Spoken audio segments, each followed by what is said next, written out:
October 2nd City Council meeting to order. Commissioner Smith, will you give us the prayer pledge and fact of the day, please, sir?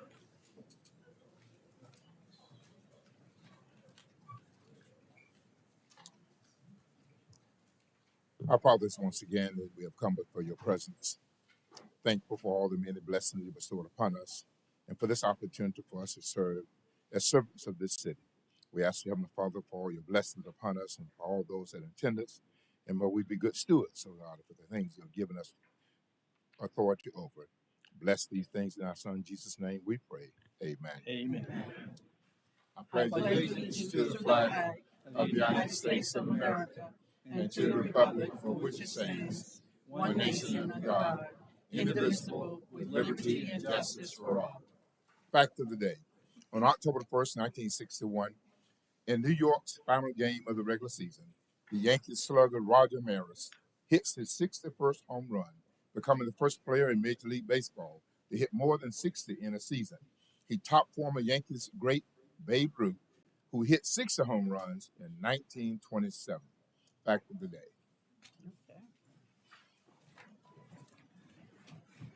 Okay. I'm on? Yeah. Okay. All right. Before we get started, I want to go ahead and read the decorum statement just for everybody. Welcome to the public meeting of the City Council of the City of Apopka. Please turn off all cell phones or set them to silent. The City Council permits and encourages input and comments by members of the public on all matters which may come before the council for action. If you wish to address the council this afternoon, please make sure you have filled out a card with your contact information and have presented it to the clerk. When called upon, please proceed to the podium and speak clearly into the microphone, stating your name, address of record, organization, if any, and direct your comments to the City Council and not to individual commissioners, staff, or members of the public. The council and the city staff encourages constructive criticism. However, personal attacks are prohibited. Please observe general rules of decorum and civility. Speakers and members of the audience shall refrain from rude or derogatory remarks, shouting, disruptions, reflections as to integrity, slander, abusive comments, profanity, vulgarities, and statements as to personalities. Any violation of these provisions may result in the issuance of verbal warnings, including warnings of trespass. If violations persist after such warnings, violators may be removed from the council chambers. All right. Employee recognitions. Christy Fixel.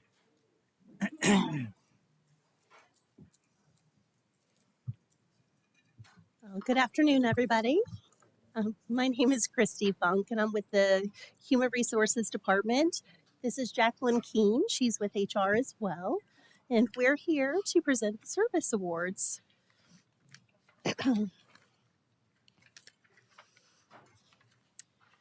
So celebrating 15 years of service, we have Justin Joseph with the Fire Department. Matthew Yoham with the Fire Department, 15 years of service. Joshua Roll, 10 years of service with the Fire Department. Mitchell Cardoza, 5 years with the Fire Department. We have Jason Wiggins, who is celebrating 25 years with the city's police department. We have Sergeant Paul Downs, celebrating 20 years with the police department. And here with us today, we have Detective Stephen Menchie with the police department, celebrating 20 years of service. Detective Menchie began working for the City of Apopka Police Department on August 2nd, 2004 as a police officer. On October 3rd, 2017, he was assigned to his current role as a detective within the Criminal Investigations Division.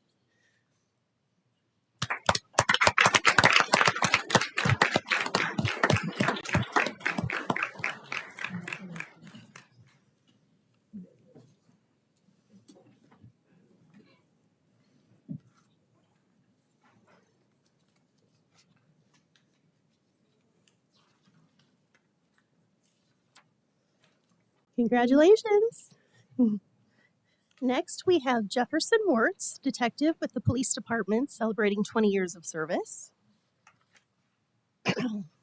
We have Sergeant Barry Brown, celebrating 10 years of service with the police department. And we have our next Alexia DeCall, celebrating 5 years of service with the Apopka Police Department. A graduate from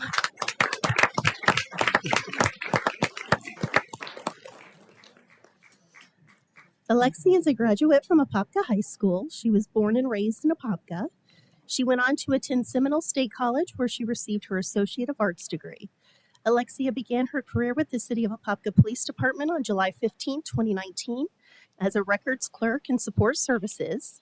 On January 14, 2024, she was promoted to Code Enforcement Secretary, and on June 2, 2024, she was reclassified to Administrative Specialist. Notably, she was awarded Apopka Police Department Civilian of the Year in 2021.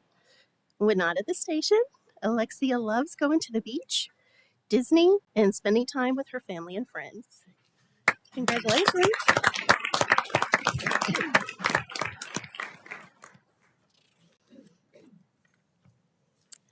Also with the police department celebrating 5 years, we have Officer Atsadula Brooks. And celebrating 5 years with the police department, we have Tanya Robertson.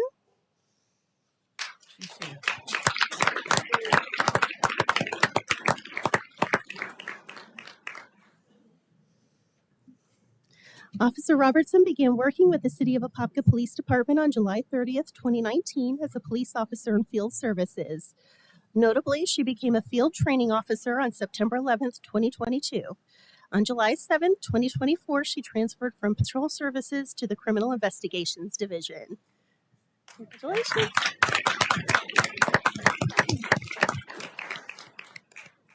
All right. So moving on to public services, we have Carlos Hernandez celebrating 25 years of service.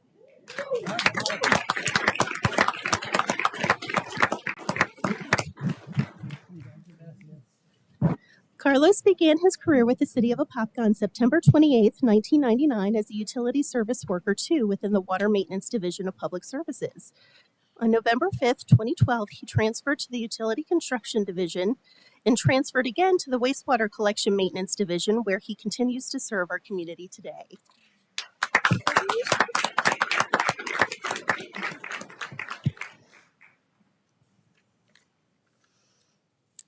Next, we have Kenneth Harshman with the Public Services Department Sanitation Division.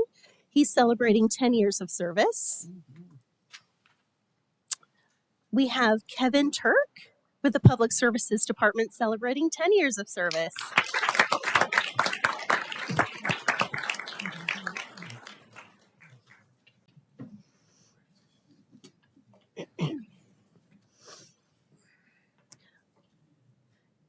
On September 22nd, 2014, Kevin began working with the city as a Utility Service Worker 2. He was promoted to lift station mechanic on October 2nd, 2017, and was promoted to his current position as utility foreman on November 4th, 2019.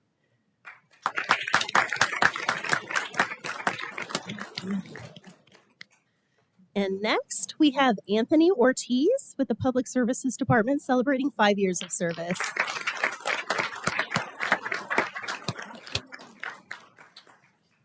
Anthony was born in Corpus Christi, Texas, and moved to Apopka in 1999. He began his career with the city on August 26, 2019 as Utility Service Worker 1. On January 3, 2023, he was promoted to his current position as Utility Program Coordinator.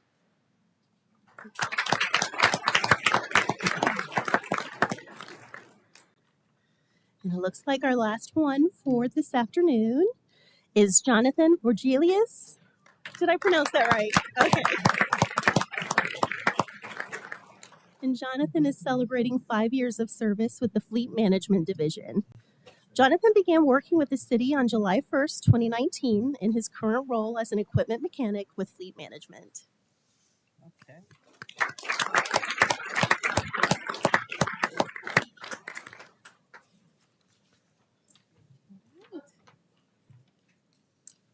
So that's it. And we are going to meet up here to get a group photo. Okay.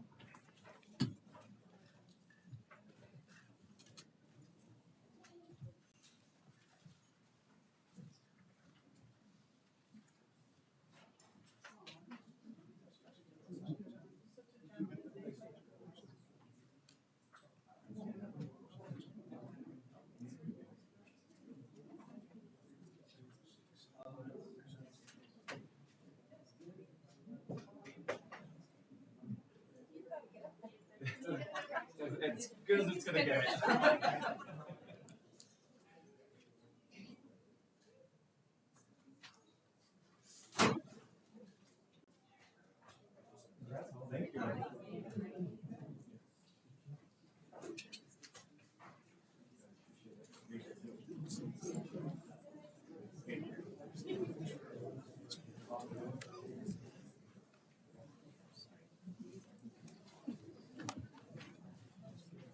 We sure have a lot of dedicated employees, and so it's always an honor to be able to give them recognition for what they do for the city of Apopka and our residents. So thank you. Okay, approval of minutes. Got two sets of minutes. We got this regular city council meetings of September 18th and the budget hearing meeting of September 18th. Look for motion to approve.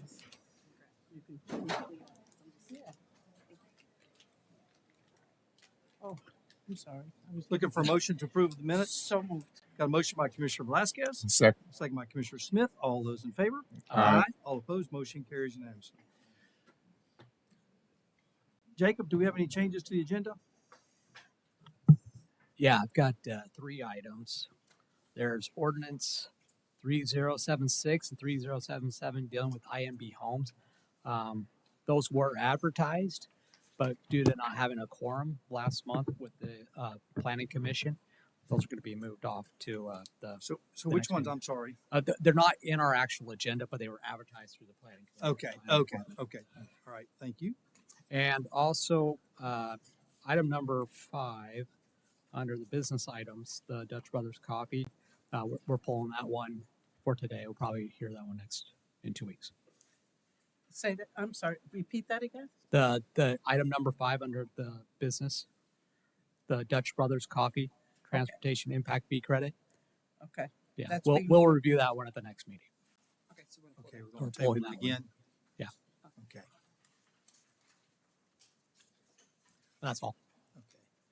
All right. Next up, proclamation for my good friends at the cybersecurity guys, Rob Hippler and team. Yes, they have kept us safe for as long as I've been here, and we're sure proud of what they do for us. I give you my story. We had somebody somehow was able to get into or try to get into our system for payroll. They were going to switch my banks, obviously unbeknownst to me, and the team from IT was able to pick it up and squash that cyber hack. So we and they do a lot of routine within the city. They do a lot of routine fishing expeditions to see if they can catch us as city employees picking up something we shouldn't be picking up. And so it's a constant battle. Every month's a different battle. And so just keeping up with the technology is more than one full-time job. And so the guys over at the IT department really make us proud and keep us out of the headlines, which is one of those that you want to stay out of the headlines, and they do a great job with that. So I'd like to read this proclamation, and the proclamation reads, whereas the city of Apopka recognizes that it has a vital role in identifying, protecting its citizens from, and responding to cyber threats that may have significant impact to our individual and collective security and privacy.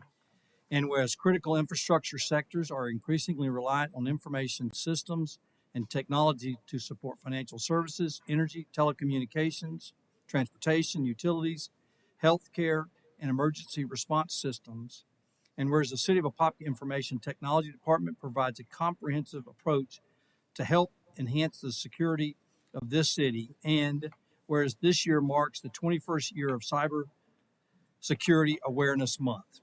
Whereas the focus is on 4 key behaviors, including enabling multi-factor authentication, using strong passwords and a password manager, updating software, and recognizing and reporting phishing, and whereas maintaining the security of cyberspace is a shared responsibility in which each of us have a critical role to play, and awareness of computer security essentials will improve the security of the City of Apopka's information, infrastructure, and economy. And whereas the federal government of the United States of America, the U.S. Department of Homeland Security, the Multi-State Information Sharing and Analysis Center, the National Association of State Chief Information Officers, and the National Cybersecurity Alliance all recognize October as National Cybersecurity Awareness Month.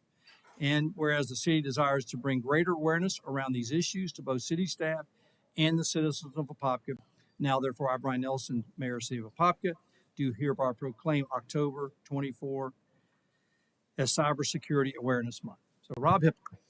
Thank you, Mayor, Commissioners. Robert Hippler, Information Technology Director. As we all know, the internet has provided with unprecedented access to information and opportunities. And through these opportunities and access, we're also hit with a myriad of challenges through cyber criminals. Where are we at here? Cyber criminals, yes.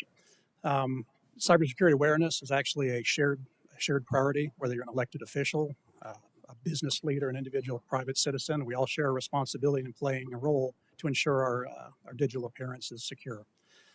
Training and awareness truly is going to be the biggest defense we can have in this situation.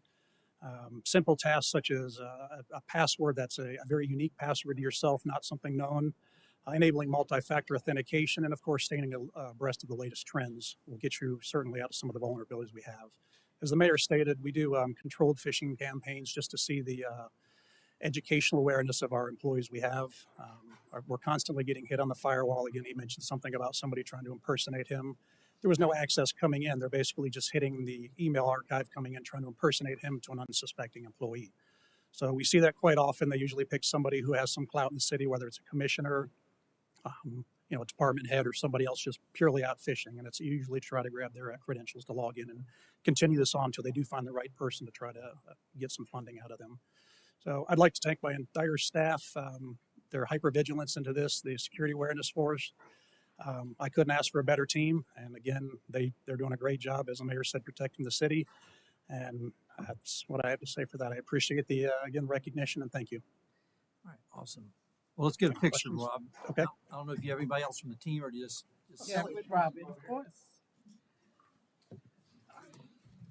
you can't take a picture if you're in the picture.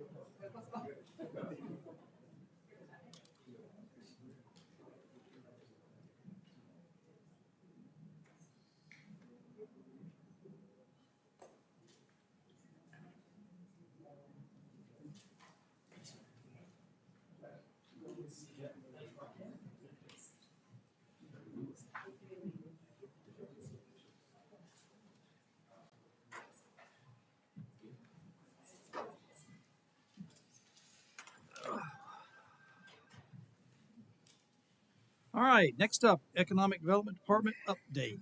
Michelle Boylan.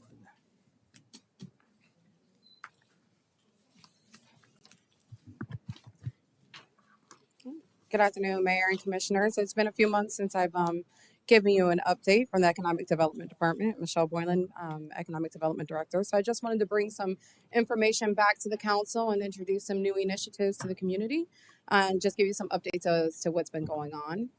So today what we're going to cover, we're going to take a look at Project Pipeline, our marketing initiatives, some of the events that I've been fortunate enough to attend, and introduce some new initiatives that we're currently working on.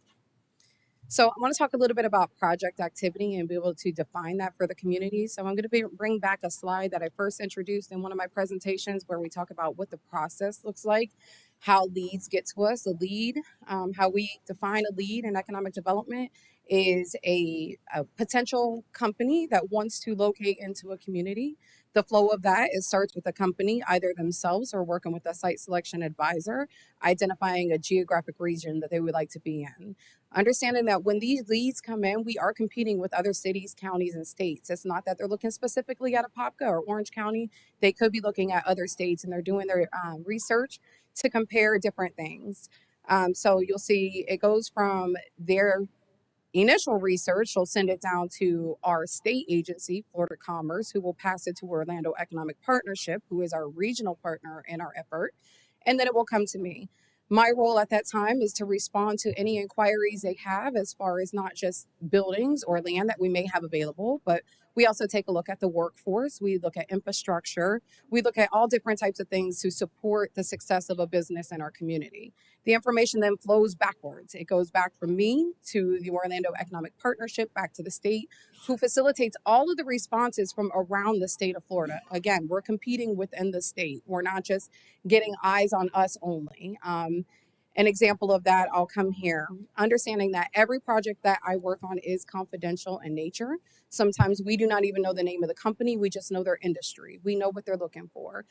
We take down the information as far as what their building requirements are, their water, electric, and gas usage, so that we can see if we have the appropriate infrastructure in place for them. We also look at the different market trends, and they will look at cost analysis for doing business here. I bring this to your attention because I understand that there are a lot of warehouses that are going up. There's quite a bit of industrial space that has been developed here. And we are working diligently to try to find the appropriate company to come in and fill that space. But understanding each time that I do work with one of these projects, we are in competition. And I hope that we do stand out. Financial incentives will not attract the appropriate companies here. Most of the time, if a company comes and the first thing they're looking at is a financial incentive, they're not necessarily ready to be successful in business. They take a look at other aspects of the entire project when they're making their decisions. So we have worked with 13 confidential project leads that have come into us via the Orlando Economic Partnership. They have been in the industries of manufacturing, food production and packaging, some entertainment and agriculture, and I've also spoken with some existing businesses in our community and within Orange County that are looking to possibly expand. So to the left, it goes from a lead. A lead is just the information coming into an opportunity where we are actively working with them, taking them around on site tours, showing them the infrastructure we have in place. We're bringing in our partners, collaborating to introduce Duke Energy. We're showing them Lake Apopka Natural Gas. We have Public Services is providing information that we can supply to them as well. We also tend to work with Career Source or the higher education institutions to show that we will have the workforce to support them when they come into the community. From there, they go back and they do their due diligence. So I've just highlighted those 3 items because from due diligence, there's a decision and then an establishment. Understanding none of this will happen overnight. These projects can last for a year, 2 years, 3 years. When they come to the communities or they go to their site selection advisors, they're in the beginning stages of looking to see where they want to be. Some may happen faster than others, but just wanted to highlight that we have had some interest in the city of Apopka, and we have been courting companies and taking them around to tour different facilities in the community. Moving past the project activity, I wanted to talk a little bit about some of our marketing initiatives. The last time I was here, I did discuss that we would have an economic development page on our website. I think the revamped website launched back in August, and there is a page there for economic development purposes. I did follow up to see the traction or the activity for that page. It hasn't received much, but we're hoping that we can continue to push this and promote it. There is a lot of information there, not only to attract new business in the industry, but also to support existing businesses. So there's a QR code there. Please take a look at the website and make recommendations if there's additional information that you'd be interested in seeing there. We're open to it. In addition to the website, we've created some collateral, and these are documents. I've provided each of you with a copy of these documents. We have a home occupations guide. The reason for this is we're kind of pulling the information out of the code. We're pulling it out of statute. We're simplifying it for those individuals who are interested in pursuing a home-based business. So there is a document there that lives on the website. It will also be printed. Steps to getting started, how to start a business in Apopka, not just in Apopka, but we tailored it to that. When you're looking for market research or development of a business plan, you have a resource with the SBDC who provide free consulting services to businesses and help them develop these plans. Funding, how to identify funding sources, taking a look at your location, is it zoned appropriately, the legal structure and registering for your tax ID or registering your name. So we just want to provide some documentation to simplify the process for those individuals who are interested in starting a business. As far as events attended, I have had the privilege of attending a few events that are specific to the economic development field. In July, I attended the 2024 SEDC Annual Conference. SEDC is the Southern Economic Development Council, who is a regional entity that represents the 17 states in the Americas South. This conference was well attended. There were over 600 economic development professionals from the 17 states that are represented. There were different topics there, and these conversations were led by world leading site selection advisors or even secretaries of commerce. The very first day was kicked off by insight from 5 secretaries of commerce from the different states that are represented by this regional entity, talking about trends, talking about the competition, what we're seeing out there, and how we can stay in front of that. Youth sports facilities and how they're being used as anchors in communities to support mixed use developments, leveraging federal funds for transportation or economic development projects, again, strategies for being competitive and so on. The second conference I attended was just last month. I went to the International Economic Development Council annual conference. Now, the International Economic Development Council is just that. It is the worldwide Economic Development Council, also very well attended. There were various sessions, and I highlighted some information from one of the sessions that I made sure I made it to. And the session was all about community divisiveness and what impacts a community. And you'll see a picture there because the speaker there was prepared to speak to about 75 individuals, and there were 15 tables that sat 10. So you have 150 seated, and the individuals lined up all around the room along the walls. And the first thing she said was, every time you think you're alone in this battle, that your community is divided, look around the room. You're not alone. Everybody's facing this. They took polls on, and issues that cause divisiveness within a community. And of course, they highlighted politics, development, and race. I think we can all relate to that here in Apopka, and we're not alone in that. There were a lot of different sessions on marketing and storytelling, talent and workforce strategies, housing, rural prosperity, AI strategies, and how we can utilize AI in our efforts and so forth. And so I wanted to bring back some of the key takeaways that I took away from each of these events, and understanding that my takeaways are going to be relevant to my activities within the Economic Development Department, and really focusing on the community component. And from both of these events that I attended, you hear a lot of when a company is looking to move into a community, they want to see there is trust in that community. They want to know that when they come to this community, it's not only going to support the success of their business, but it's going to be a place that their employees will be happy, a place that will provide the quality of life that their employees are looking for. So how can I, as the Economic Development Director for the City of Apopka, incorporate that into my efforts? And I think it's going to be, with the community component here, be a part of the solution. Increase the trust that's within my department or my activities and my efforts to bring businesses to the community. Provide transparency. Again, that builds trust and it encourages the accountability. And inclusiveness is extremely helpful because when you include the community in your initiatives, it provides a sense of ownership and collective responsibility.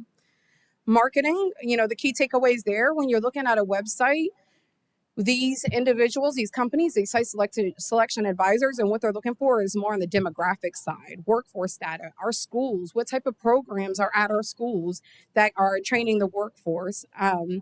They want to make sure there's contact information. That's key. A lot of websites lack contact information for the direct person who they can contact. Industry trade shows. Participation in those trade shows tend to provide your strongest ROI. You're getting out, you're actually talking to the companies, and you may run into a company that is actively looking for an expansion opportunity. Utilization of LinkedIn ranks very high on marketing initiatives, and I want to do more of that on our LinkedIn page and promoting our website, promoting some of these documents, promoting our assets, promoting our schools and everything. Aftercare services, once a business comes into the community, there's not much at the state level that supports businesses that are in a community. It's more left at that community to support those companies. And we're not always going to have those answers or those resources, but it is our responsibility to make those connections with the agencies that do have the answers and the resources to support a company in our community. So be a resource and think outside the box and how we can support them. So that segues into the new initiatives that we are launching within the department, the Business Retention and Expansion Program. I've mentioned this in the past, and it is coming to fruition. And along here, you're going to see the steps for this program, but I'm going to take a deeper dive into it and talk about what this really means. So, business retention and expansion, it's known as BRE. It's essentially a common strategy within economic development departments at any level. There are county programs, state programs, nationwide programs, and these programs are meant to strengthen the community by not just attracting new companies, but retaining the companies we have and retaining the employment base that we have, keeping jobs in the community.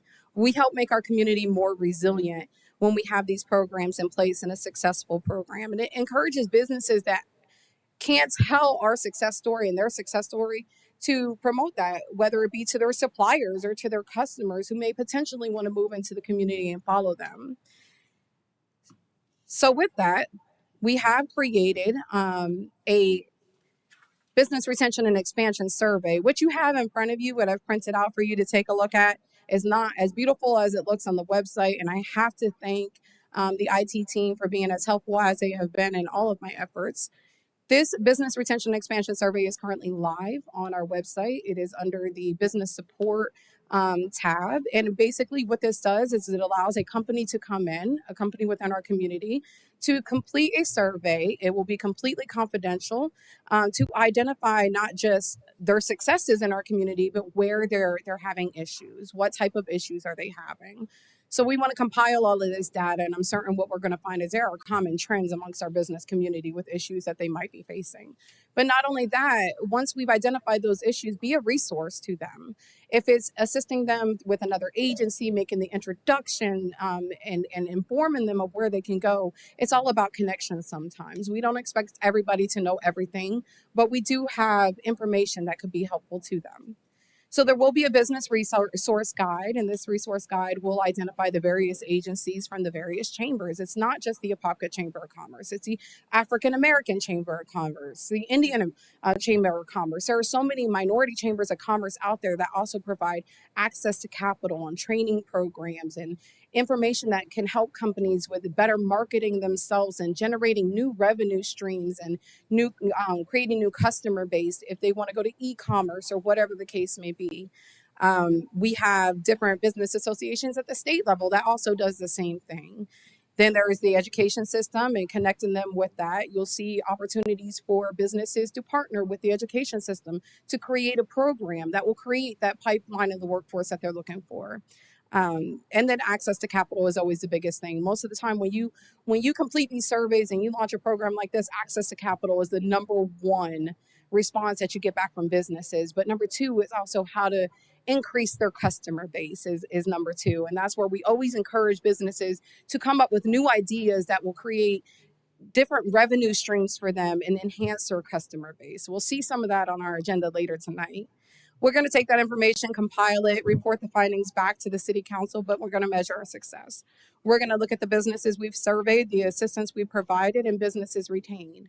There will be no surprise to you when I tell you you will lose some businesses. We've had conversations about that. And our goal is to hopefully, even if they leave the Apopka city boundaries, but they're close enough to continue to allow for the employees to follow them so that we don't see an impact to the workforce here and job loss. But we will do everything we can to accommodate them in their transition and also to keep them here. The next initiative that we're currently working on is a retail recruitment initiative. And here is where I stand and I put my foot in my mouth. Because I think I told all of you, I'm not focused on retail in any way, shape, or form. My focus has been on the industrial side of things and making sure that we are diversifying our economy, diversifying the what we have here in the community. And I have heard an outcry from the day I sat with each of you at my interviews to social media posts and different conversations with members of the community about retail. We want more restaurants, less car washes, less dollar stores, more restaurants, more shopping, more entertainment. And I believe this really is an opportunity for us to take the feedback from the community. And we are initiating what we're calling the Retail Recruitment Initiative. And here are the steps for this and what we're going to follow. Thank you for your approval of the piggyback contract that we have with the Retail Strategies Group that came before you at the last City Council meeting. I was not able to be here, but very happy to see that we were able to piggyback on that contract. So retail not only brings in the tax revenue, but it also enhances the quality of life. And ultimately, I go back to saying when a business is looking at a community, they want to make sure their employees are going to be happy. So we do have to work on the quality of life here in this community. And I titled it exactly how I feel. It's the shift to actively recruiting retail. I said I wasn't focused, but here it is, and it's a new initiative. So what do we know? There's a community desire for it. We are definitely experiencing rapid growth here in the city. Based off of some preliminary information that we have received from the consultant that we are working with, if you take a look at these city boundaries, we are currently experiencing a $50 million plus leakage of disposable income, meaning those who live within our community are leaving our community to shop, to dine, to entertain themselves. And there's a $50 million plus leakage of disposable income that we hope to retain within our community. And just outside of our community, if you take a look a few miles outside of our community, there's a $322 million plus leakage, where that's money that could be coming into our community if we had the restaurants, if we had the entertainment, if we had the shopping experience here. I've put a little data here just to show you what I've pulled from some of the databases that we have access to. And what this data does is demonstrate that we do have the capacity to support additional retail in our community. Let's look beyond traffic patterns because that's their primary source. We might not have the daytime traffic, but we have the rooftops on the books. We have the employment.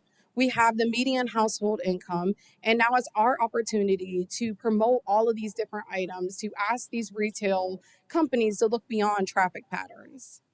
I mentioned Retail Strategies Group. That is the name of the company that we will be working with. I had a kickoff meeting with them this morning and excited about the information they were already able to provide. They're already actively looking at our shopping centers. They're looking at available land. They're looking at the different developments that are taking place, and they're already reaching out to their connections.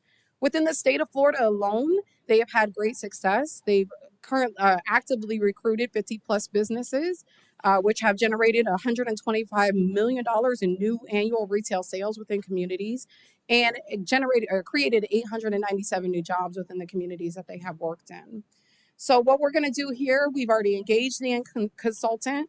They're going to do some data compilation. They're going to use geofencing. They're going to take a look at our demographics. They've already done some research that's based off of the Walmart in our community, which is a top performing Walmart in the state of Florida. I believe it ranks in the top 10.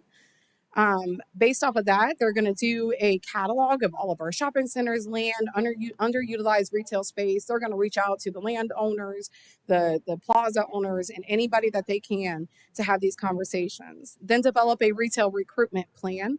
They will also provide us with national representation at the different retail industry trade shows, going out and promoting our resources, our assets that we have here, and aligning us with the appropriate retail. Now, I do not want to overpromise and underdeliver. We might not be able to support everything that the community is looking for, but you will see some diversification in restaurants and different activities coming in. We will be provided with a marketing guide on how we can sell ourselves for retail because it is different from industrial. And we're going to measure the success of this contract by looking at the number of leads that have been generated with different companies and the number of recruitments. This is my last slide, but I do want to say I really wanted to make sure that the community was included in this process. And within your packet that I provided to you today, you will see there is a retail preference survey that will go on the website, and we're asking the citizens of Apopka to go to the website and complete this survey. It is completely confidential, but we want to take a look at your spending habits. We want to know what type of retail you would like to see. Is it home goods? Is it entertainment? Is it hospitality? What is it that the citizens of the community are looking for? It is not live yet. Once it does go live, hopefully next week, we will do a press release. We'll put it on our social media. We'll put it out there in our newsletter, and it's going to be open for about 30 days. That's the same time frame that Retail Strategies will utilize to pull all of their data. And so we want to make sure we are compiling this from the community and we are considering their input when trying to align the appropriate retail with what we have available in the community. I will tell you this in advance, similar to industrial projects, it could take 3 years to land. the next restaurant. There are so many steps that go into actively recruiting. There are land acquisitions, there are lien titles, tax, you name it. It all goes in there, right? So I just want to, again, the hope is not to overpromise and underdeliver, but to keep everybody informed, be transparent about the process, and leave it open for inclusiveness from the community. So with that, I'll take any questions. All right, great presentation, Michelle. Any questions? Just a few questions. Great presentation, Michelle. So just a few questions. In regards to the economic development website, you referenced that there haven't been that many hits. How many hits have it been on the website? Less than 100. Less than 100?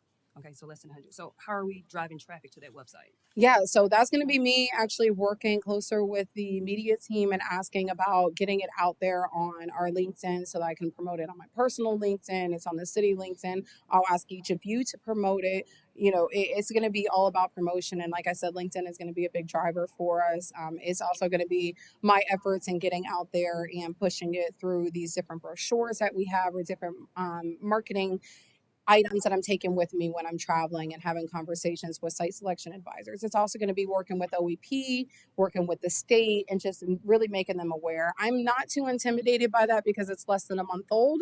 So I'll come back to you in the next couple months with an updated report on activity. Okay. And one more thing. So in reference to the business retention expansion program, that's also going to be on the website as well. It correct? is. So how are we getting the information out to the existing businesses if we're not getting traffic to the other page? Absolutely. And again, we'll go through those same steps to promote it through, LinkedIn, through the newsletter and so forth. But this is going to be boots to the ground, picking up the phone, calling, going out and visiting with businesses, asking them if they're interested in participating. It should take less than 5 minutes to complete a survey. It's going to be a lot of word of mouth as well. So I would want to get with you and we'll put together something, maybe like some type of 2-hour information session, get it out to all the businesses, and we'll come and present that. So that's something I want to definitely get out to the Absolutely. And I do think this is an opportunity for us to partner with the Chamber of Commerce as well, because they do have a good membership base, and putting it out there to them and asking them to share the information as well is going to be great collaboration there. Okay, perfect. Okay. And sorry, one more question. Sorry. So at the Florida League of Cities, I actually did sit in on with the Retail Strategies Group, and I'm really excited about the work they've done. They've done a lot of things throughout different cities, and I think it's definitely going to be an asset to Apopka. So kudos to you with expediting that and getting them on board. So I'm excited to see what they're going to do here. So Thank you. I was fortunate enough to know Retail Strategies. I too, at the state level, created a grant program that paid for communities to utilize their services. And so it was great to reconnect with them and actually bring their services into our city. thank you. That's all. Commissioner Velasquez. It's a very big presentation, very well put together. My concern is, again, just going to kind of piggyback, is to get to our existing businesses so that they can help us to kind of figure out how we can strengthen their businesses as well as attract businesses. It's concerning when you said that the money that the consumers are spending outside of Apopka. And it'll be interesting to see what the feedback is of what they're looking for here in the city of Apopka. I mean, you hear some of the things that kind of is lacking, but one of the things is really to go to some of these strip malls that have a lot of empty, there's a lot of empty storefronts in them, is to really try and fill those storefronts. And, and one thing I will ask is if you can just keep the commission up to date with things, and if there's anything we can do, we certainly are here for that. And at one point, I would like to kind of take a tour of all the warehouses that we have up. I mean, we see them when we drive by, but we don't know what each warehouse is built for. Absolutely. So it'd be good to kind of take a little tour and say, well, this one is built for, for a factory. This one's built for storage, or that would be interesting to learn what all our warehouses are. So the good news is that they're all built to be retrofitted to what we want them to be. It's just a matter of our utility capacity out by the airport is higher than our utility capacity in other areas. And so that's really going to be the driving factor in what type of business will fill it. And we've seen that. Without putting any numbers out there right now, I can tell you that we are looking to partner with Duke Energy and see where their efforts are to increase utility capacity in some of the other areas. And they have been great partners and resources for information. So it's all going to be based, not just based on that building, but the infrastructure surrounding that building, because these buildings can be segmented. You'll see a 200,000 square foot building that can support two 100,000 square foot companies. It's all going to depend on the infrastructure, and they can be retrofit to support the needs. But we can definitely do a tour. Okay, thank you. Commissioner Smith? If you would just keep us updated as to when the information for that website is available so we can post it on our Facebook Absolutely. pages.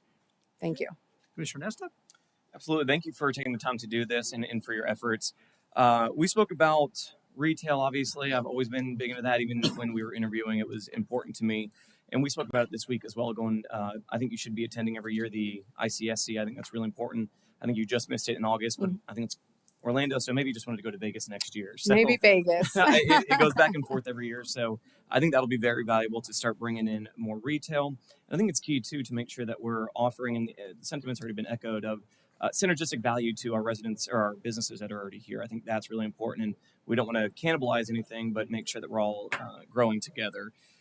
Infrastructure is something you stated many times. I think having you part of the conversation when we're talking infrastructure as a council and budgeting, things like that, is really important, because you have your the pulse on what new businesses are needing, what our current businesses are needing, and maybe where there's some pitfalls. So I think that's important too, that moving forward, you're part of those conversations and giving some feedback and advice to us to understand where we're missing it. Right.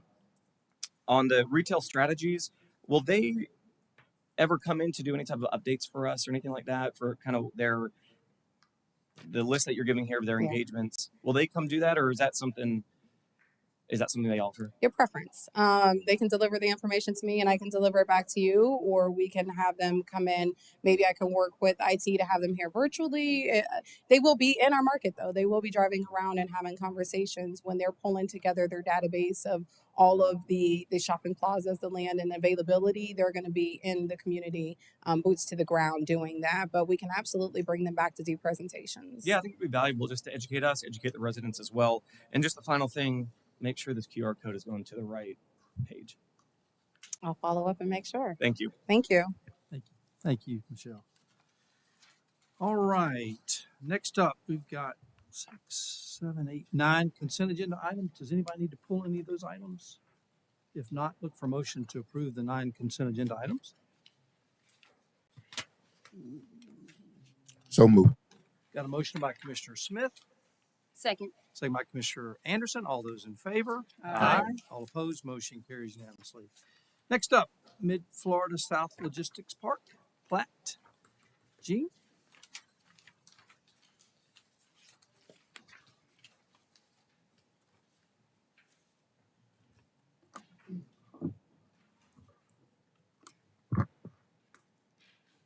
Good afternoon, Jean Sanchez with the Community Development Department. This is a request to approve the Mid-Florida South Logistics Plat.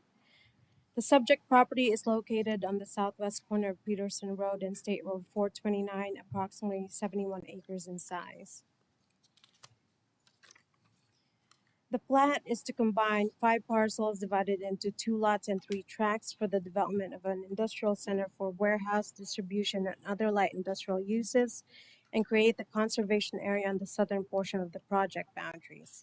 The plat is consistent with the major development plan approved by City Council on May 17, 2023, and the construction site plan approved by the Development Review Committee on October 6, 2023, as well as the terms of Resolution 2024-20 in reference to the conveyance of land from and to CFX and Mid-Florida South LLC. The DRC recommends approval. The Planning Commission unanimously recommended approval on April 9, 2024. Therefore, the recommended motion is to approve the Mid-Florida South Logistics Plat. Staff is available for questions. Any questions for Gene? Not. Anybody from the public wish to speak on this matter? Not. We'll close the public hearing. Look for motion to approve the plat for the Mid-Florida South Logistics Park. That'd be so moved. Got a motion by Commissioner Velasquez, Second. second by Commissioner Anderson. All those in favor? Aye. All opposed? Motion carries unanimously. Next up, Apopka Investment Portfolio Update and Proposed Investment Options. Blanche and Glenn. Good afternoon, Mayor, Commissioners. Blanche Sherman, Finance Director. I have Mr. Glenn Scott with me from Morgan Stanley. He's here to give you an update on the city's investment portfolio and introduce to you some new investment options. Glenn? Thank you, Blanche. Good afternoon, Commission. Good to see you again. Is the presentation coming up here? There we go.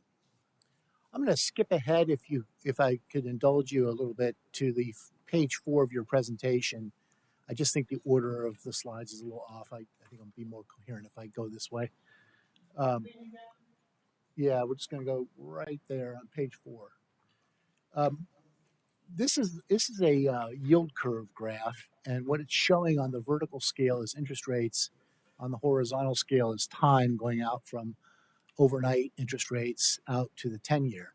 And the interest rate we're measuring here is the interest rates on U.S. Treasury securities. Basically, all investment statutes and the entire investment program is based off these yield curves. The top graph is where we were 6 months ago-ish in February when we first got working with you. And if you recall, the theme there was that we were at the top of an interest rate hiking cycle. Interest rates were probably peaking out. The Fed was indicating that they had completed the task of raising interest rates to fight inflation. They were going to go into a pause period throughout most of this year where they looked at data to determine the appropriate time to start cutting rates once inflation had been brought down to a sufficiently low level, the target level, at around 2.5%. The green curve is where we're at today. Now, the trick here, and this was part of the discussions we've had previously this year, is that the interest rate yield curve is inverted. The higher interest rates are shorter than the longer interest rates, and that's not typical, but it's typical of this situation. When you're at the top of an interest rate cycle, the markets look forward in time and they're rational. And so the trick is if you're investing money in cash, you're earning more than if you buy securities out in time. And the question is, how fast will interest rates decline versus where you can invest and freeze that interest rate in to lock in earnings on your portfolio. And you took advantage of that. We invested $15 million in cash initially out on that higher curve. And what we're looking at today is what I'm going to show you today is a graph that just says if we took the maximum sort of amount of cash that's available and we were to invest it out in securities that are available today, where would we be on a 1-year time horizon in terms of the likely interest we would earn off of each option, staying in cash, buying securities, okay, if that makes sense. All right, so now I'm going to back up and I'm going to go to this graph. Now this is a kind of an interesting graph. So on the vertical is on the left vertical is the overnight interest rate by the Federal Reserve. On the right vertical is the number of 25 basis points or 0.25% cuts that is anticipated by the markets against the horizontal, which is the time that the various dates the Fed is meeting. And this is not a survey of people making predictions. This is a model that mathematically derives from futures contracts. So this is real money being placed in the markets, sort of the math behind what prices indicate how fast the Fed will cut. And the Fed has started to cut, as we know, this month very aggressively. Just a couple of weeks ago, the Fed cut the overnight interest rate 0.5%, so 25 basis point cuts, indicating the Fed believes that inflation is largely behind us, and they're starting to get more concerned about slowing economic growth and risks to rising unemployment. So the markets now have the Fed cutting multiple times. When we get out to, this time next year in 2025, you can see we kind of reached the bottom there.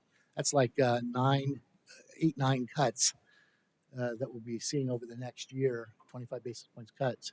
bringing the overnight interest rate down from where it was when we started working with you guys at 5.5% down to 2.5% a year from now. That's what we're seeing. Now, the good news for people is that that makes everything in terms of cost of financing a lot more inexpensive or a lot more affordable for a lot of people. Everything from mortgages to car loans to credit cards, everything will be reduced by this action. So that's the good thing. The bad thing is it's being done because there's concerns that the economy might be slowing, and that's a consideration for all you when you're thinking about your budget and how much cash to push out onto the curve. All right, if all that makes sense, hopefully. This is just the snapshot of what we could do buying. Now, in this case, we just threw out $50 million. That would be the most we would consider. In fact, Blanche is thinking maybe half of that would be more appropriate at this time.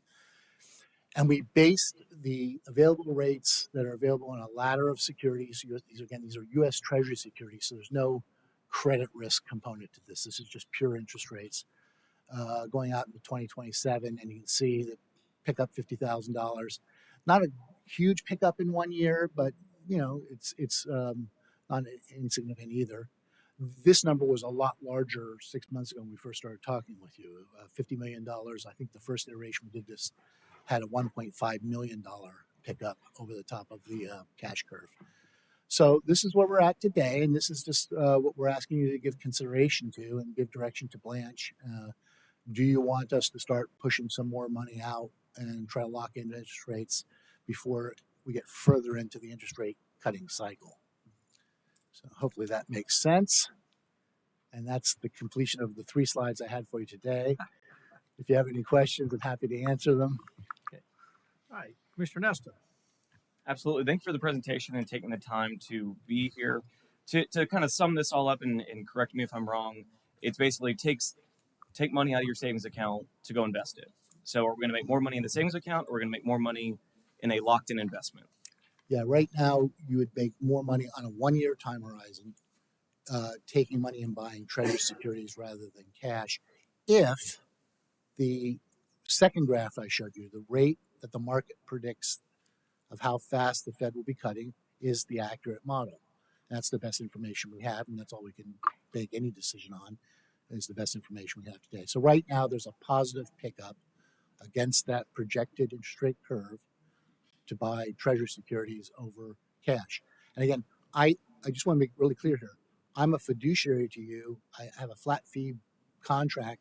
I'm not trying to sell you anything here, right? We're not motivated sales or pushing anything on you.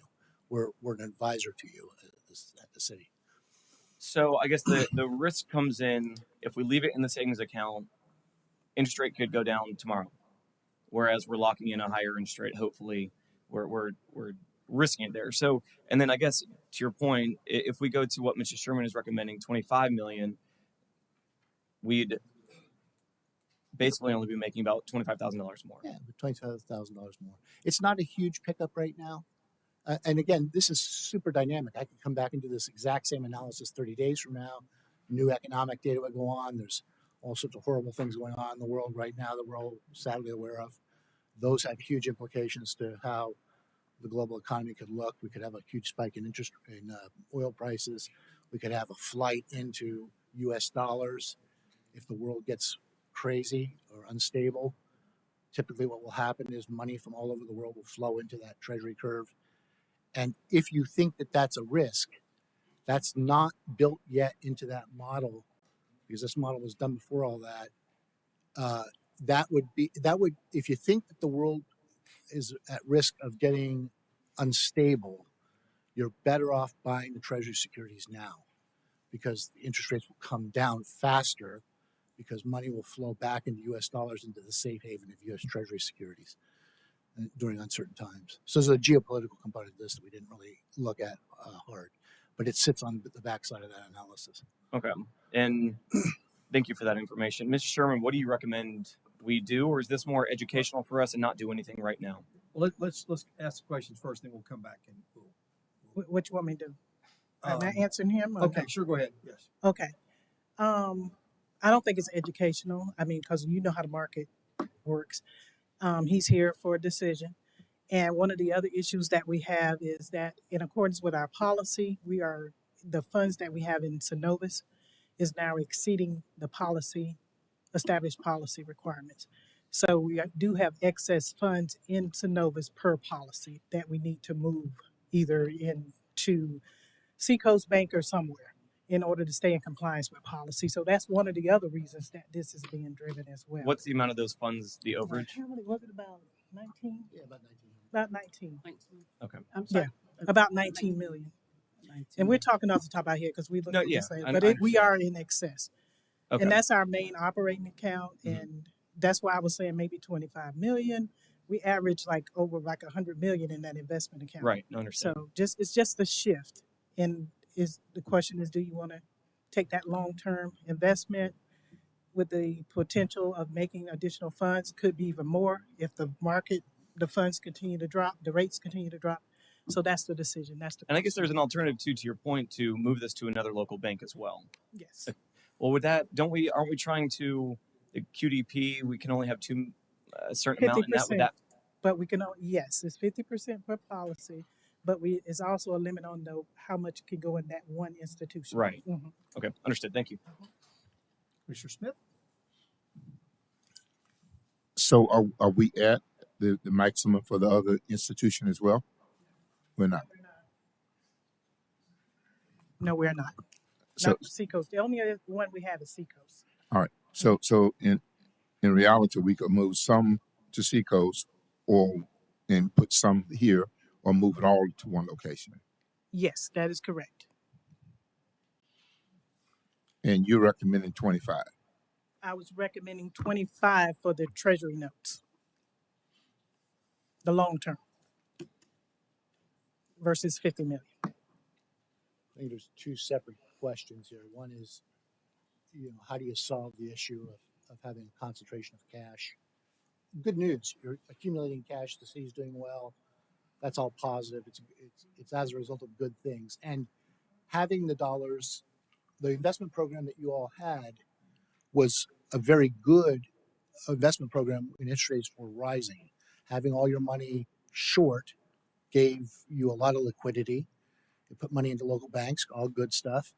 And you fully captured, for the benefit of the city and the citizens, the rising interest rates, and you didn't expose yourself to capital losses on long-term investments. So everything that was done up till when we came on with you guys was great. You had your money appropriately allocated, and this new program is just recognizing that we have shifted over now. The Fed has indicated by its actions that it's going into a cutting cycle, and now's the time to give consideration to building out a portfolio. And again, these types of portfolios that we're recommending are super typical. If you were to do a survey of 100 cities around the country, or just here in Florida if you want, having a laddered portfolio of treasury securities would be very, very typical of a city your size, what they would do in their investment program. So we're not recommending here anything that's out of the ordinary by any means. Any other questions, Commissioner Smith? Okay. Commissioner Velasquez? So let me just get this. We have $19 million. You said 19 million. We said 19 million excess in Synovus, and that is a guess number. I will tell you, I'll get you that exact number. That is outside the policy requirement. Okay. And then you're suggesting to invest in treasury bills long term? Yeah, about 25 million. I think what's the period? Was it a year or more? But we took it out to 2027. 2027. We only analyzed, though, the difference in interest income that you would earn for a 12-month forward period. So beyond the 12 months, this portfolio we're recommending would, beyond the 12 months that was in the model that I presented, your portfolio would be significantly above where cash prices would be 12 months forward from now. And so the rate at which you'd be earning additional dollars beyond that 12-month period would be greater than the pace that generated that $40,000 number, if that makes sense. It's just that analysis is just a next 12 months window of analysis in terms of interest So earnings. it's just 12 months. Yeah. Okay. But the securities are being invested beyond 12 months. We're just looking at the difference between the expected cash earnings and the expected security earnings for 12 months. In this analysis, it was done for, Blanche was plugging into budget projections. That's why it was done for the 12-month period. Okay, well, again, I'll just be guided by our finance director. You see the real numbers and you know what we need. And we have big capital projects coming up. So I just want to make sure that we have the cash, on hand for whatever emergency. Yeah. And that's important. Yes, Because I it don't is. want to push any of the, especially the public safety building. I don't want to push that down. And we should Um, be borrowing money to get Yeah, we'll be borrowing money Yes. from that. definitely. That's my only concern. Commissioner Anderson? So in regards to the amount that is according to the policy per account, is it 50 million per? In your in the staff report, it's like 50% is allocated to QPDs, the pie chart that you see there. But we also have a limit of how much can be in one institution. Out of those QPDs, we have 2 QPDs, and right now Synovus is exceeding that amount. Yeah, and that's why we're trying to reallocate it a little bit. Okay. So what you're saying is we've got more money in reserves than we had 6 months ago. Oh yeah, definitely. I mean, people- cash wise, we're I know people out there think we've got less money, so we're cash. okay. Just want to make sure we got over 19, 100 18, million 19 million more. sitting Okay. in Synovus. All Well, right. this is specific to the general fund, though. Okay, Our thank enterprise funds are what are severely in default. Yeah. Don't have funds. This is all of the cash, all funds It's all that we have. funds. Yes, we have this cash consists for cash from all of our funds. Sure. General fund, yes, okay. I understand, but this doesn't show the health of our enterprise funds. This doesn't show health of any of it. It just is cash on hand. It's cash on hand. Right. It's cash So it's on not hand. indicative of health of our city, Your cash balance is, indicative but of not your the health. enterprise funds. Yes, it is. In the enterprise fund cash balance is reflected in these amounts. Right. No, I understand. Okay, but not their true debt balance, because it's always a timing issue, Mhm. is not reflected. Okay. Correct. All right. So anybody from the public wish to speak on investment policy? Okay, if not, we'll close the public here. Look for a motion. I guess we've got 2 alternatives, or I guess we can even split the difference if we want. Blanche recommends 25. Glenn recommends 50. So what's the pleasure of the board? Repeat that choice that we have again. What you saying what they recommend. Mr. Mayor, I just want to be a point of clarification. We just answered, a lot of times in analytics, the question you ask is more challenging than the calculation of the answer. So I want to make sure that I'm not being misunderstood. We just did an analysis for the maximum amount of cash that was available to determine what the numbers would look like. Okay. So I'm not wasn't- making a wasn't a recommendation. recommendation. Just I'm going with Okay, Blanche's okay, recommendation, 25. Yeah, Okay, I and understand. I'm recommending the 25 as well because Okay. we need to have All right. that cash liquid. So basically, the recommendation is the recommendation is the 25 million. And Yes. we don't want to consider putting any at Seacoast? So, And you don't want to consider putting any at Seacoast? we can consider putting some of that at Seacoast as well. Maybe we just take the excess out of Synovus that is outside compliance, and then, put the rest at Seacoast out of that 25 million. In other words, let me say it this way: if 20 million is the excess at Synovus, we can take that 20 million and invest it, and take 5 million if you vote 25 and give it to Seacoast. You good? Got it? I'm good with that. All right. We got That a motion sounds by good. Commissioner Smith, 20 million going to treasuries and 5 million going to Seacoast. Or whatever that differential is. Yes. Okay. Yes. Okay. Yep. Okay. All Got a right. motion by Second the Commissioner motion. Smith, second by Commissioner Velasquez. All those in favor? Aye. All opposed? Motion carries unanimously. Thank you very Thank you. much. All right. Thank you, Glenn. That's great seeing you guys. Thanks, Glenn. Appreciate it. Safe travels. Okay, foreclosure fund, Blanche and Captain Brick team. Yes, sir. We are a team. So we discussed this in the briefing. We're here to establish a foreclosure fund account.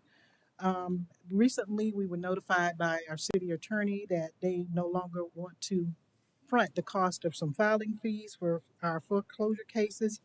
And also, we want to establish a fund to fund that. And we also want to take advantage of this to get some tax certificates. We want to make sure that we secure these foreclosed properties. And so we're looking at 50 million. You can increase to 50,000. I said if Lord, Just seeing if we're all awake. I tell you. See, I said 1,000 before, and then okay, I flipped it. Okay, 50,000. Forgive me. 50,000 for this foreclosure fund, and we can increase the code enforcement revenue for that amount to offset this. And I'll be bringing back a budget amendment at the next meeting. And I have Captain Brick here to explain his need.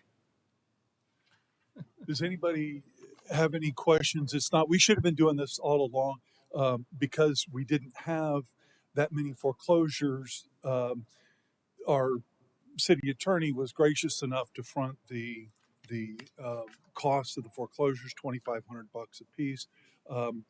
So now with we're getting to a point where people are not complying, and we're forced to take some kind of action to get them into a response. And so we need to have a fund. We already have established a line number in our budget for court filings.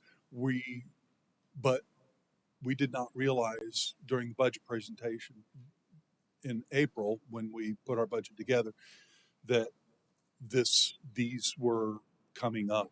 And so now we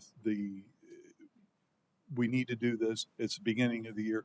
We don't have the money in the budget. We think with the number of foreclosures that it will offset. We will recoup the fines.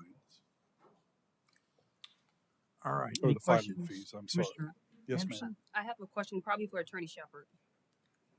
So in regards to the $2,500, does that include the filing fees with That is the filing fee that's the 25 per foreclosure.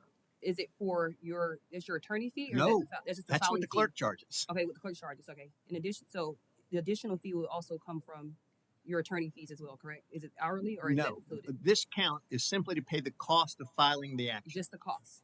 Okay, so there will be additional costs that. we would Oh, have to- legal fees. Legal But fees. this is not anything about that. The cost of filing foreclosure has gone through the roof. No, I And you know, understand. when I'm we're just trying to understand the breakdown of the cost. yes, this account is just for filing fees. 25. Okay, so there will be additional costs that your office will also Correct. charge. Okay, thank you. Mr. Velasquez?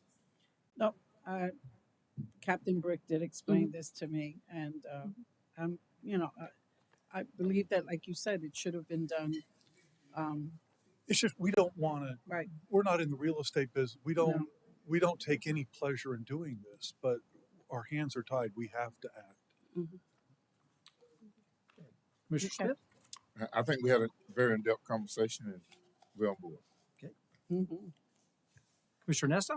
Yeah, I mean, I've been part of code enforcement since I started commissioner. I love what you guys are doing. And I think it's something I've brought up, I think, since I was elected, to put more teeth to your department to be able to do this. And I guess and I've echoed this sentiment in our meetings and conversations after that.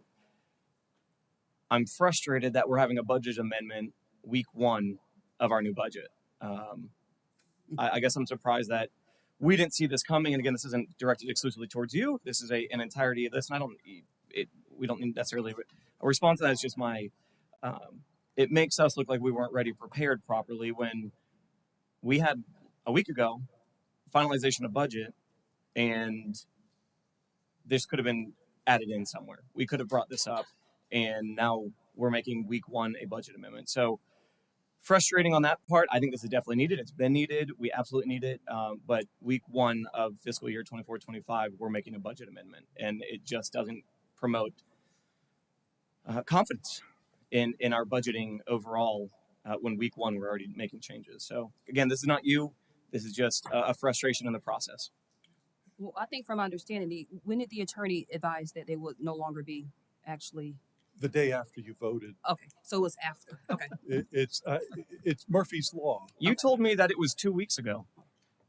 You voted on Wednesday, and then I found out on Thursday and immediately went to the chief, the deputy chief, the mayor, and Mr. Smith.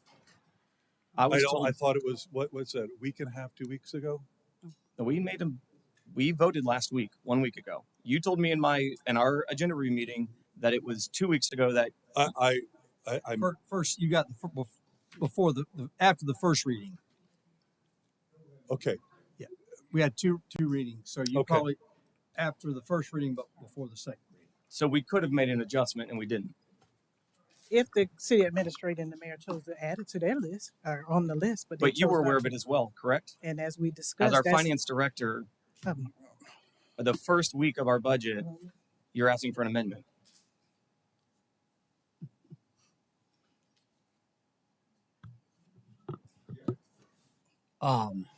Whenever we have to increase the budget as a whole, we will have to bring it here to be amended. This is one of those things that for me, when I saw it, it was a net zero. I didn't see an increase in the budget, and I didn't see a reason why we would need to amend the budget for it. But if we're going to be bringing in a bit more revenue, and that's offset by that expense on the other side, then yeah, we do have to come forward with that amendment. So for me, at that time, I didn't feel like it was an amendment that needed to be done. So I guess that's a concern as well, because you're withholding information from us to be able to make wise decisions for our budget moving forward. No, this wouldn't have even come to you if that was the case. But it's here now. And so now, Yes, again, we're because- having to amend a budget. because we're week one. increasing the overall budget. But if I it's just a understand. matter of semantics and moving money from one count to another, but it's the same money, it wouldn't come to you. Agreed. But it wasn't, and it should have been budgeted in there. It's part of the transparency. It's part of what we've been talking about this entire time, where residents are coming up And saying, that's why we're here now. we should have known last week. Well, I didn't know until last Thursday when I had this discussion with But did you Blanche. vote It on the was budget last after the week, budget. Commissioner Nesta, or not? No, I didn't, for this exact reason, because clearly you didn't have a balanced, correct budget. Okay. That's Well, evident. you want to talk about timing. This was after you guys approved the final budget. That's not what they're just And saying. No, they had a discussion. I didn't agree. That's the point. Again, I think this is well needed. How this was handled was poor. Okay. Okay. Anybody from the public wish to speak on this matter? Not, we'll close the public hearing. Look for motion to approve the creation of a foreclosure fund. We've got a account. resident that wants to speak.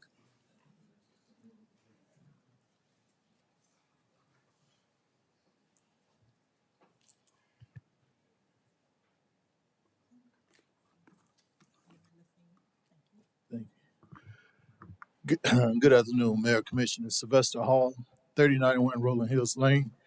And just a couple things. When we go through the budget process, to make sure we don't have incidents like this. Yeah, I know sometimes there's Murphy's Law, but it's not a good look. And for the city attorney, is there another entity that a resident can apply for to have a forensic audit done on the city of Apopka? Another entity? Is there another board, another organization that we can apply, because it was shut down here? And so now, do the residents has another recourse that we can go to make sure that we get a forensic audit for the city of Apopka? Do you want me to answer the No, question? no. Okay. Why you can't answer the question? Because we're talking about a amendment to put money into a code enforcement tax lien. It's got nothing to do with a forensic audit. What we're having to do to make the amendment, and we just passed the budget, that's what it has to do with. But I'll leave it at that. And I'll say this to the board. It shows the transparency that we're talking about for us, the community, that the whole incident that happened when we passed the last final budget, where the city attorney wasn't even here to answer questions that may come up, or he wasn't even here. So that's why you had one of the commissioners walk out, but we still passed the budget. I'll make a formal request because you work for the residents. You don't work for the mayor. You work for us too. So I'll make a formal request to see is there another entity that we can apply to as a resident to have a forensic audit done in the city of Apopka. Thank you. Anybody else want to speak on this matter? If not, we'll close the public hearing. Look for motion to approve the creation of a foreclosure fund account for code enforcement, tax liens, and foreclosure filings. So moved. Got a motion by Commissioner Velasquez, Second. second by Commissioner Smith. All those in favor? Aye. All opposed? Motion carries unanimously. Next up, overview of the city FY 2025-2029 5-year CIP plan. I know it's Blanche and Sean and I have Sean Ocasio and here Henry Thomas here from Raftellus as well to help address some of the questions. As we talked about through the budget development process and workshops and meetings, we were updating our impact fees and our water, wastewater, and sewer reclaimed water fees as well. In regards to the police, fire, and parks and recs impact fees, this chart is a comparison of some of the existing rates and the currently proposed impact fee rates. You can see some of the increases there in regards to single family for police, and this is the all-in rate with all the projects that the departments had submitted, going from 747 to 1,354 per unit. That's about an 81% increase. Multifamily, 747 to 1,083, 45% increase. That's police and fire from the 708 to the $1,031, a 46% increase. Multifamily, 708 to 824, 16% increase. In regards to parks and recs, the single family going from 1,060 to 3,520, a 232% increase, and multifamily with a 166% increase. Some of the major projects contributing to the higher proposed rates is related to the police training facility, about 52.2 million, and the public safety administration complex for about 54.5 million. That's factored. In regards to the fire department, again, it's the public safety administration complex and the fire station 7. For parks and recs, the large contributors are land acquisition for level of service maintenance, about 20.2 million, aquatic facility / pool, about 20 million, additional baseball, softball fields, 16.8 million, additional soccer and multi-purpose fields, 10 million, artificial turf conversion, 15 million.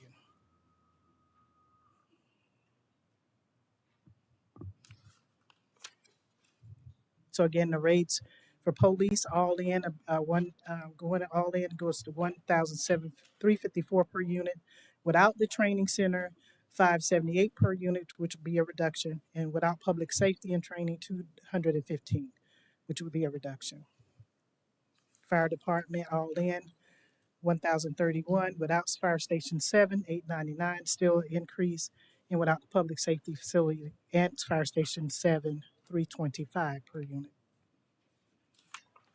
Parks and Recs, a few scenarios here, all in the 3,520. Without the turf conversions, 3,068. Without the turf in the pool, 2,465, and so forth, as you can see, without the various options there. So the final one, without the turf, multipurpose fields, baseball, land acquisitions, 822 per unit. In regards to the utility fund, as you know, this is still underway. We started out at the 40%, 15%. That wasn't palatable, so we went down to the 23.75%. Some of the large contributors was associated with the capital budget going from 284 million to 482. And so we did revamp that capital budget as well. Some of the major projects that were factored in there was the Grossenbacher water treatment plant, 13.9 million.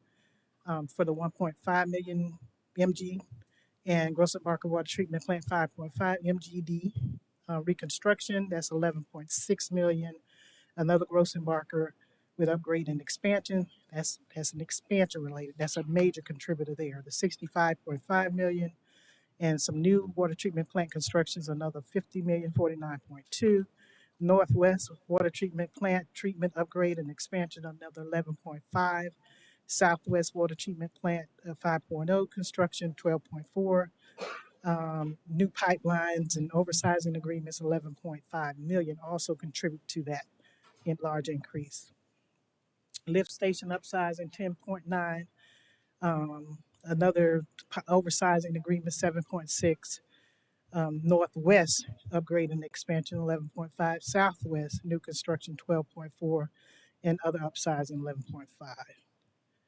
In regards to the reclaim, 40.4 million. Golden Gem pump station, 16.1, and reclaim utility lines, 12.4, oversizing as well for that area, 11.9.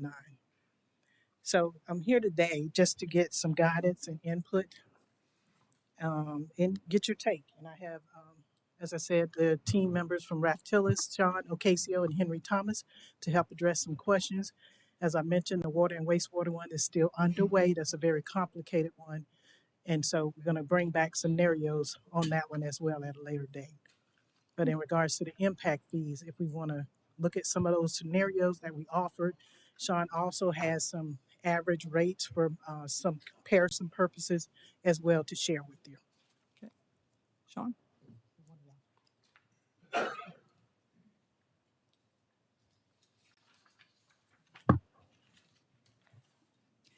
Good afternoon. For the record, name is Sean Ocasio with Raftalis Financial Consultants. If I could take a moment just to unpeel some of that, I'd like to. So as a part of the municipal impact fee update that we're doing currently for the city, we're looking at the impact fees that are charged. So these are fees that are charged to new growth and development. These aren't fees that are paid by existing residents. So this isn't some form of tax or something like that. It's just to new growth, and they're related to expansion related costs. That new growth coming to the city, places an impact, places a demand on different public services, whether it's for the police department, for the fire department, or for parks and recreation. So then with that, as a part of that analysis, what we're looking at is your investment in those various departments, in terms of assets.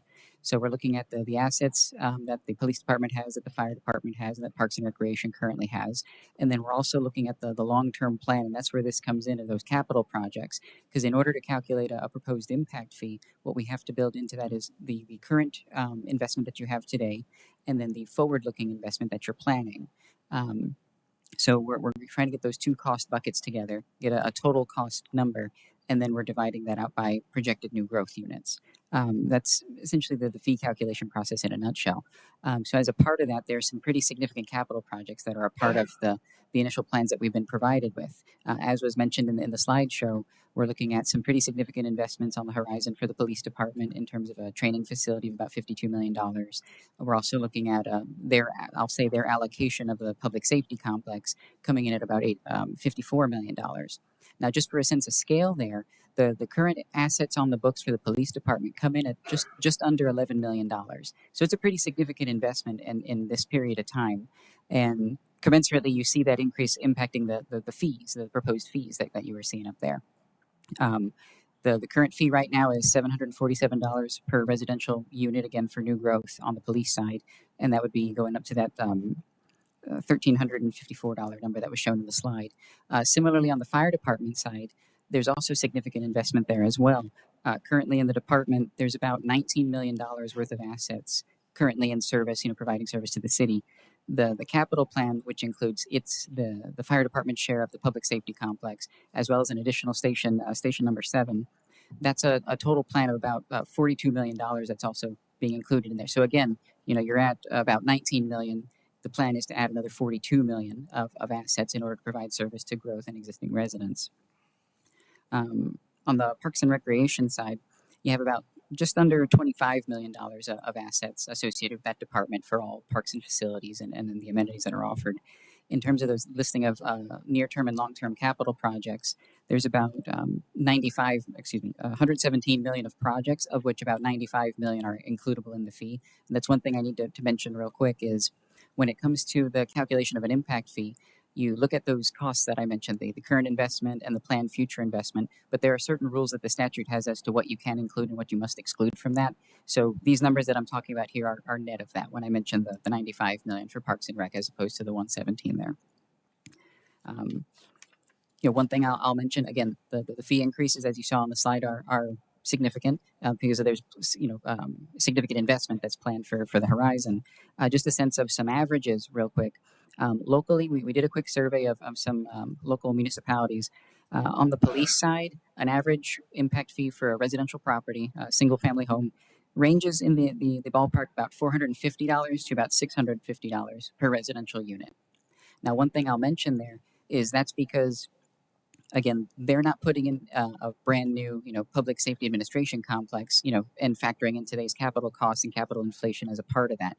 These are for a little bit more established departments that don't have that big a capital need in the near-term horizon. On the fire side, they average, again, locally about $500, maybe $600 or so.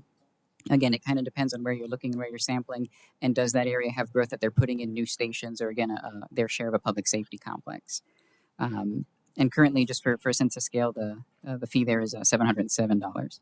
On the Parks and Recreation side, your current fee is $1,066 per residential unit.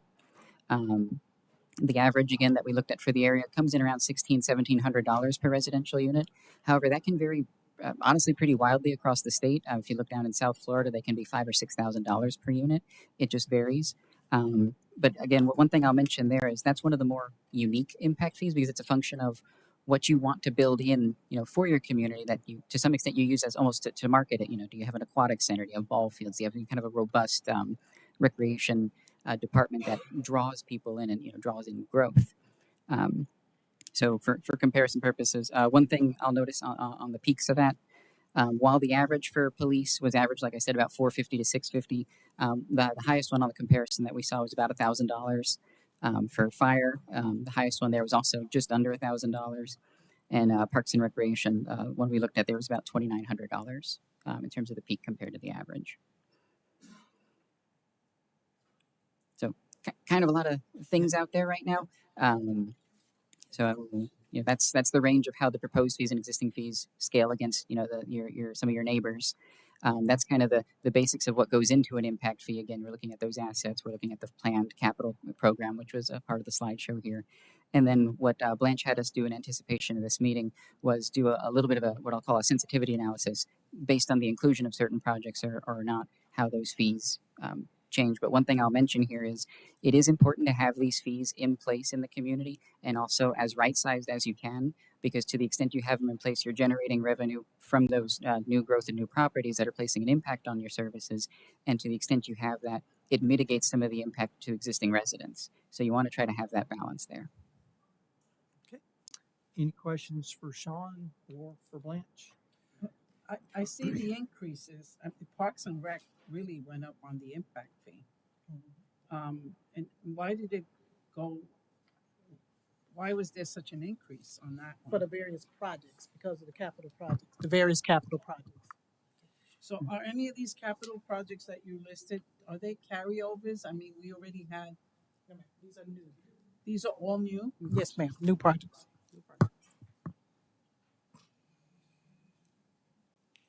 For the water system, all of these are new, the ones that you list here? Rossenbacher. Okay, which one are you talking? Well, Parks yeah, and Rec, the- or are you going to the? Okay, are you going to water, wastewater, or Parks and Rec? But all of them are new. All of them are new. Yeah, but which projects are you referring to? Well, you have some that are in light blue and some black. What's the difference? Why is there a difference? Are you under the water system? All of those are new projects. He was just saying that the light blue are the major contributors. All of them are contributing to the higher rates that we're proposing. But some of the key ones that are really contributing, as you can see, is that Grossenbarker water treatment upgrade expansion at 65.5 and the new water treatment plant construction at 49.2. But all of these are new projects. So this with the impact fees is really with the development, the new development. It's the new growth and new developments that will get the. But these are the water rates right here. When you're talking about the water, wastewater, and reclaim system, those are the water rates. Yes, ma'am.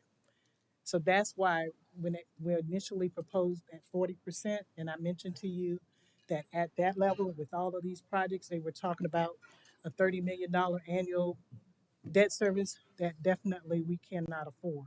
So that's why we said we had to push out some of these projects. We got to phase them in as we build up revenues and be able to afford some of this in the lateral years. So they're going to come back. We're not done with water and wastewater rates yet. I'm just sharing with you some of the input and why we push some of those projects out. We're going to come back for the water and wastewater. We got time on the water and wastewater. We've already set the rate for FY25. So we're good. Am I saying something wrong? Yeah. Okay. So we've already set the rate for FY25. It's the police and the fire and the recreation impact fees. If we want to move forward with those and say, make it effective come January, we need to make some decisions about whether we want to include some of these big projects in there. For instance, do we want to include Fire Station 7? Do we want to include the training center for police?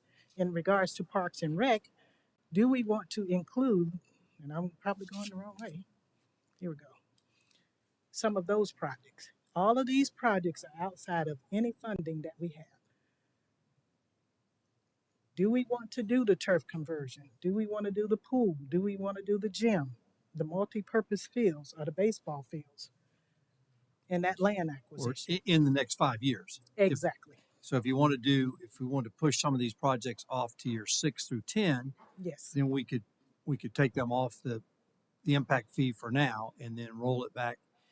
The one thing, Sean, I just want to make sure, just so everybody understands, on the police and the fire, the calculation you have here is minus the current facility, which we can't use impact fees for. Is that? So you can include the existing investment to the extent there's capacity available to serve new growth. So essentially, the way we look at it is we're taking the existing assets of the department, which I said was about $10 million. From that, we're netting out the costs that the statutes say we can't include. Back in 2021, the Florida statute changed on impact fees. You can no longer include short-lived assets of a useful life of 5 years or less. And also there are certain restrictions on what can be included as a part of the calculation. So netting out those costs, we then take those costs and look at them combined with the forward-looking capital plan, but we attribute it across your entire population. So it's effectively, yes, we are pulling those costs out. Okay. It's how you look at the calculation. Yeah. Okay. All right. Any other questions, there, Commissioner Velasquez? No. So I guess before we vote, we can decide what we will kind of push it past the 5 year, you're saying, or This is a 5-year plan. this is the 5 year plan? That's what we're building. Has of all the commissioners gotten a pretty good briefing on all the projects within the CIP? No. You know, I wonder if we shouldn't have one more. Can we push it off one more meeting and still get it by January 1st, Sean? Is that going to get us in trouble? So one of the things about this, for a little context, my understanding was this more of a status update on the impact fee study. What I would say is because of the level of the increases, there are certain other teeth that the statute put in that speak to how you have to phase in the impact fees over time, and also fee maximum thresholds or caps on increases.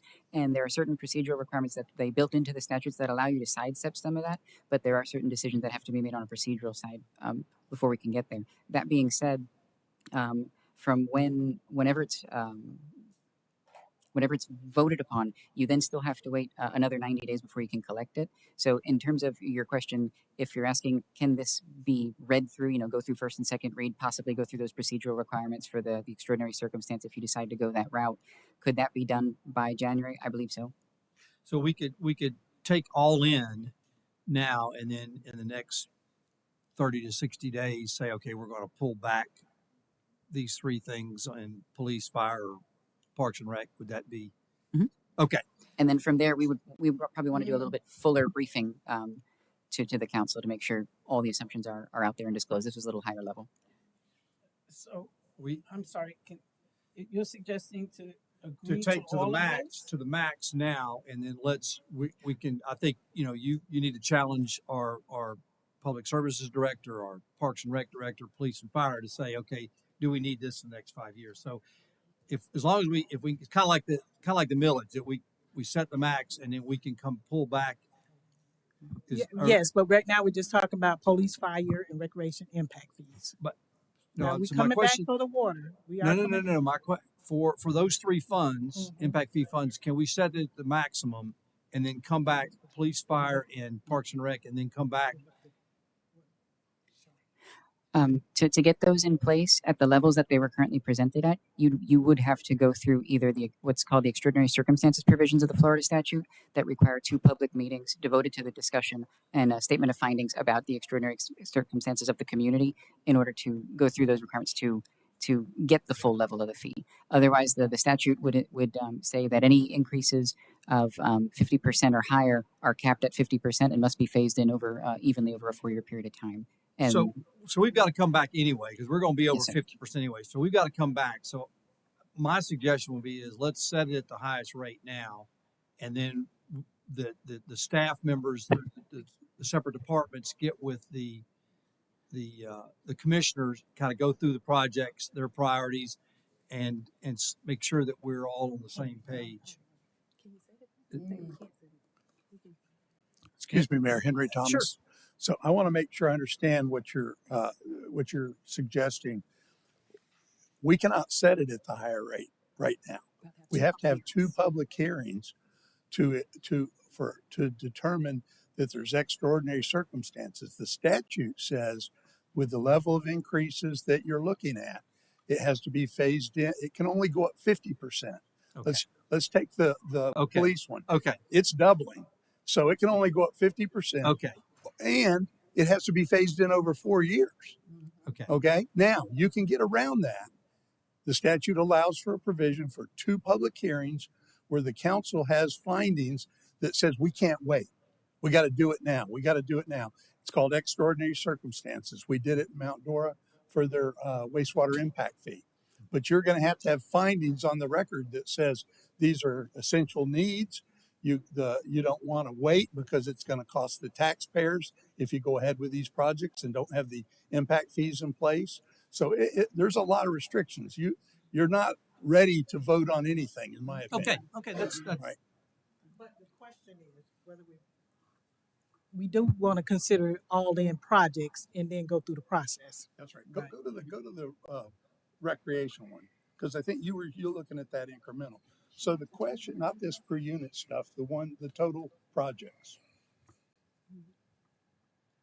No, the projects themselves. Thank Okay, this is what the question you need to address Correct. before we can do it. Do you want to spend $20 million on a pool in the next 5 years? Do you want to buy more land for recreation? Do you want to spend it 16? Those dollars are going to drive it. They're going to determine where we can go. So to me, you need a workshop on these Right. dollar That's amounts. what. Yeah, and Okay. whether they should be in or out. So Okay. I would suggest a workshop because none of us Sure. have really been kind of, I don't want to say educated, but we don't have enough information to make that decision right now. And then in the workshop, we can have each department's kind of Yeah. present what that looks like because I don't know. Yeah, we can do that. I mean, Yes. this is normally in the past, the CIP plan has been done and they just put the stuff in there. Now it's impacting the rates. Mhm. So that's why I wanted to take a different approach. This is step 1 to that different Yeah. approach. Okay. Okay.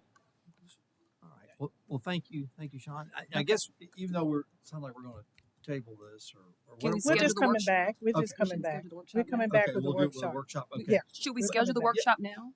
Or Can we schedule a workshop now? Sure. We can look at your next available You day. want to When do do it you want to? We could- before the? Could we do the it next 16th council meeting? before the council 6 meeting? o'clock? Is it an hour enough time? There's a lot of projects on there. We're doing parks and recs and recreation, parks and recs, police and fire. Right. Okay. Mhm. We're doing all 3. Yes. So you We you could wanna do that in an hour. 5:30 before the next council meeting. That work for everybody?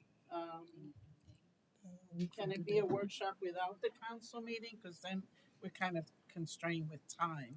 And sometimes a workshop may take a little longer. But you can still bump the council meeting as long as it can't start before 7. You're fine. Yeah. If you want to you don't want to do it on the day of a council meeting. No, because it's unfair to the public, because sometimes if we run a little longer, then we have presentations and then I don't want our public sitting here till 11 o'clock at night for a public comment.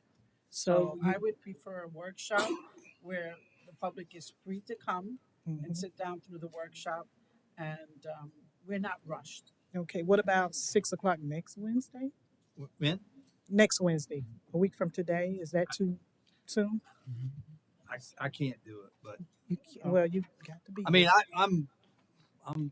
That's okay. They can do it push it. without me. I mean, I'm pretty well. I know you're abreast of what's going on. But, I've seen all these multiple times, but the following, well, then we're going to have to go out 2 weeks from 3 weeks from today.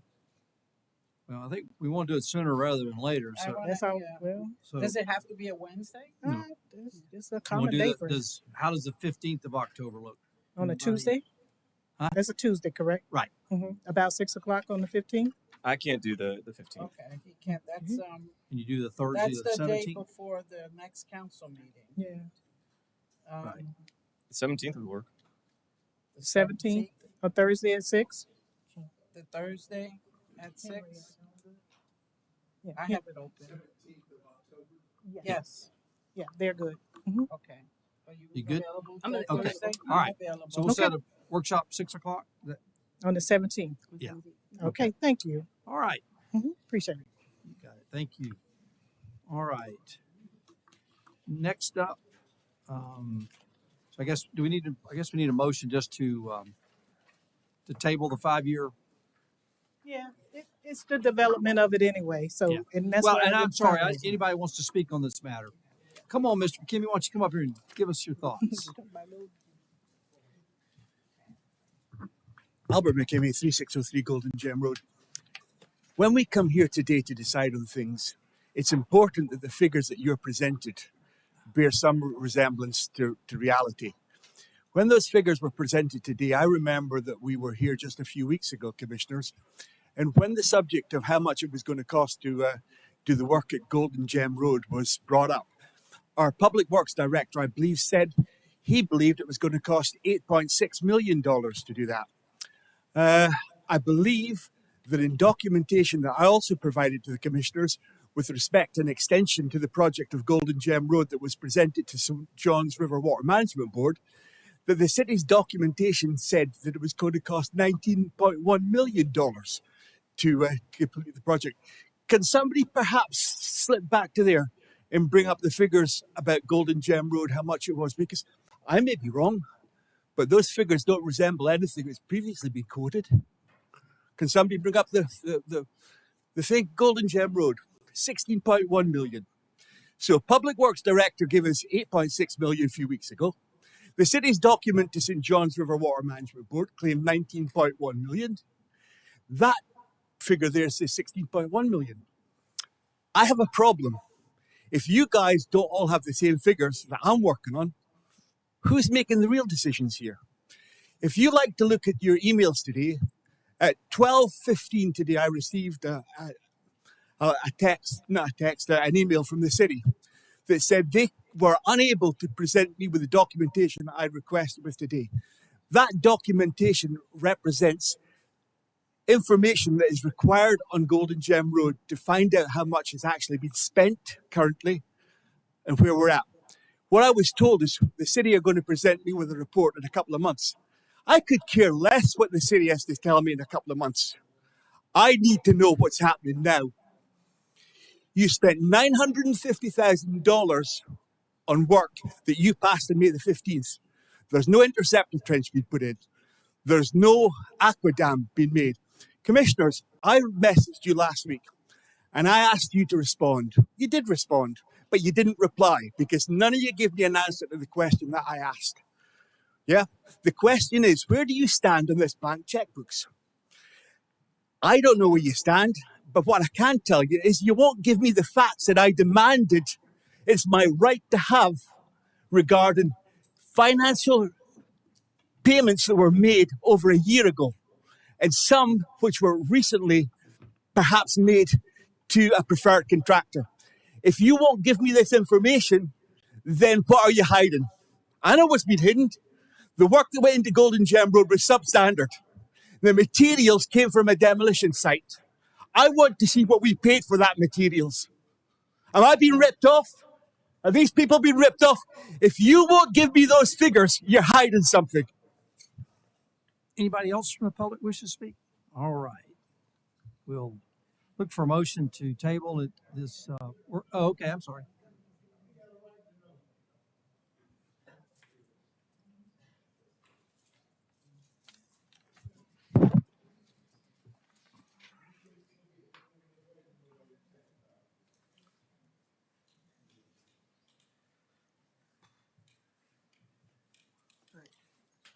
Virginia Street, 2119 Palm Vista Drive. The only question I have is when we looked at the budget last, we had a lot of conversation about the water system. And so are some of these things that are on here about the water system, is it the same thing? Well, there's two different things we got going on. We got the impact fees, which are the only three departments are police, fire, and parks and rec. This is the CIP, the 5-year work plan, which includes all those items. So we did have discussions about possibly creating some impact fees to help us offset some of the upcoming things that it will cost to increase our community, right? We did talk about trying to do that, right? So have we not done that? Is that not part of this? No. No. So are we going to do that so that 2026 and 2027 our water bills isn't going to be increasing at the rapid rate in which they increased this year? I know just before I got here, I think you completed an impact fee study, and that's in effect, right, Henry? The impact fee for water, wastewater, sewer impact fee study, that was done recently, right? No. Not impact fee?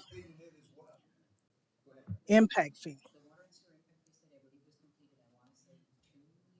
Yeah, just before I came, I thought it was. Okay. Right. So that's the Say one that that's into the already mic, I'm sorry. yes. Okay. So it's being updated as a part of the water. So is that what y'all need to come on up to the mic? Yes, please. I'm only aware of the water rates, not the impact. I thought so. Okay. So yeah, the impact fee was done a couple of years ago. So that study was completed and those rates are in effect now. This is pertaining to the water rates, the utility operating rates. Okay. And that's the one where we settled at the 23.75, even though because of those projects, they were proposing the 40%. So as I mentioned several times, we're trying to phase these projects in some of the outer years to lessen that impact on the rates. Okay. But I think, Mrs. Street, your question was, do we have an impact fee for water? Yes.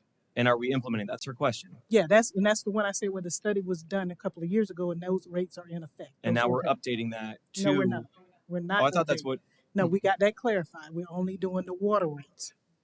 We're not updating the impact fee rates. Just the operating. Just side. the operating. Why don't we update the impact fees? Because the study that we had is still in effect right now. Yeah. And they were not tasked when Chuck was here. Let's be clear, these are not my tasks, but I'm stuck here, okay? And I'm saying just stuck. And they were tasked with doing the water rates and the police, fire, and recreation impact fee rates. So this is an opportunity, though, if we did want you to update our impact fees for water, we could change those? And this would be the time to do it, to adjust and adapt versus just increasing our speak to that. Water rates? Sorry, Mrs. Street, I'm not trying to interrupt you. If you have more questions, please. I know that it's going to result in significant impacts on new development. But based on the capital plans we're looking at, the fees we adopted 2 years ago don't necessarily reflect all of these projects at these costs. So yes, you can update those, and they're likely be higher than the ones that are in place today. Now, there's a number of legal issues you're going to have to address, and one of them is that the Florida statutes have changed as of 2019 that really limits how you can update things. And, but it does suggest that water, wastewater impact fees are exempt. And I don't know what Mr. Shepard's opinion on that is, but in many communities we work in, the local council says, we agree they're exempt, we can update them as we feel fit need. Other jurisdictions that I work with say, no, it has to, the same rules that apply to municipal impact fees apply to water and wastewater impact fees. So once we get into this study, implement cycle, you can only do it once every 4 years. That's the other thing that's in the statute for impact fees. And whether water and wastewater system development charges or capital, whatever we want to call them, capital charges are part of that is a question that you need to answer. But that being said, we can update water and wastewater fees for you now. I think so. And the benefit of that would be that we wouldn't have to realize these huge increases to our current residents, correct? This would help to offset those rate increases. It would help offset any rate impacts of these projects if you had the higher impact fees in place. Absolutely. And Attorney Shepard, are you in agreement of that? That from your understanding of the statute, that we could implement quickly? Well, when you ask a lawyer about quickly, that's a joke in the question. But quickly relative to other legal things, yes. Well, I mean, in reference to the other impact fees in that process, and that we have to wait 4 years. Quicker. Okay. So that, I mean, I think that's very beneficial. And thank you, Mrs. Street, for bringing that up. I think that as long as the rest of the council obviously agrees, I think that's something we should look into to help reduce our increase, not reduce our increase, but stop the bleeding on the water rate side, but increase our impact fees to help with these new projects. Well, and I think it's important to keep in mind that the fees were done 2 years ago. Yeah, right. And we had a plan to update rates. And then we also decided to look at the muni impact fees. But think about what's happened to the capital costs in the last couple of years. Right. So it's not like an oversight, really. No. It's do we want to try to catch up? Adapt to where we're at. Yeah. And so that's y'all's decision to make. We'll be happy to help you, but certainly it can be done. And I suspect it will be higher. And that cash flow could be used to pay the debt on the new projects for water, wastewater that would otherwise have to be paid from rates. I think that's a really smart idea. And I think I'm hopefully in the support of the council too, to let's implement that as quick as possible. So you do your study side, come back to us and let us know. And I think that would be advantageous for sure.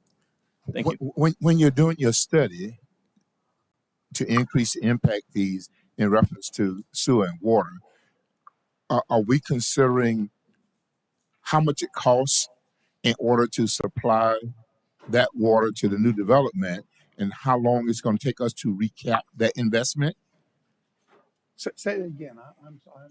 When we determine impact fees, are you considering how much it's costing to supply water and sewer to the new development, and how long it's going to take us to recap that investment? Yes. In other words, what we look at the project costs. We then have to apportion those costs. If it's incremental, like right now, you're adding lots of new capacity. That's all growth related for the most part. If you were rehabbing a plant, then that has to be shared with existing payers. But this new capacity would be built into the cost of the new capacity would be built in the fees. Let me just give you a quick example. In Mount Dora, they had to expand their wastewater treatment plant to deal with the growth they're facing. And that current fee, Sean, what did they adopt? $7,950 is what their current wastewater impact fee is. And that's reflective of today's cost of building a new wastewater plant. To put it in context, the cost of that plant was over $40 per gallon of capacity. The current plant that's been serving the community for many years cost them on the books $13 per gallon of capacity. So you can see what's happening to the cost of, especially wastewater treatment, because in addition to the cost of construction, you've got a lot of regulatory requirements that go into these plants. But the costs are going up many-fold. And if you look at it, again, now Mount Dora, they did an extraordinary hearing circumstance. They adopted those new sewer impact fees right away, and they're going to go in place 90 days after the adoption date. You still have to waive that, still have to wait 90 days. That's just a good policy in dealing with the development community. That's what we would suggest.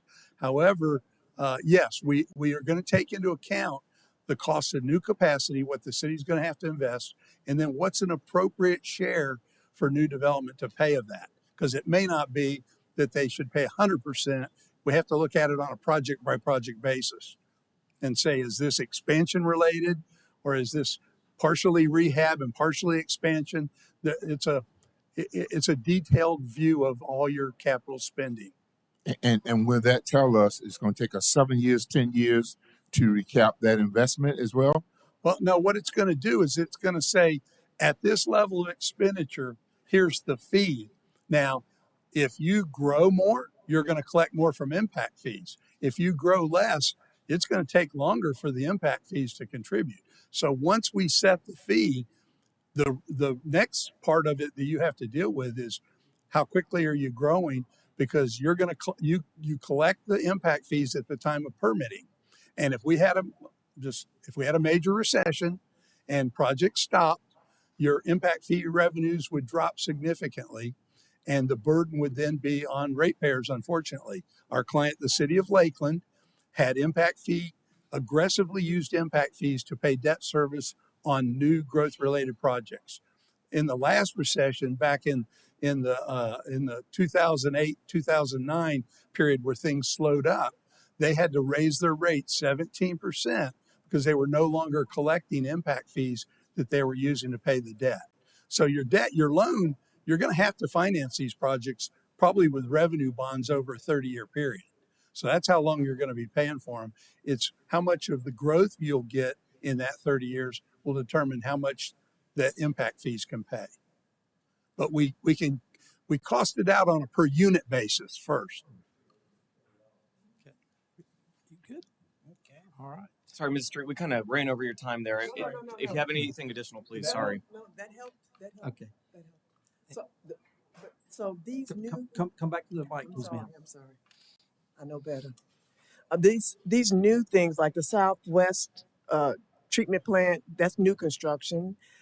These new pipelines, all these other things that are having to do that are new, those things should be, or I think should be part of the impact fees. Correct. Right, Exactly versus the public Yeah. paying for Yeah. them, right? Yep. But things that have to be right sized to handle, like I know one was like the asbestos removal, that one. That would still be the community paying for it, right? So let me I'll give everybody just a couple of examples. So we got the water wells at Grossenbacher. Okay. We got to go to the lower aquifer. Part of that will be 403, which is impact fee. Part of it will be we're replacing one that's in the middle aquifer. So Right. some of it will be paid for by us, Mm-hmm. and some of it will be paid by the development. Right. Okay. You take replacing the asbestos and the galvanized pipes. Yeah. That's all on us. That's all on You us. take the Arrow Estate where we've got this water system that's 50 something years old, and we have to replace it. That's all That's on all us. on us. Yeah. So there are, and then if it's a new app, we got the lift stations, 2 expensive lift stations that will be mostly us, a Mhm. little bit of New. new. So it's kind of a fluid number Mhm. for who pays for what, and you have to be very specific that impact fee pays for only new Mhm. construction and not maintenance. Correct. Right. Yep. So what, to ease the amount of increase that may happen next year and the year after, I think that if this would, like, Commissioner Nestor said, this would be a good opportunity for us to address it because, every council meeting we're approving new developments. Sure. So that's not slowing down. Yeah. So since we know that's not slowing down, we might as well, take the advantage to take care of this right now and minimize. Thank you. Okay. Mayor, could I offer another example that I think might help? Sure. Because on your plan, Come over to the you've mic. got the new, Henry, come over to the mic. I'm sorry. On your plan, you've got the new pipeline oversizing agreements. Right. Okay. So what the core of that is, you've got a developer, he's paying for that pipeline. But the way growth moves, it would be unwise to just build the pipeline to serve that current developer. There's going to be another developer that's going to need more capacity further down the linear length of the pipeline. So the city oversizes to be able to accommodate additional growth. That oversizing can go in the impact fee. Correct. Because you're going to pick it up from new development. Yeah. But here's a good example where the developers are paying a significant. If you're oversizing to 7.6 million, they're paying a lot more than that to get these lines to these new communities. So you're doing a lot of things to make sure growth and development pays its own way. It's just that in the last couple of years since we looked at this, you've increased the number of projects and the cost has gone way up. So that's might be a good reason to relook at them. Okay. All right. Leroy Bell, 2308 Blue Meadows Court. I just got a question here. I understand that certain money can't be used for certain things with the impact fees. But on this investment portfolio, it seemed that it was about 20-some million dollars over that we made on the investment that came in. And Commissioner Smith was worried about putting it in what the Seacoast Bank. But my question is this: the money that we made off that investment, where can that money be used? That 25 million, where do it go? Do it go to the reserve, or the money that, if it's making 25 million at a rate that it's making, this 25 million that is made, can we use some of that 25 million for this? Or the 25 million, couldn't it went towards the wastewater or the potable water to keep from raising the rates on millage on the residents? It seems that we're making money hand over fist. Even when we're going through the budget item line, the mayor said that, oh, we ain't got no money. I'm pretty sure that this administration knew the rate that we were making interest on this money that was invested through this portfolio. It don't make no sense. Make it make sense. All right. Anybody else from the public wish to speak on this? Not, we'll close the public hearing and look for, I guess maybe the motion would be to have a. Yeah. Oh, okay. I'm sorry, Cliff. Mayor, I just wanted to clarify one point simply because I want to make sure that's on the record and you'll understand why. When Commissioner Smith was asking questions, he said a study to make the rates go up or something similar. I mean, not exactly, but it should be understood, even though it happens that they go up almost every time a study is done, you're doing a study. You don't grade the exam until the exam is taken. So in theory, the rates could go down. And the people who do the study are aware of this, and you need to be aware of it too. In this case, it sounds like a pretty safe bet that they'll go up, but you do not predetermine the outcome before the study. Good point. Good point.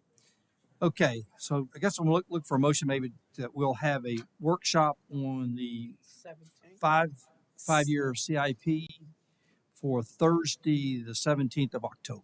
Right. And Mayor, also, can I get clarification? Are we receiving direction from the council to expand the scope with Raftellus to include an updated impact fee study on the water and stormwater, wastewater and reclaim wastewater? Absolutely. But Is that but we're a lot farther down. I mean, can you catch up with Let me police, say fire, this. and rec? They're under a piggyback contract. We need to go through and make sure that piggyback contract is still in effect. The tasks that they're working on now were issued already under that. Okay. So yeah. But if right, okay, so it would not be concurrent. It would be. That's fine. Let's start okay, with one now, that's though. fine. And Okay. Yeah. Okay. Absolutely. So the last one was December 2022, right? Okay. Yeah. Okay. Fee study is right. If we decide this capital plan, Right. we're going to wrap it up. Okay. Yep. Wastewater, we're starting from scratch. Yes. So that Okay. is the consensus then. Okay. Move forward. Okay. That's it. All right. So we looking for a motion for the workshop. So Got a motion by Commissioner Velasquez, Second. second by Commissioner Anderson. All those in favor? Aye. All opposed? Motion carries unanimously. So I want to be clear. We're talking parks, recreation, fire, and police. Correct. Okay. Correct. Yep. Thank you. All right. Next up, we're going to just need a motion to table the Dutch Brothers Coffee Transportation Impact Fee Credit to, is it a date certain, Bobby or Gene? Do you know if it's a date certain? Or, No or date Richard? certain. They don't have a date certain. Okay. So if we don't put a date certain in it,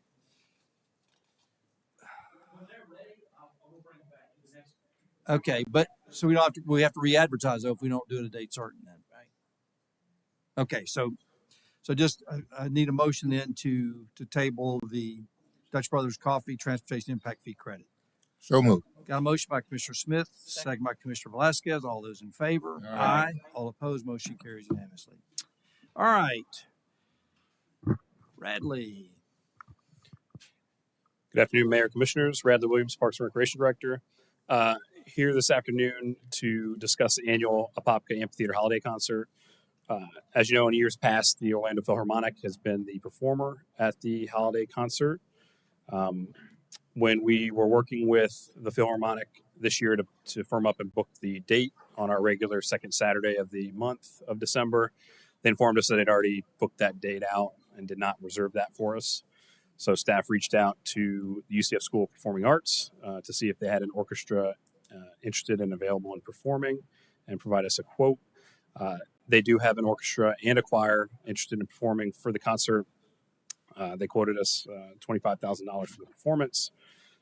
Portion of that is for production, which will be utilized through our city contractor, Birchmore Entertainment, or Birchmore Group. Per the Florida Statute 287.057.3E1, the services provided by the School of Performing Arts is not subject to competitive solicitation, just like the Orlando Philharmonic performances are. So we're just bringing this forth as information and to make sure the council has a blessing on bringing the UCF School of Performing Arts in to do the annual holiday concert, which would be December 14th from 5 to 7 at the amphitheater. Any questions for Radley on this? I just got a couple questions, and we've discussed this. So the Birchmore Group is going to directly work with UCF School of Performing Arts.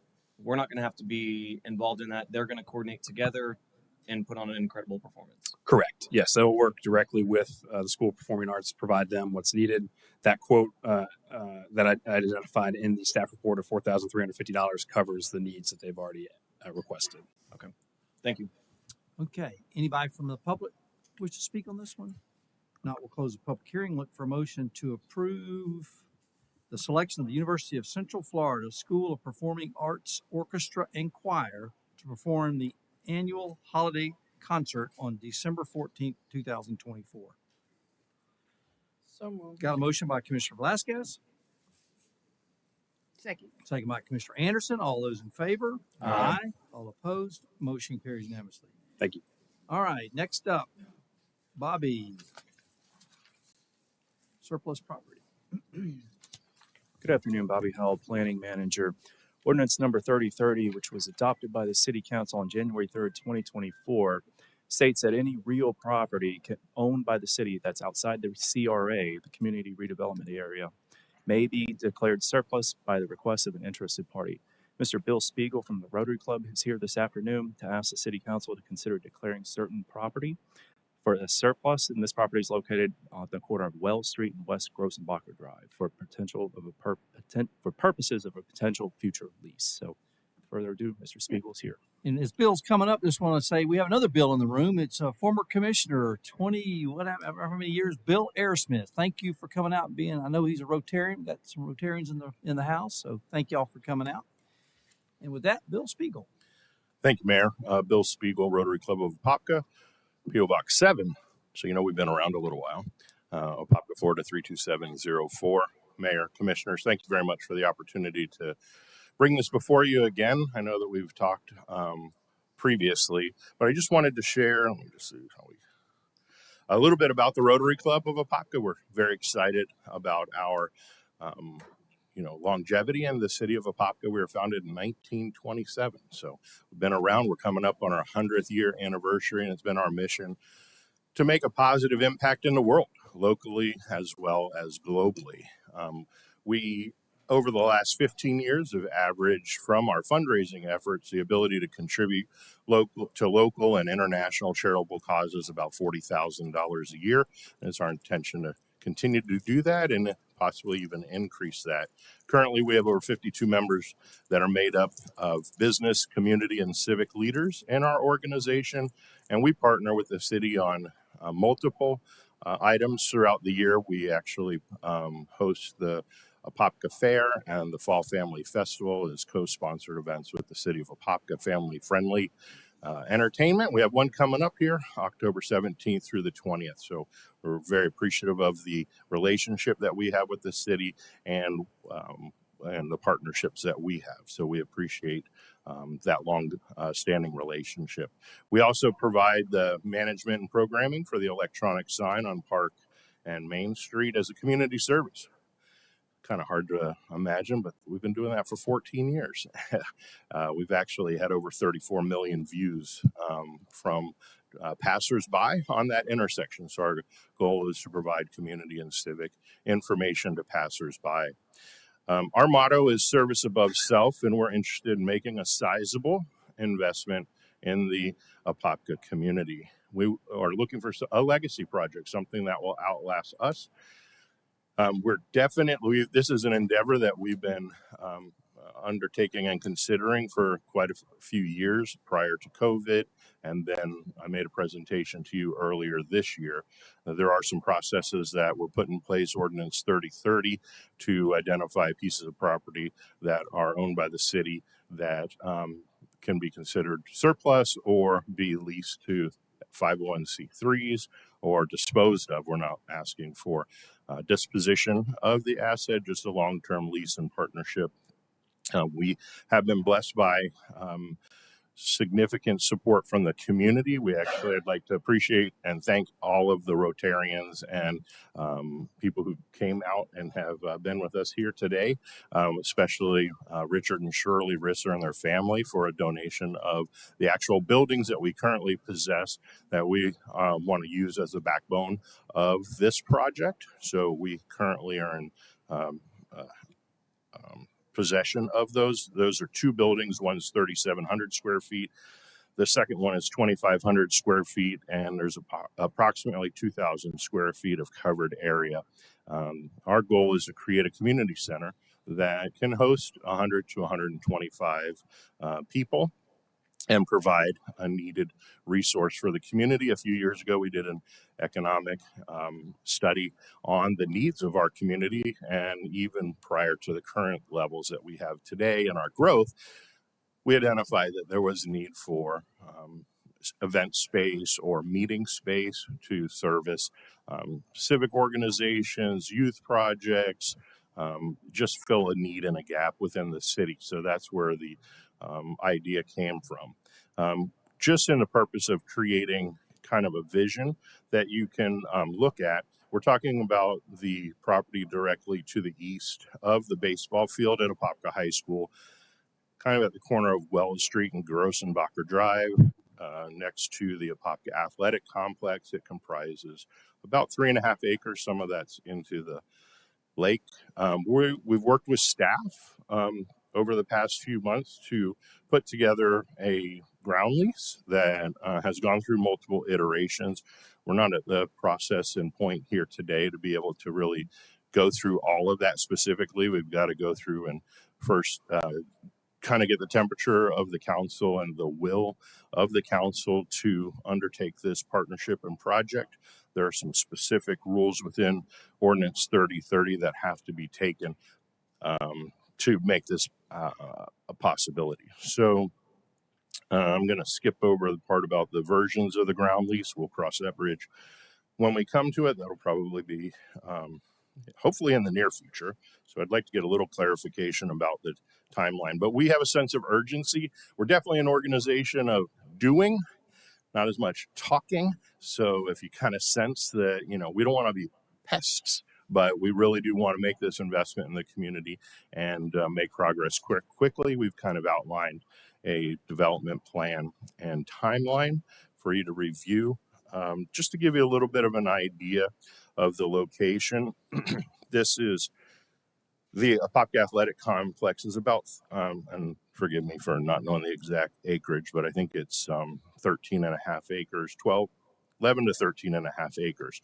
So we're not talking about the piece of property that houses the building or the baseball fields. We're looking at just that illustrated blue section that is directly at the corner and directly across from the baseball fields.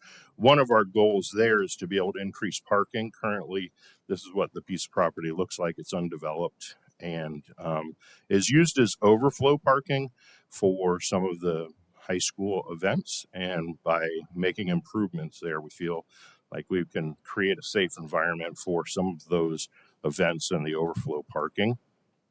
So that's a picture of the piece of property. To create kind of a vision, we employed an architect to give us an initial rendition of what that might look like.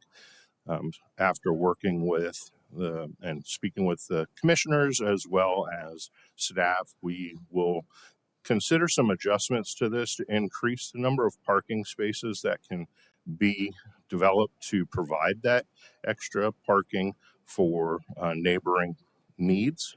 So this is just an initial kind of architectural rendition, as well as kind of an illustration of what those current buildings, how they were situated previously. They don't necessarily have to be situated exactly like this, but we thought it was important to be able to talk about a larger hall and meeting space, as well as smaller breakout like boardrooms and resources available.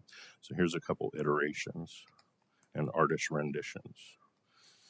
It's not uncommon in the country for Rotary clubs to get involved and make investments into the community. Many examples of Rotary Parks, probably one of the nearest successful community centers that is run in the state of Florida is the Rotary Club of Brandon. They started about 7 years ago, right prior to COVID, and have had tremendous amount of success in filling that need for the community to the point that they just acquired the piece of property directly adjacent for future expansion as well.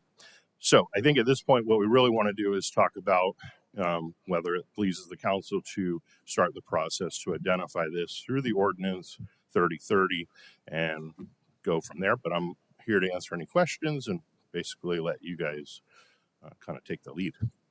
All right. Commissioner Anderson, any questions for? No, I've actually already Okay. met with them. I think it's a great idea. I like the idea that they will be making the facility available to the baseball team, and I know that's one of the needs that I've heard in the community. So I think I look forward to entertaining the idea of 3030 ordinance to see what it looks like. Yeah, I think that improvement of that space will be safer too, as well as being able to partner. We obviously talked with one of the largest stakeholder right there at the high school and have a letter from Principal Hines expressing his support. That was a concern, is to make sure that the residents in that community are aware of this project, Right. And that the high school is aware of it, and that you have that support. The other thing is that with this ordinance of 3030, once we surplus this property, if we do, and it is put out for bid, you may get other 501c3s apply for it. Yeah, Are you aware of that? Because we have had a few 501c3 organizations come to us asking for a space. Yep. And each of them are willing to buy the piece of property or ask for it to be leased to them with the same conditions that you are providing. And I believe I did tell you that, you know, it's just, we can't single the Rotary and say, let's give it to the Rotary. We have to, whatever we put, if we surplus it and it goes out, it really has to go out to everyone that's out there that's asking. Yeah, I'm not an attorney, so I won't play one, not even on TV. Right. But we've been through this process 4 years ago. I'd like to thank the Women's Club and the Garden Club for being here as well and showing support. I think one of the criteria that the city had previously looked at was a legacy organization that had been here. There's a lot of people and organizations that come and go. Nothing negative about any organization because there are great ones out there. As far as I know, there have been no inquiries on this piece of property. I know there's others. No, because initially, 4 years ago, if I remember, actually even further back, it was Dream Lake. Correct, over that way. You're right. And it was a little Dream over Lake 4 years ago. because, right, it was further back, and I remember you brought some drawings and that. And this has just been very recent. I believe this has only been the last 2 years, 3 years. Just over 2 years. Yeah, over 2 years. And then that's why the ordinance was kind of came after all of that, because we've had a few 501c3s. And I told you that I support a new community center. It's what we need. But my only biggest concern is that the community around it is aware that a community center is going to be in their residential area. And that the school, which is used to using that property as overflow parking for their sports events, that they also understand that. Because we don't want to get to a point where there's some construction going on and then all of a sudden we have everyone here in City Hall saying we don't want the project. Right. No, absolutely. And I think that, I think most of the feedback that we've gotten from the community and stakeholders is, and everything takes time, so not to be critical, but I think people are like tired of talk and like, okay, let's see some progress, let's see some results, let's see a timeline that we can see a production, a development plan, and it actually works. So I do think that people are willing to take a good look and then be supportive. We've seen positive reception from, like I said, stakeholders, as well as people looking to lend time, talent, and treasure to helping this become a reality. And we feel blessed from that response too. So. And the other thing is that no one really came looking for that property because no one knew about it, but they will know about it now. It's been there a long time, but yeah, hey, and we can go back to Park Avenue. No, because some of the properties that they were approaching us for were well known that were kind of sitting there vacant. But this piece of parcel, no, you're right. The only organization that approached us for it has been the Rotary. My feeling is if it's meant to be, it's meant to be. We've been blessed by a lot of things, and we're optimistic, and we're looking for a better future for the community, and I hope that's the response that we get. And I think it's important to note that they have invested a lot into the community. They are not an organization that, started up a year ago and come into the council and asking, but they have I a proven track record. understand that. Yeah, I just want to just say that's really important, the legacy. I definitely understand that, and that's not in question. But you understand now with the ordinance that we have in place for surplusing property and real estate that we own has a process, and it is open to anyone now that would be interested in it. That's all I'm saying. Yeah, I do think, and like I said, the city attorney, Mr. Shepard, could expand on it a little bit as far as the leverage and the framework that the council has as far as being able to make the decisions. I mean, there's obviously a couple of different criteria if it was being sold and what the value is, or if it's being leased, and then there's some other criteria for 501c3s. We're not asking for anything special. So, part of the reason we waited till now was so that way there would be a process. Right. But thank you for the question. Commissioner Smith? All right, I'm good. Mr. Nesta? No, I appreciate you coming to speak and presenting this. We met, I think last time maybe 8 or 9 months ago, maybe more, maybe less, to speak about this and this project.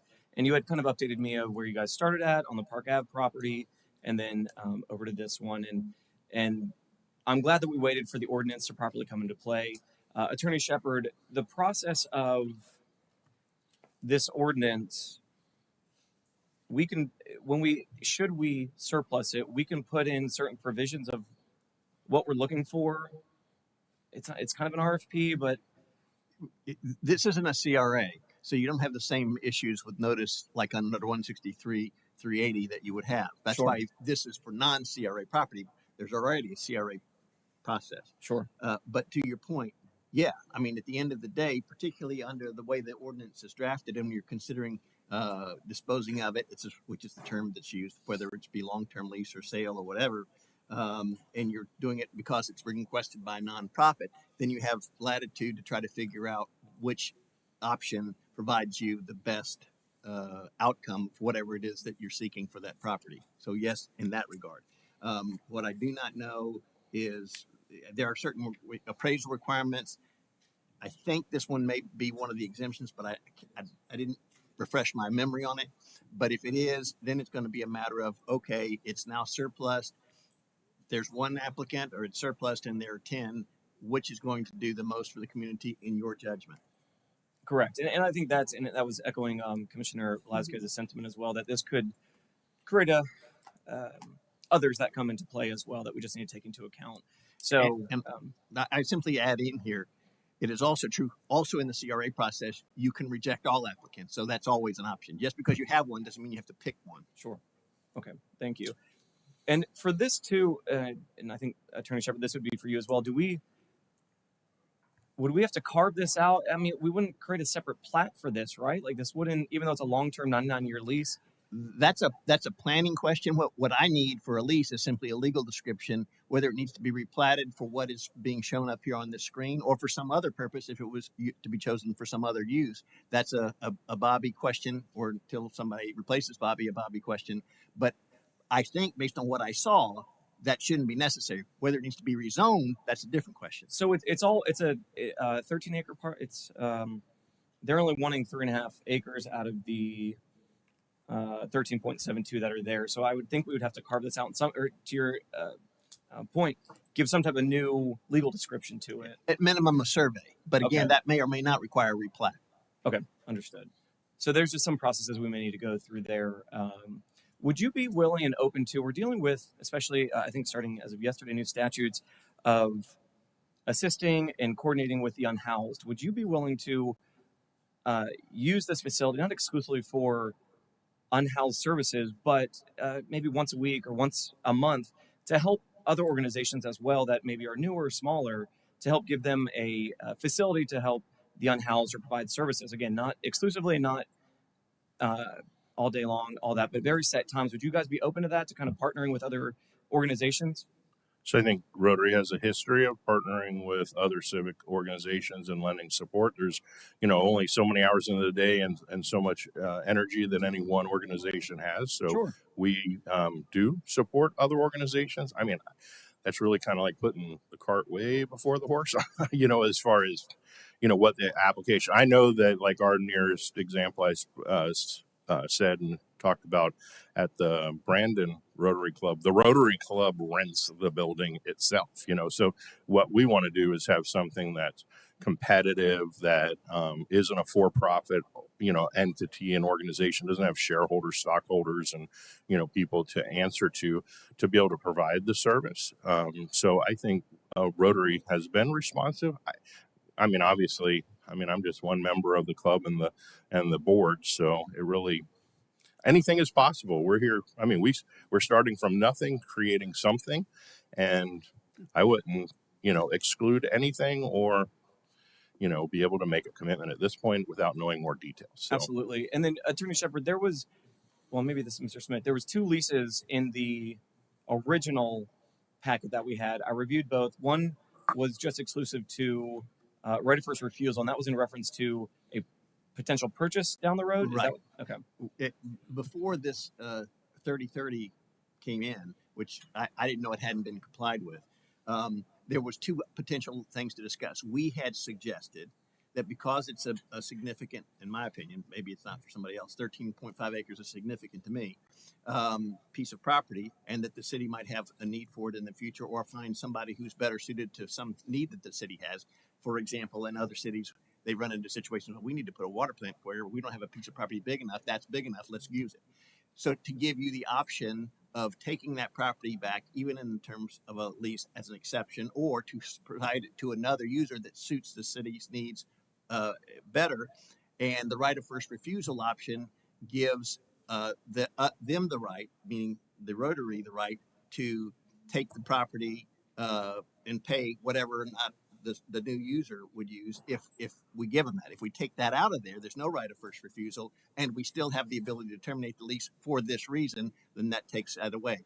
And I can't remember, Mr. Spiegel can tell you which way they preferred it. I can't remember right now because my kind of mind went off of it once I realized we still have to go through 3030. But those are why it was presented as two different ways. If you decide, hey, once this property is done with, we don't have to worry about it coming back, we don't need it, then okay. Got it. Thank you.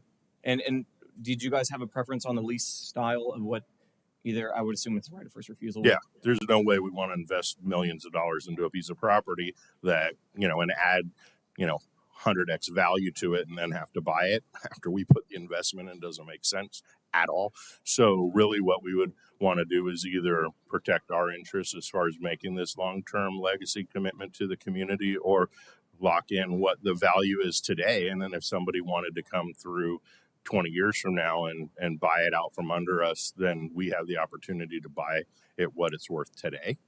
Okay.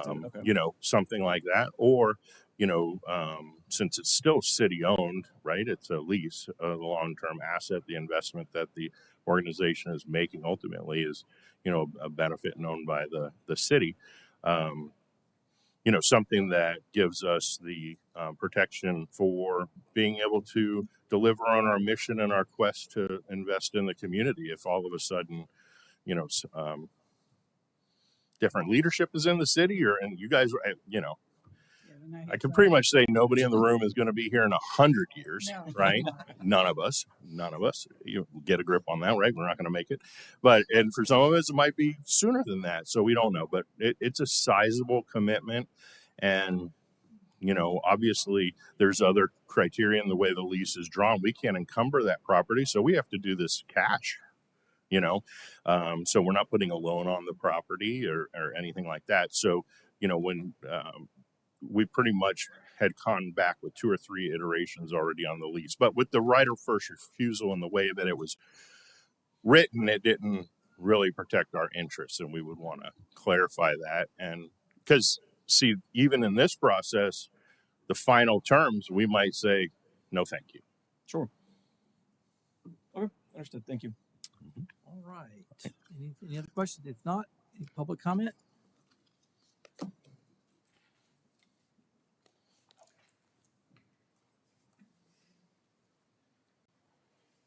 Leroy Bell, 2308 Blue Meadow Court. I think this is a pretty good idea. I know the Rotary Club is pretty good people. The young man down on the end down there, I remember running Lumberjack, the very first shed that I built. I think it had to be in the 70s. I went to him and I gave him the dimensions. And he told me how many 2x4s I needed, how many nails I needed. He was really a great help to me and always had his doors open. My organization, the AACCC, partnered with the farm share. And they used to bring me down a semi-trailer load of food once a month. And I couldn't get the food off the truck because I didn't have a forklift. But this young man right here, I forget his name, Tommy. He would come down and he would take the food down off the trailers for us to give the food out. I think it's a pretty good idea. And to piggyback, to help the community also. And if they would be willing, we could kill 2 birds with 1 stone. Would you be willing to feed the homeless once a month? That would be my question. Anybody else?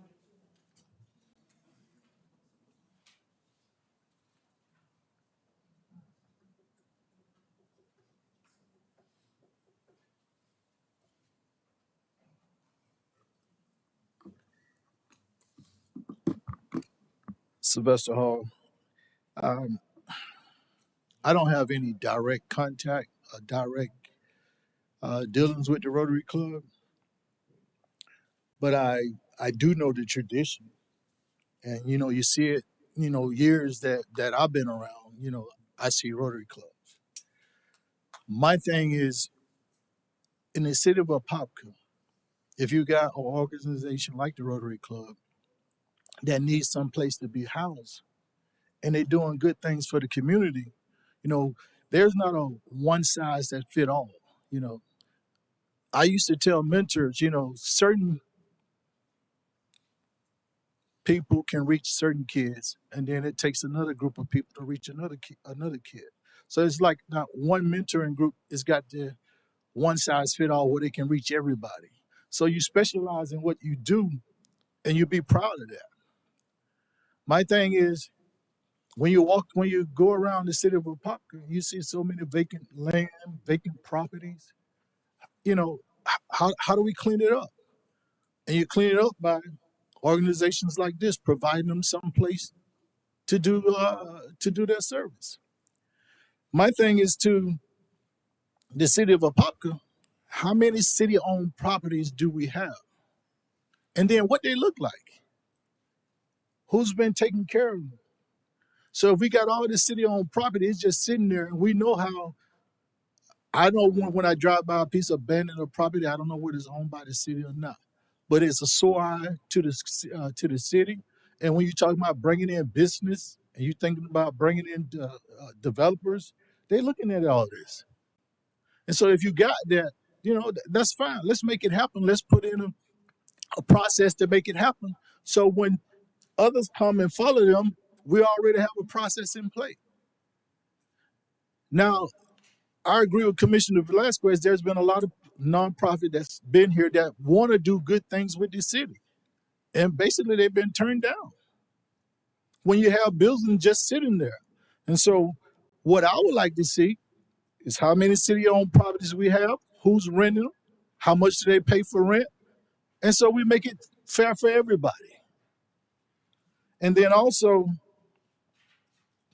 if they're talking about what they're doing now, you investing, I'm not gonna get the property, clean it all up, and then you take it away from me. So we have to come up with some type of, process where we can make it, rent their own or whatever the case may be, where the city and the organization both profit and both benefit from it fairly and equally. So that would be my input. Okay, anybody else from public? All right, we'll close the public hearing, look for a motion to move forward with the process to declare certain city-owned property, which is the address is, right, you have an address, Bill? I want to make sure we put that one, not, um, 79. Well, and it was a part of that parcel, 797 North Wells. 797, okay, so And like that's just the building location, but right, yeah. North Wells, okay. So looking for a motion to declare the property at 797, portions of the property on 797 North Wells, city-owned property as surplus as provided in ordinance number 3030. So moved. Got a motion by Commissioner Smith, Second. second by Commissioner Anderson. All those in favor? Aye. All opposed, motion carries unanimously. Next up, marking on 5th, Bradley. Bradley Williams, Parks and Recreation Director. Good afternoon. Good afternoon again, Commissioners and Mayor. I'm back up here in front of you this afternoon is a license agreement proposed for the Market on 5th, which is Co-Packing USA LLC. The Market on 5th is a special event organized by Propagate Social House in downtown Apopka every Friday evening from 5 o'clock to 10 o'clock p.m. The event started back on March 8th, 2024, and since has grown to about 35 vendors and over 200, give or take, attendees weekly. The current map for this event that was provided for the special event permit is up on the screen there. It is taking the center aisle of the 5th Street parking lot, and then the food trucks are located along the south side of 5th Street in the parking. The city's had a similar the city had a similar license agreement with a farmer's market at Kitland Nelson Park back in 2020, which was with the Red Top Productions, RTP. That market or that license agreement was for a 3-year term. It kind of fizzled out towards the end and was not renewed due to lack of demand in vendors and attendees. The market on Fifth has shown signs of success and stability since its start in March of this year, with the steady vendor growth and attendance. And Ella Duke with Propagate Social House is here as well. I'll give her a moment to speak just a moment. And it's created an atmosphere in the downtown area at the Fifth Street, attracting people to the area on Friday nights. Met with the police chief, fire chief, and some of our staff again earlier this morning to discuss locating the event on Fifth Street. Up on the screen is a diagram of what that would look like. It would include a closed Fifth Street, just past the feed store entrance, and then just after the community center entrance on Fifth Street. And now I'll let Ella come up and give some more information about the event, and then we can answer any questions. Oh, thanks, because I'm short. Hi, Mayor, Commissioners. Thank you so much for allowing this on the agenda today and giving me an opportunity to answer any questions, address any concerns that you all might have. I know that over the weekend you did receive several emails in support of the expansion of the market. I also dropped off some additional emails that the vendors of the market wanted you all to have. And then in the audience today are several stakeholders. Some of them unfortunately had to leave, but they are here ready to speak in support of the market. When we opened Propagate, the market that you did have at Kitland Nelson, as Bradley said, was fizzling out. And so this really has been a labor of love that we have been trying to provide proof of concept for a little over 2 years. It started around the Propagate property and then has expanded onto the street. And now what we'd like to do is expand it street side in order to grow and make it more like other farmers markets in larger cities. So with that being said, what questions, what concerns do you have that I can answer for you? Okay. Mr. Nesta, you got any questions? I do. Thank you for being here. And I think this is a great add to the city. It activates a new space. I'm into it. It's logistics that I'm getting a little hung up on. Sure. Again, we can figure out how to make this work. It's just there's some nuances here. One of them being that the access point on that east side that says, well, it says PD. So there, the access point to get to the parking lot is privately owned by an owner there. So are you talking about next to Farm City? Correct. Yeah. So that's all privately owned. That alleyway is privately owned. Right. I guess there's concerns there if they. Yeah. No, we're with you, and that's why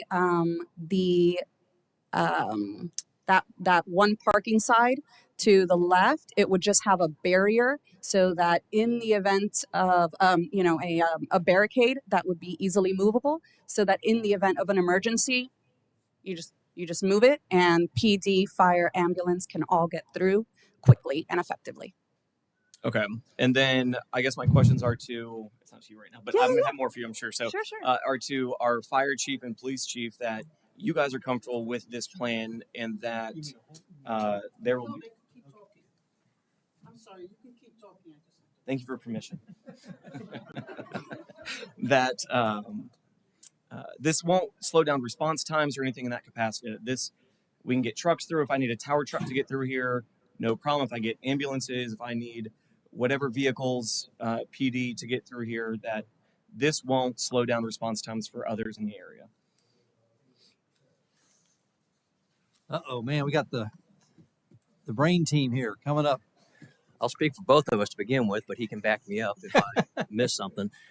We did meet today with Parks and Recreation, Fire Department representatives, and Police Department representatives, and we worked out the logistics. Initially, there was a food truck going to be at that first entrance to the parking lot on the far east, where we were just discussing.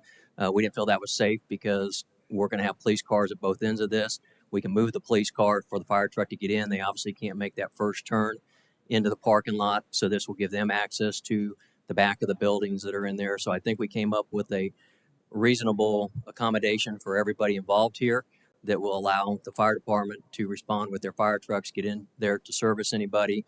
The street, we did discuss that as we move forward with the event application, that we would make a requirement that the street, approximately 9 feet on each side of the center line, stay open so the fire truck can go down that road.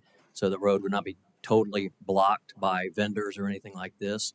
And again, I think it's a start of an event that's apparently been successful and needs to expand. I think we did take into consideration the public safety aspect of it and made sure that the fire department, we looked at where the fire hydrants are. I almost said extinguishers, but that wouldn't do us a lot of good, would it?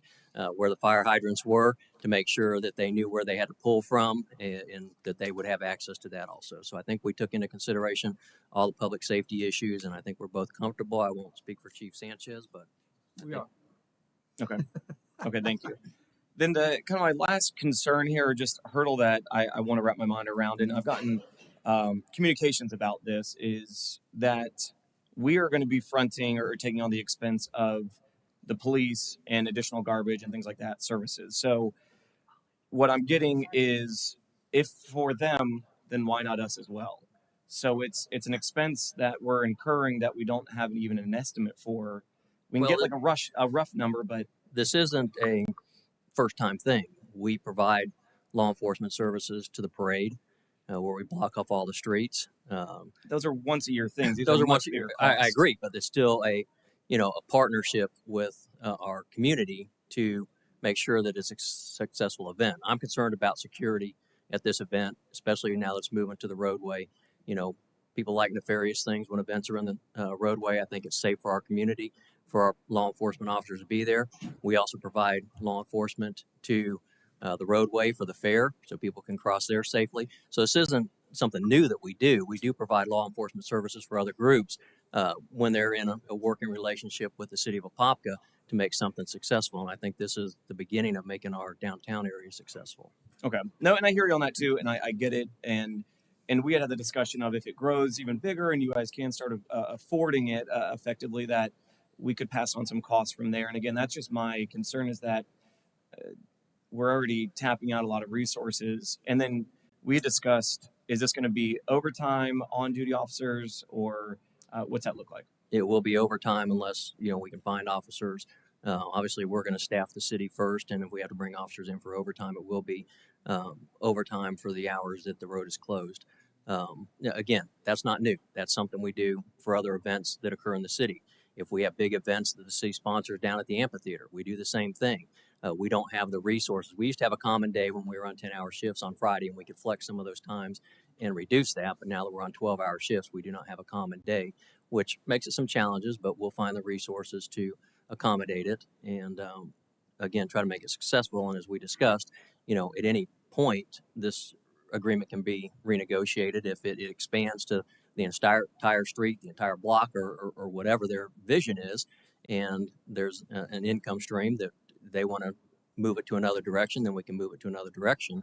If it's not successful, then obviously it'll discontinue and go for there. We wish them the best, and we hope it is successful. I think it's a great start for a downtown walkable area that everybody in our community wants. And we've heard for numerous years, I've heard it for the 9 years that I've been here, that this is something that our community wants. We really don't have the ability on Main Street per se to have a walking safe area like we do on Fifth Street. So this is probably where your downtown entertainment area is going to start, and we've seen it over the last 3, 4, 5 years really take off with restaurants. We got two new restaurants that just opened in the last year in this area. Opening up that parking lot opens up more parking, and moving everything to the street opens up parking for those restaurants. Hicks Seafood will have more additional parking, because we're taking away from the third middle row right there right now. That'll open up those, I think, 30 spaces or whatever it is. So everybody will have more access to things if we move this event into the street. Your answer sounds like the economic development director. I'm not going to apply for that. All right, thank you. And again, those are just my concerns on this, and I'm going to keep a pretty close heartbeat to this just to make sure that, number one, what are our real costs that we start realizing, because we don't even have an estimate for that yet, and what that looks like long term. This is going to be successful. It's going to be a successful event. It's just, it does cost the city, and I need to make sure that we're not setting a precedent that we're paying for other events to happen. And again, if them, then us too. So, and just to be clear, this is a full-time job that we do. And currently there are 45 markets in the greater Orlando area. In order to attract those quality vendors, if you've ever been out there, we do have really incredible vendors. We did get voted as one of the best farmers markets by Mount Dora Buzz and the Orlando Sentinel. And for being such a young market, that was quite the coup. So we have reduced the rates of our vendors so that they will give Apopka a chance. Because I've got to be honest with you, when we first started, they were like, we're not coming. And so we are taking on the cost of a lot of this. We do pay a market manager who works full time to manage this. We're taking on that cost. The social media marketing, we're taking on all of that cost. The only thing that we are asking for, just because of all of the conversations on safety that I've had with the chiefs, is that you partner with us on that cost in order to give Apopka the farmers market that it deserves. understood. Thank you. Commissioner Smith? Well, of course, I support it. I think it's an excellent idea. And I think it's going to be a benefit blocking the street off. And as I mentioned before, when I went, and I even went to the crosswalk and pushed the little button. I appreciate you pushing the button. and attempted to walk across the street and still almost got ran over. So I think it's going to be a great safety issue by blocking off the street. I was just wondering why we didn't go all the way to Park Avenue. Why did we stop there? So as the event grows, we and Ella has worked well with all of those area businesses and groups that are vested interest in this area. We want to make sure that we're growing it at an appropriate pace and not blocking off more than is needed, because that can create issues as you go along if you have space that's blocked off but not utilized appropriately or fully. So it's kind of grow as it grows, and it's grown since March, since we initially talked about the event permit, and so it is exciting to see this grow naturally from the business side and not a city initiative to this point. So I think there's a great opportunity here to continue to nurture this to even higher standard. Okay. And I think the other advantage is by moving it to the street as well, it's going to open up the parking lot and allow for more parking, especially for those businesses on the other side that are still open on that Friday night. So I think it's an excellent idea. Commissioner Velasquez. Well, I support this. Thank you. I'm there almost every other Friday. Yes, you are. We appreciate it. Buying my dinner for the day and whatever. But absolutely, I'm in full support of this. And, Thank you. I'm even excited that you may consider New Year's Eve. We're working really hard. Yeah, that would be great. That would be. It was a great turnout when we had it on the other side of town, but it would be really wonderful to have it. Fingers crossed if we can get the food hall done. I think it'll be, in time. I think it'll be a great place. Yeah. So basically, I support this. Thank you so much. Thank you. Mr. Anderson. So I just have a few questions about the contract, the agreement. Attorney Shepherd? Attorney? Hi. So do you have the agreement pulled up? Yes, actually, sitting right in front of me. All right, perfect. So if we're looking at the line item number 5. Okay. And the language in regard to mutually agree. So there have to be an agreement between the city and also this organization, correct? Or Let me get to the. I'm got it here. Maintain. You have number 5. Okay, I got it. The services. Okay, is that what you're talking about? It's called the services. Yes. And which item you want to know about? So 1, 2, 3, in regard to the Set up vendors. Mm-hmm. Okay. leaser and leasing may mutually agree to modify the market dates. Leasing shall provide the following. So I guess my concern is the language, may, because it's given them the option not to. So in the event that they don't agree and there's something that the city needs it for, with the wording of may, it's not shall, it's may. Yeah, well, if I remember, I'm trying to find the specific section you're citing to. Five. I do remember the language though, Mhm. and it's if mutually agreed to, right? Yeah, so they have to agree to it. So if there's no agreement, then what's the If we don't agree, this is the rule. What's here, it's only modified if you mutually agree. Otherwise, it's what it says here. Well, if it's how it's written. Again, if you give me the exact, I'm looking at 5, and I've got 5A, B. So the start of 5. Yes. Mm-hmm. If you read if you can you read 5? Yes, will be every Friday from 5:30 to 9:30 p.m. And it says licensor may cancel any specific market date based on the needs of the city, i.e., maybe we need it for another purpose, due to other events, holidays, or extreme weather, hurricanes, that sort of stuff. Licensor and licensee may mutually agree to modify any market days or times in the best interest of both parties. But if we don't agree, they can't change. This is what they will do, which is every Friday from 5:30 to 9:30.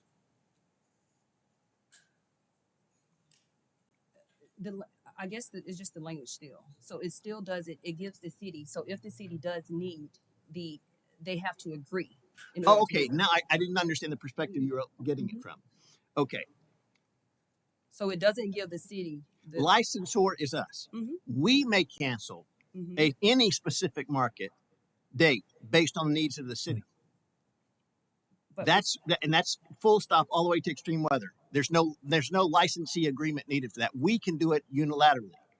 Licensor and licensee may mutually agree to modify market days or times in the best interest of both parties. So everything after licensor to the word weather, that sentence is all unilateral to the city.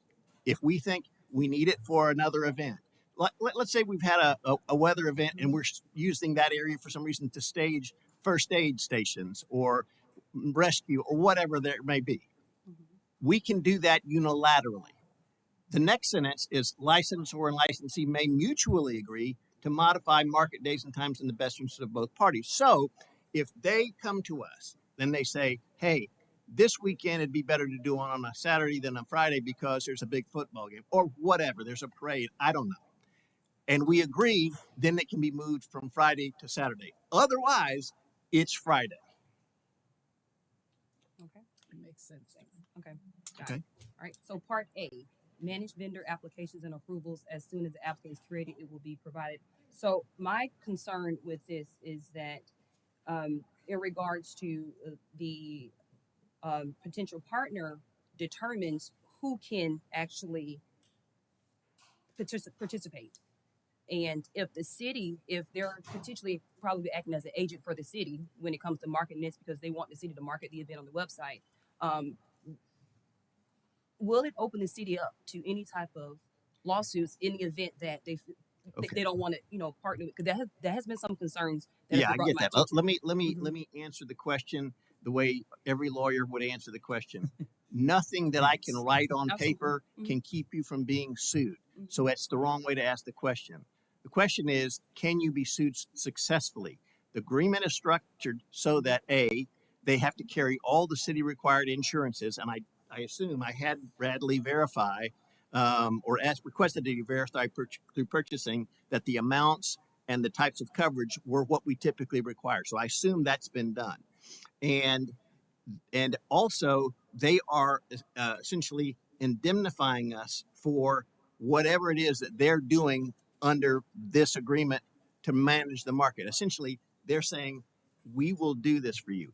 And if we don't like what they're doing, it was initially drafted. One of the changes that I made is that it was initially drafted so that the licensee, i.e. the market managers, would be able to automatically renew every year unless we stopped it. I changed that.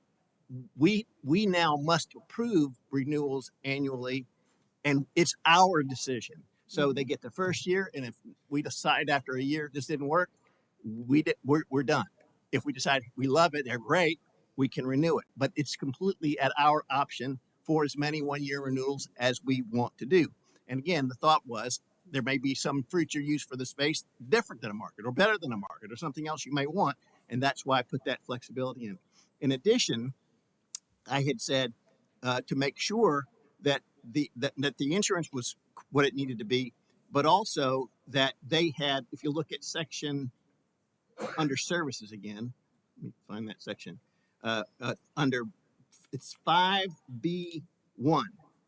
This was an added by me, ensuring the market's compliance with all city codes and all applicable permit requirements. And the reason that was important is because I don't know what happens at this market.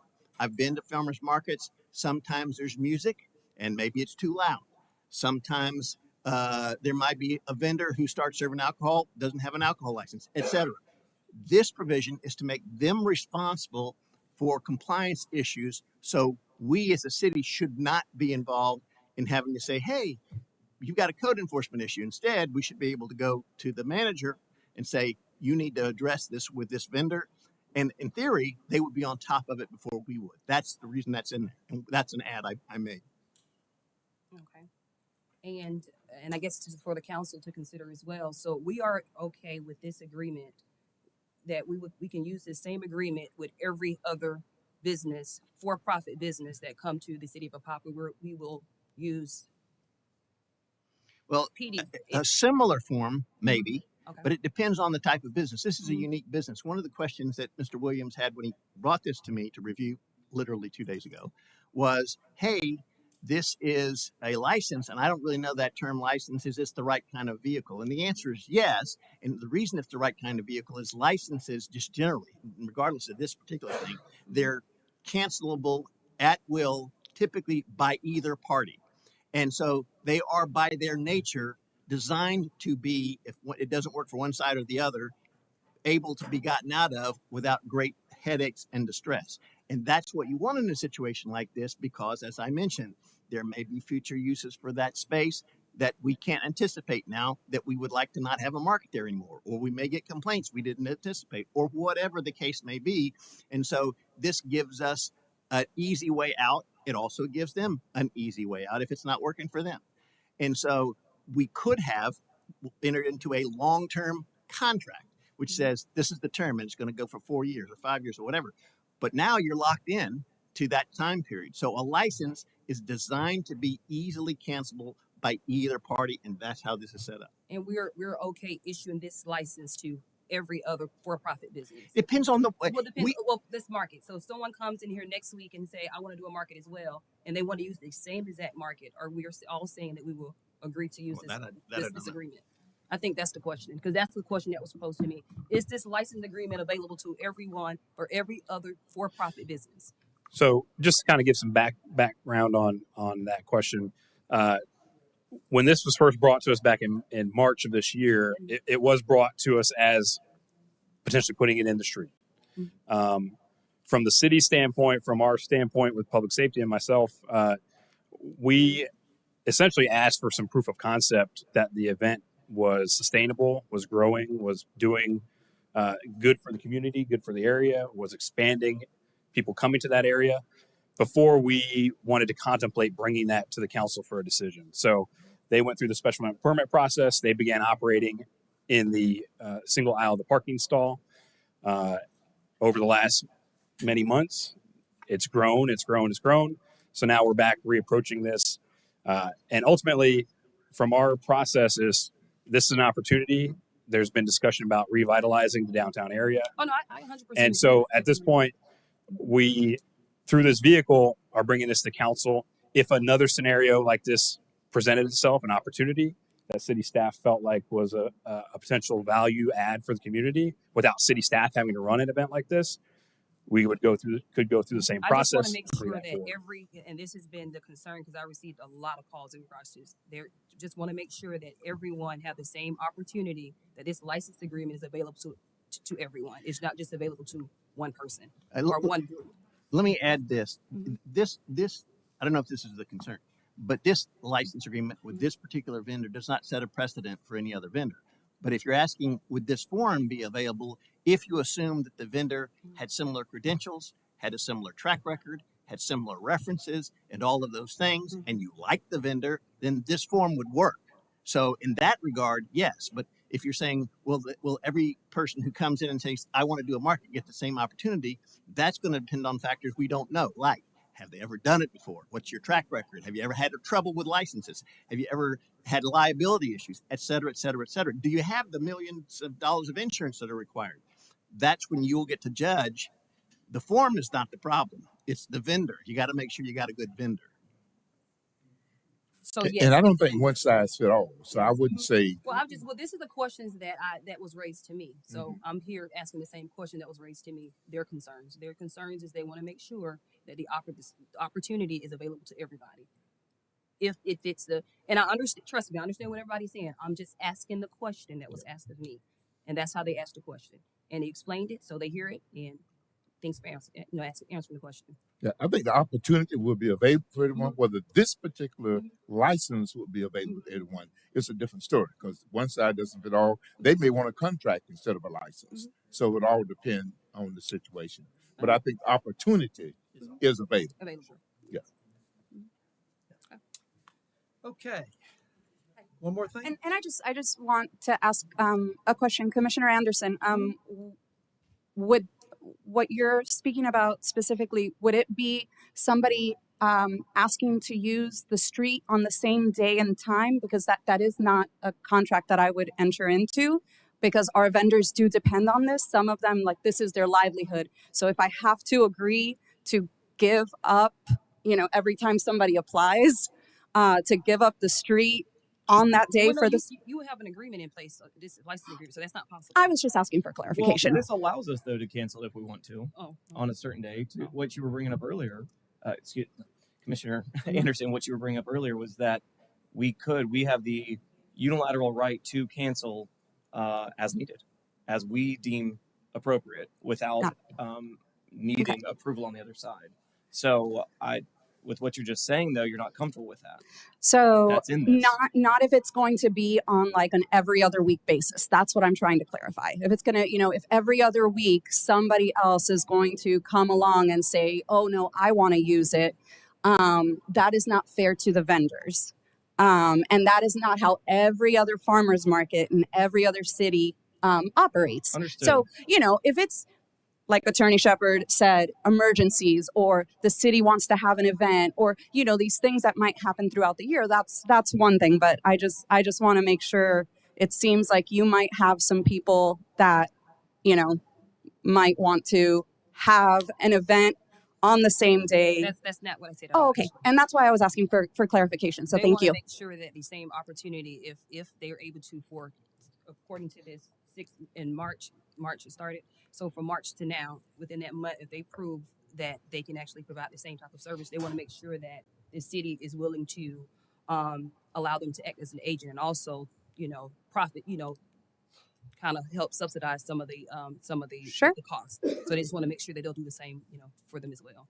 So, and they're saying yes, they will help subsidize the for-profit costs. So.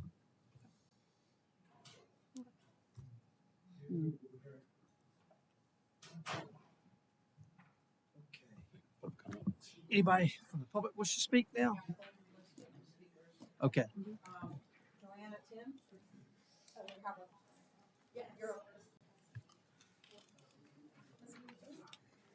I'll start the line.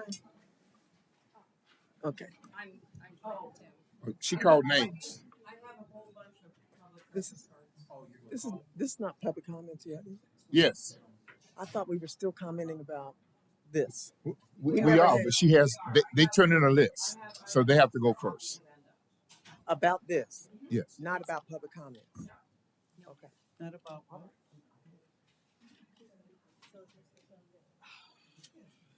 Hello, everybody. My name is Joanna Tim. They did. Oh, okay, so we could. Yes, it's on the once that's done. A couple people filed the paperwork. But I have to speak. After the list, then we could. Oh.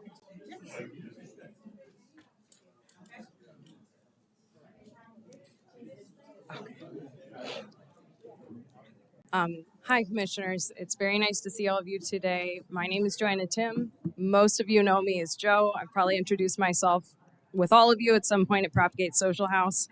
So while Ella does all of the front of house things that have to do with our business, she's the one that you're all the most familiar with. What my job is for our business is more of the data collection, things behind closed doors, making sure our insurance policy is what is required of things for the city. So I wanted to give you guys some stats today that I've collected over the time that we've had this market. So we started doing this market in February of 2022. Originally, Ella and I approached the city about putting the market in the VFW parking lot or utilizing the street. And we actually sat down with Carolyn Ray and got more or less the same parameters that you are all hearing today. Proof of concept. Can we actually pull this off? Did either of us have a history of doing a market? And the truth is, at the time, we didn't. We were just very gung-ho. We had recently opened Propagate. We were very excited about living in Apopka and bringing things that we loved from Orlando and from other areas of Central Florida. And so one of the things that we loved in Orlando was going to farmers markets, and that's how this came to be. So since February of 2022, we have had 50 total markets. I have rented out a total of 1,288 different tent spaces to 362 different vendors. I have 13 recurring vendors that I have seen at least once a month since that initial market. And this includes us taking the whole month of July off this year due to inclement weather. You heard that we have about 200 people come to every market. I'd wager it's probably more between 300 and 400, which means over the time that I've held this market, I've had somewhere around 20,000 people show up. Within those 20,000 people and all of those vendors, I've spoken with them ad nauseum to verify that this was actually a useful market for them. It's one thing for us to enjoy it. It's one thing for the patrons to enjoy it. But as a small business owner, it does matter to me that the other small business owners are actually doing well, that the market is useful for them, that they are actually selling their goods, that they're enjoying themselves. And so after speaking with the vendors over the last 2.5 years, I have found out that the average vendor profit is somewhere around $350 per market, which means that over the total time that we have hosted this market, our vendors have taken in roughly $450,000. That's the number that matters to me. As a small business owner, I'm someone that is not just trying to be the only one benefiting from this event. I'm not just trying to be the only person that has a say in this event. We regularly poll our vendors. We ask them how they're doing. We verify our staff is enjoying themselves. We verify patrons are enjoying themselves. So those are the numbers that I wanted to present to you guys today. I'm sorry, I didn't catch your name. Joe. Thank you guys so much.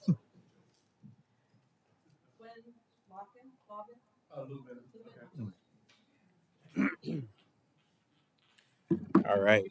Hello, everybody. My name is Glenn Lubin. Do I need to state my address? Okay. My name is Glenn Lubin. I'm the agency owner of Goosehead Insurance. I've been in business for about 10 years, in the industry about 20 years.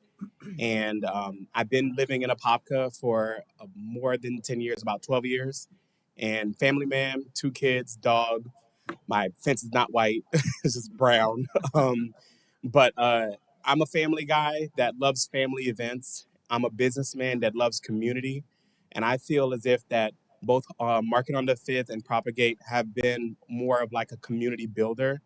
And by them getting access to this type of event or this license being approved, that's just going to give us more opportunity to, have my kids have a space to go to have a good time that's safe. Another benefit to this would be the fact that the leakage that they were talking about earlier, this is a great opportunity to bring funds back into Apopka. And I'm just 100% supportive of them getting this license approved. So that's what I wanted to share today. Thank you. All right.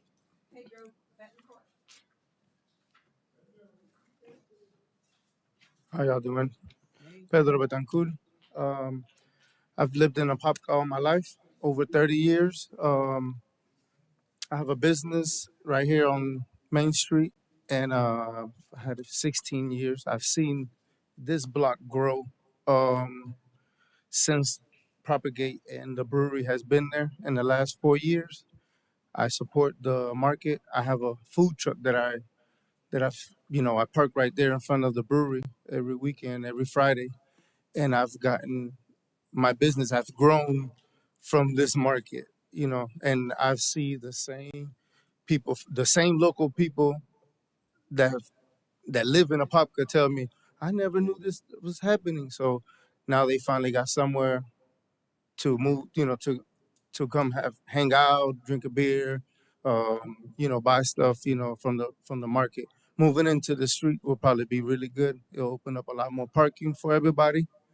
Um, I don't know what else to say about that, but I support the the market. Hopefully, it does happen. Thank you. Appreciate it. Oh, it's gonna continue. Pedro, With the street or not. you run two successful businesses. You Thank run you, the Anna. barbershop and, of course, the food truck. And hopefully to continue. So- Thank you, Dan. Mrs. Bone, before to clarify, we read cards first and then people that get in line because there was other people in line first. Oh, the people that had filled out the white cards for an item on the agenda They usually get first. speak first. Take priority. Mhm. Understood. Okay. So, Emmanuel Sandoval. He's gone. Okay. Rosanna Rodriguez. She's gone. Okay. Luis Rivera. Him too. Okay. Y'all had to go back to work. Brendan Salveron. Also had to go. Also had to go. Eric Luperio. Also had to go, but it's Okay. support of the market. Michael Salazar. Also had to go, but Okay. it's support of the market. Jay Kleinricher.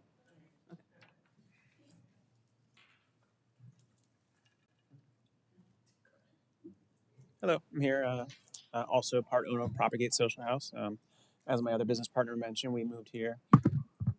We moved here about 3 years ago from downtown Orlando, and we were really excited to see what was going on. When I first moved here, I really wanted that downtown kind of vibe, that small downtown vibe, and I saw that the brewery had just opened up. At the same time, I actually started a run club, which has been wildly successful. There's now like 1,500 members. We actually meet at the brewery. We meet at Propagate 4 times a week, and also Wekiva Springs. But that sense of community has always been at the core value of Propagate. In fact, it's in our name, Propagate Social House. We're not a coffee house. We're a social house. And so, that has always been our core value that we want to bring to this area. And our customers recognize that when they came in from the very first day, they're like, "Oh my God, this is what Apopka needs. Oh my God, I love what you guys are doing." And then we get this opportunity to build a deck. "Oh my gosh, I love what you guys are doing for this downtown." This is just an extension of that. Growing from the parking lot to moving to the street. We are just trying to build a community. And I'd like to reflect on a thing that I experienced about some people who want to see growth in this city, but don't want to take any action towards it. There's a lot of people that bash you online. I'm sure you see it all the time. But the problem that I have with that is they don't want to actually take any action. I remember when I first moved here, I jumped on Nextdoor. First mistake, don't do that. And I saw someone posting about a car bumper sitting on the side of the road, and they were complaining about, why doesn't the city take care of this, blah, blah, blah. And I was like, why would the city take care of this bumper? First off, did you call the city and tell them there's a bumper there? Second off, why don't you pick it up, move it? And that's always been my MO. I've always been like, you know what? I'm not waiting around for the city to do something. I want to take action and be a part of the growth in the community because that's what we are. So this is just an extension of that. Thank you.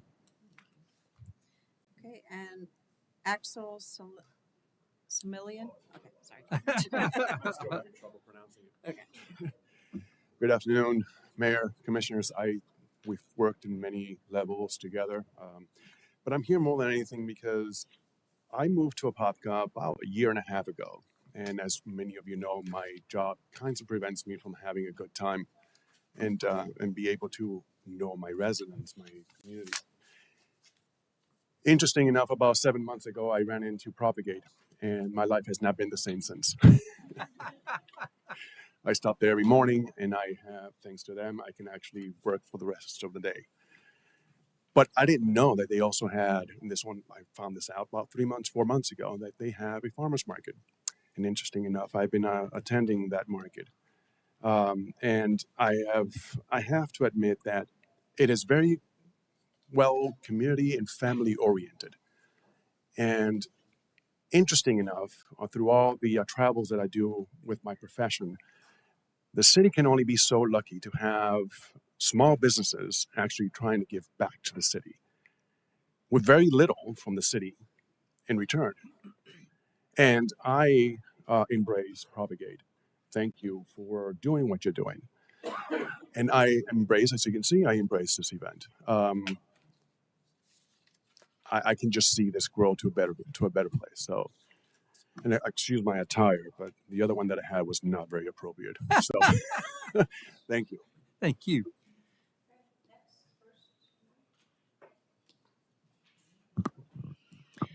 Nikki McGuire, afternoon. You all know me, so we'll move on. I'm not, first of all, I'm not against the Fifth Street Market. I am all for Apopka, my family and I, for pretty much everything we do for entertainment is outside of Apopka. So it's good to have growth and have good stuff in Apopka.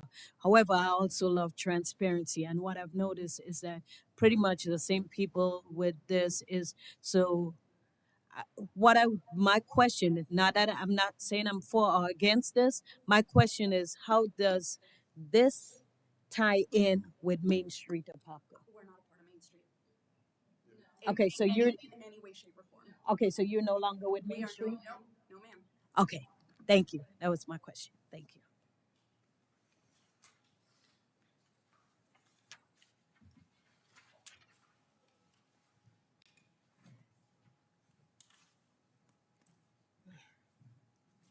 All right, Virginia Street, 2119 Palm Vista. Um, I visit this event at least twice a month with my 4 kids, grandkids, and I look for places to take them um, after school on Fridays based on their behavior in school. So they get to come about twice a month. So the thing that I would just like to make sure that is looked at is that make sure that there's handicap accessible spaces because I always park in front of y'all store, right? Y'all know that car, right? Okay, so I always park in front of the store. So I just want to make sure that I don't know how many. I mean, as you expand, because I know you take those 2 rows, and if you are going to expand the other way too, as you get more vendors, just make sure that you are making sure there's enough handicap parking spaces to accommodate. The city parking has several handicap parking spots here, as does the VFW here. But the handicap parking spaces are on this end. No, ma'am, they're right here. They're at the beginning. They're at the beginning, but you have vendors here too.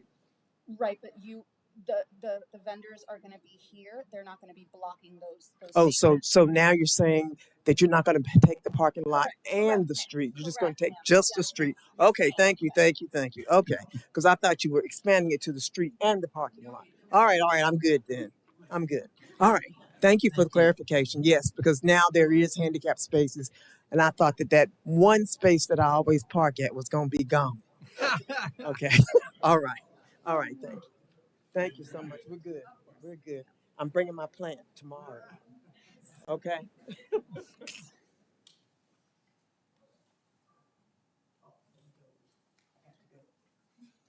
Sorry, y'all.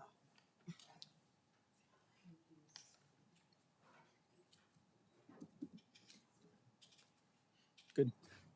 Hi, good afternoon, Mayor, esteemed members of the council. My name is Anthony Shoemaker. I'm a new resident here in Apopka, just barely at a year now here. And I also apologize for my appearance. I just came from a farmer's market this morning. So Can you give us your name and your address? Of course. Just so we've got that. Absolutely. Anthony Shoemaker, SHOE, 91 Abbey Hollow Drive. I just wanted to come up and say a few things about what farmers markets mean to me and about the impact that they can make on a community. I've been doing farmers markets for about 8 years now. I've been doing this since I was 16, and I've seen markets up from Chicago to Tennessee down to Florida, and I've seen how they can make and break a community. And I just want to make sure you guys realize the opportunity you have in front of you to really bring a lot of lifeblood into Apopka. As a new resident here, I see time and time again looking for new stuff to do, and I'm sadly disappointed to see that I either have to go to Mount Dora or Winter Garden or, God forbid, up to Sanford or downtown Orlando.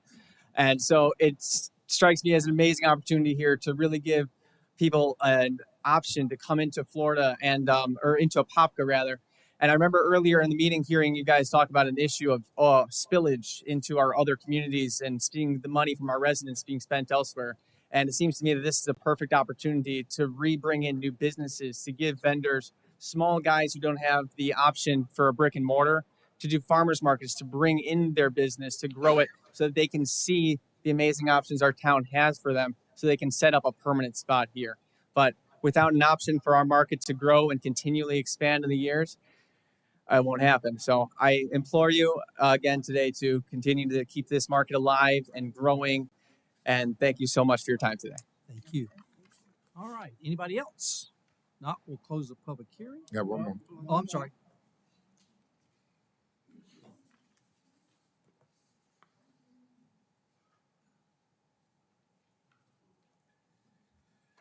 Sylvester Hall, I think what we all missing here, nobody think that the market is not a great place for downtown Apopka. It's a great place.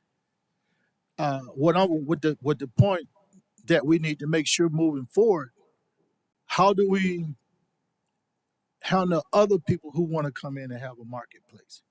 Because here I look at Fifth Avenue, we blocking that off for your marketplace. You came in, you had an idea. I'm a small business owner also. I own 2 small businesses. And I would love to be able to have the land or this and that I need to go out and put my business into play and say, hey, look what I can do for the city of Apopka. But sometimes it comes at an expense. You just can't do that. Mr. Hall, you're addressing So Mr. Mayor,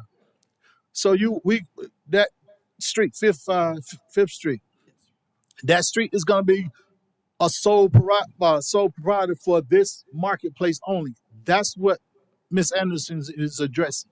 What about the other people who come in and who want to set up and do the same thing? Because I can get some vendors and bring them downtown and set up, and we can have a nice.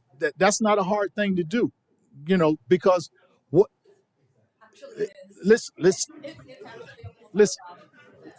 let me say this. When I say it's not a hard thing to do, if you did it, somebody else can do it. And somebody else got the same vendors that you have, and then it's so that's what I mean. So excuse me if I misspoke, but that's what I'm saying. If you do it, somebody else can do it also. And will that somebody else, when they come to the city of Apopka, have the same option to make sure that street is available to them every time they want it, when they want it? And so that's the issue that Commissioner Anderson was bringing up. If we're going to set a license, that license has to be fair for everybody who want to come in, who want to duplicate the same thing. It has to have a process where we can do it, and it won't be based on opinionated. Whether I think this is good for our culture or whether I think this is good for downtown based on whoever's making that decision of the license. So if we do that, I'm all for it. And yes, I'll be down there to participate and buy from you guys. But it needs to be fair for everybody, where it's not a monopoly that, hey, this is our street, and our street, we do whatever we want when we want, when others may want to come in and do the same thing. And the Apopka, believe me, Apopka growth is stunt not from people who don't have a vision and want to be there. It's stunt from the bureaucracy that they have to go through to do what they want to do. And if you're not on the playlist, then you don't get to play. So that's what I'm talking about here. And that's what have stumped the growth of downtown Apopka and the surrounding areas. So we want to be able to, when everybody come with a vision, we want to make sure that that vision is carried out just like we carrying out this vision, regardless of whether we like the product or not, because it's not a one-size-fit-all. What you do is great and for your customers. That's why we have McDonald's. That's how we have Burger King. That's why we have Wendy's. Everybody have their preference. And so that's what we have to look at moving forward. Thank you. Anybody else? Okay, not close the public hearing. Wait. One more. Hi, I'm Lucia Donovan, 15 East 5th Street. I don't know your name. Is it Mr. Leroy? What's your name, You need to address. sir? You need to address the. No, I just want to make sure I know his Okay, name so I okay. can. What's your name, sir? Mr. Sylvester Hall. Pleasure to meet you. I think your question was answered earlier because we're not saying that the opportunity is not available. I think we addressed that if you could do a proof of concept, present it to the city council, our lease is only for 1 year. If you come in and you show proof of concept next year, maybe it could be you. And then you're also saying that, hey, if you come in, we're not saying we're not going to shut down the street or whatever for your event. If you can show proof of concept, the city council says, hey, we want to throw this event, in the middle of whatever. Do you guys mind stepping down for a minute? Nobody is saying that that's not going to happen. I think we need to make sure that we listen clearly. I tend to stand behind the scenes. I'm a business partner. I own multiple businesses here in Apopka. And frankly, I'm love that the city council is behind this. But we also need to make sure that business owners who feel left out know that they have an opportunity to come in. There's nothing saying it's $50 to enter the market. $50. Or it's less. Oh, it's 20 or 30, right? What we do is we do not, when we select vendors, we want to make sure that everybody has a spot. We don't believe in commandeering other businesses, right? So for example, seafood. Hicks Seafood is an amazing establishment. I know Mina, she did a great job there. If they want to come to the market, they can come to the market. Nobody's stopping and come to the market. 3 Odd Guys partners with us on the market. Halls on Fifth will partner with the market. Fifth Street is for everybody. So I don't like this idea that Propagate or anybody on Fifth Street is trying to commandeer a street. That doesn't exist. We are a community, and that's always what we look for. We don't care about politics. We don't care about none of that. What we care about is bringing something for this community. As business owners, we're putting our own money into it. Our own money. I cannot tell you how much money and capital I have on Fifth Street. So while I'm grateful that everybody is on board, I wish you would show us grace. Come and participate. Come put your application in. $20, I give you $20. You want to sell? I will give you the money to come and sell. So that's all I'm saying. I don't come out a lot, but when I come out, this is the reason I come out. It's because I'm all about community. I'm all about protecting this community. And my business is here, and your business is here. And I want everybody to thrive and succeed. Thank you for your time, Commissioners and Mayor. Leroy Bell, 2308 Blue Meadows Court. This is Leroy Bell. To Sylvester Hall point, I support this event wholeheartedly. You have a gentleman sitting back here by the name of Pedro. I know this young man from the time he was born. This young man was reared in my brother's game room with his son. Anything that he do, I support. I support your event. But to Sylvester's point, to Commissioner Anderson's point, it's nothing about giving anybody $20. It's about you saying that it's not easy to do. Yes, I did the same thing for 7 years in a community. All you have to do is have a concept. And a city council that's willing to have an open mind to give the same opportunity to another vendor the same as they give you. That's all. We're not kicking against anything that you say. The only thing we're saying is if I want to bring in a marble shooting contest down 5th Street,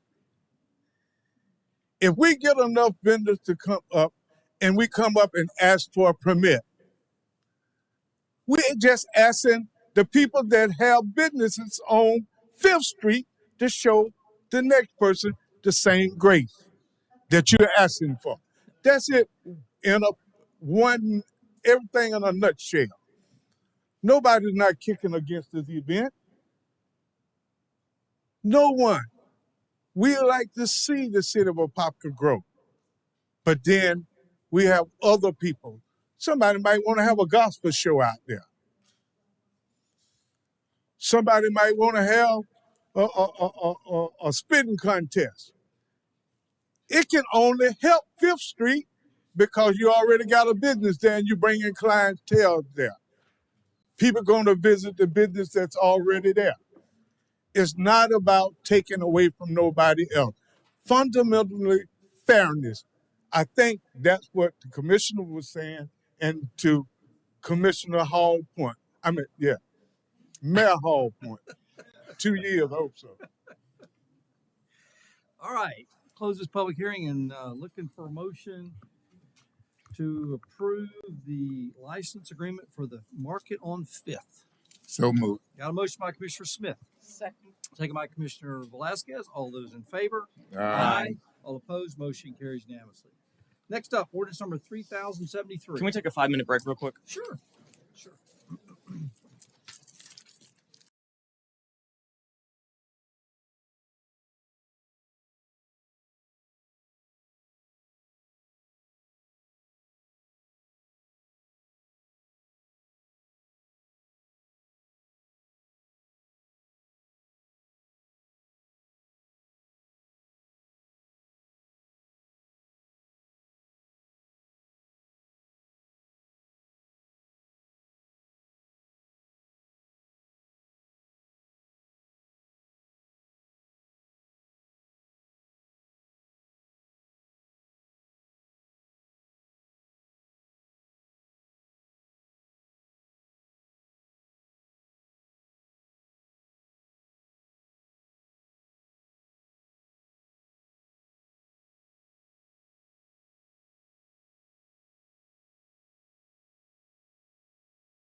Let's go ahead and get back order, please. All right. Next up, ordinance number 3073. Ordinance number 3073.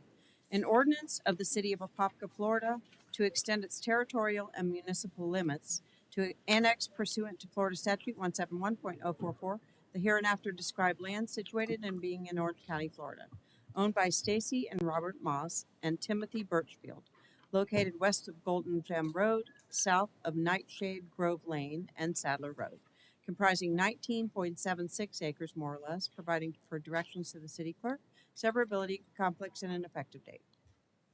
Good evening. For the record, Jean Sanchez with the Community Development Department.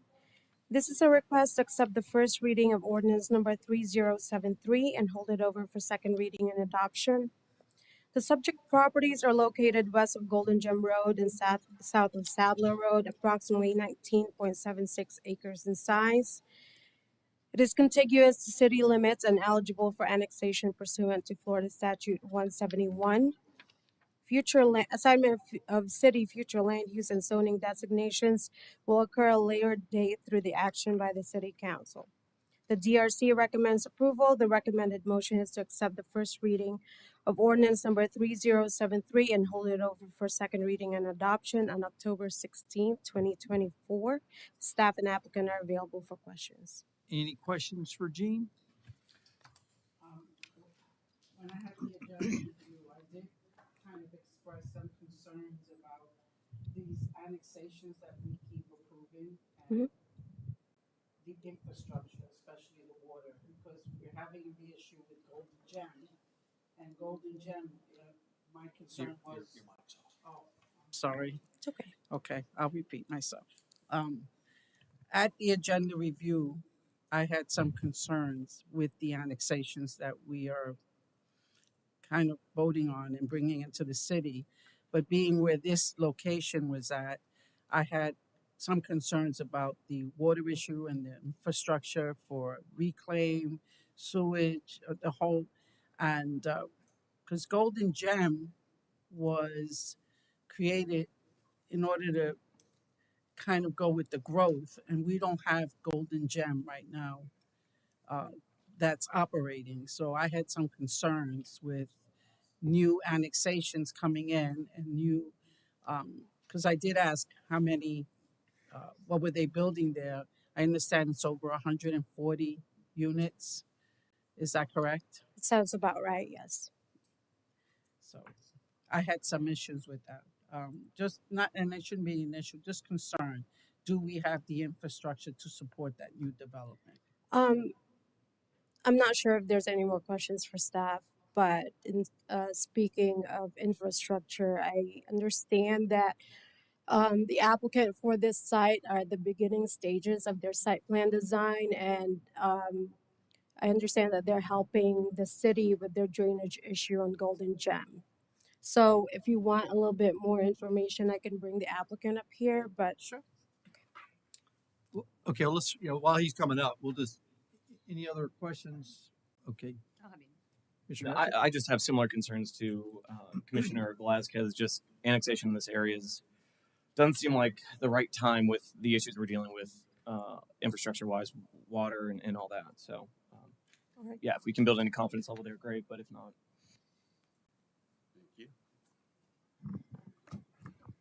Afternoon, Jeff Summit with Summit Engineering, 3667 Simonton Place, Lake Mary. So, real quick, just to jump right to it, water, potable water, storm water, reclaimed water, exactly which portions of the infrastructure are you concerned with? I don't think we do any of them right. I think we're deficient on most of them. It's not your runoff that we're concerned about. It's, at least me, I won't speak for Commissioner Velasquez, but it's reuse that we're having issues with. Having huge issues with getting pressure to other areas, things like that. So in regards to the existing infrastructure, the city did put major utilities down Golden Gem Road several years ago. So you guys did put a 30-inch reclaim line down the road. You put a 12-inch force main down the road, and there's a 12-inch water line down the road as well. So as far as existing utilities for us to connect to, there are utilities directly adjacent to the site. That's not an issue. We can definitely make the connections without extensions. We can definitely, the connection pressures, I've done multiple subdivisions. I did the subdivision to the north of this and the subdivision to the north of that. Both of those subdivisions tested very high as far as pressures, and we haven't had any issues with any of the existing houses in regards to potable water pressure, reclaim pressure, or getting our sanitary sewer service and our lift stations to work. Now, from a stormwater perspective, the one thing we've always run into with Golden Gym Road is the issue with the fact that the road has not been built to any type of standard to serve the development that's taken place. Now, I've been working with the city's consultants, so the city hired Kimley Horn to do a design for a proposed widening and expansion of Golden Gym Road. And one of the things that I was approached by city staff and by Kimley Horn directly was if we could help accommodate stormwater with this specific project for the road. And so what we've done with the site plan, and I know this, we're not to the site plan stage, this is very early, this is annexation, this is land use, we'll get to site plan hopefully eventually, and you'll be able to see the specific details. But what we're working on right now with staff is actually being able to accommodate city runoff from the road widening so that this project can help fund the additional infrastructure. And we're going to give you guys that stormwater as part of this project. Otherwise, that roadway widening wouldn't be able to happen unless you guys were able to condemn property or acquire property to have that stormwater. So we're trying to help work with this issue with this whole Golden Gym Road, trying to help with the widening, trying to help accommodate these needs that the city has as part of the development process. And yes, it is a tricky process. But as far as the potable water, as far as I know you guys are having problems with the reclaim area. I don't think that's a development related issue. I think that there's a whole lot to that, and I don't think we need to get into that from this perspective. But as far as potable water, as far as sanitary sewer, I haven't seen any issues with the other projects that we've had out there. Any other questions for the applicant? Can Mr. Deodat give some insight on that? Because it was with Mr. Deodat that I spoke with yesterday. Yeah, my name is Deodat Budu, Public Service Director. I agree that we have water, sewer, and reclaim line in system. The question that I heard that you were asking about the Golden Gem Pond, and the Golden Gem Pond was there as an alternative water supply source, right? And basically is for a storage area that you have this water during wet weather or during dry weather season, that we can able to have a recirculation of the water to all of the area. For example, when you have a dry season, that storage pond with a pump and everything else can able to resupply water when we have a shortage, reuse water when we have a shortage.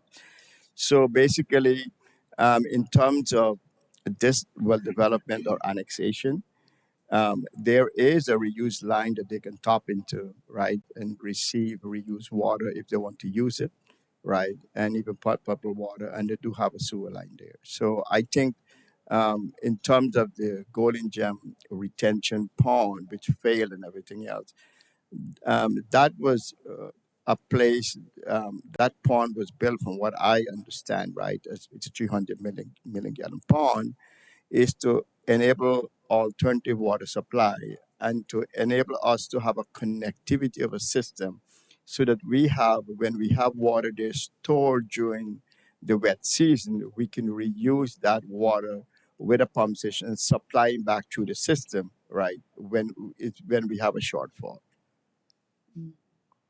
So can you, and Commissioner Velasquez, sorry, I'm That's okay. jumping in. The comment was made that basically they'll be assisting with our stormwater runoff for Golden Gem. If we don't annex, do we have a second plan? Is there somewhere else that we can store this? Is this the linchpin to a successful project of redoing Golden Gem? No, that is different. From what the applicant is just saying here, if I understood well correctly, he's speaking about the widening or the infrastructure of the Golden Gem Road, and he's looking at the surface water runoff. Sure. Right, and I think that's what he was saying, that he may be giving up some area for swale or pond or for retentivity of storm water. I don't want to mix the two. That is storm water. The one for what we are speaking about in the pond is for reuse water. So they're two different things. So what I understand the applicant is explaining here, that he is giving up some area which is able to contribute to whole, but I haven't seen the plan. But in terms of helping with the stormwater retentivity in the area. So theoretically, we could find this elsewhere and still accomplish what we need to. Yes, that's correct. Okay. Thank you. Any other questions for applicant Dio or Gene? Well, let me ask you, Dio, you might, I don't know if you'll know, maybe Gene will know. I don't think, because the Golden Gym Road is that old, I don't think we have any stormwater runoff retention ponds, do we? Is it none? I didn't think so. So we've got nothing now. So anything better than nothing as far as stormwater and what we're doing to help with our water quality. So, you know, that, now that's not the only reason we should approve it or not approve it, but just to lay it out there, Golden Gym has zero stormwater retention. Mm. So anyway, that was a concern. all right. So we'll any other thoughts? Not. I'll look for a motion to approve the. Anybody from the public want to speak? I'm sorry. Okay. Not look for a motion to approve the ordinance number 3073 at first reading and hold over for a second reading and adoption. So moved. Got a motion by Commissioner Smith, Second. second by Commissioner Anderson. All those in favor? Aye. All opposed? No. Nay. Okay. 3-2 with Velasquez and Nesta voting opposed.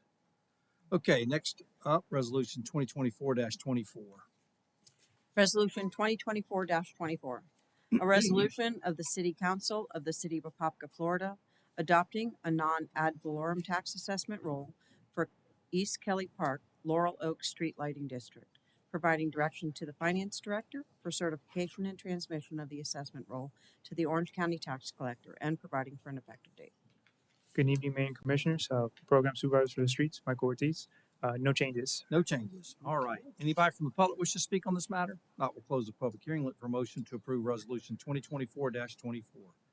So moved. Got a motion by Commissioner Velasquez, Second. second by Commissioner Smith. All those in favor? Aye. All opposed? Motion carries unanimously.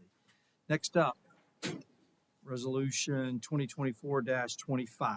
Resolution 2024-25, a resolution of the City Council of the City of Apopka, Florida, adopting a non-ad valorem tax assessment roll for Oaks at Kelly Park Street Lighting District, providing direction to the Finance Director for certification and transmission of the assessment roll to the Orange County Tax Collector, and providing for an effective date.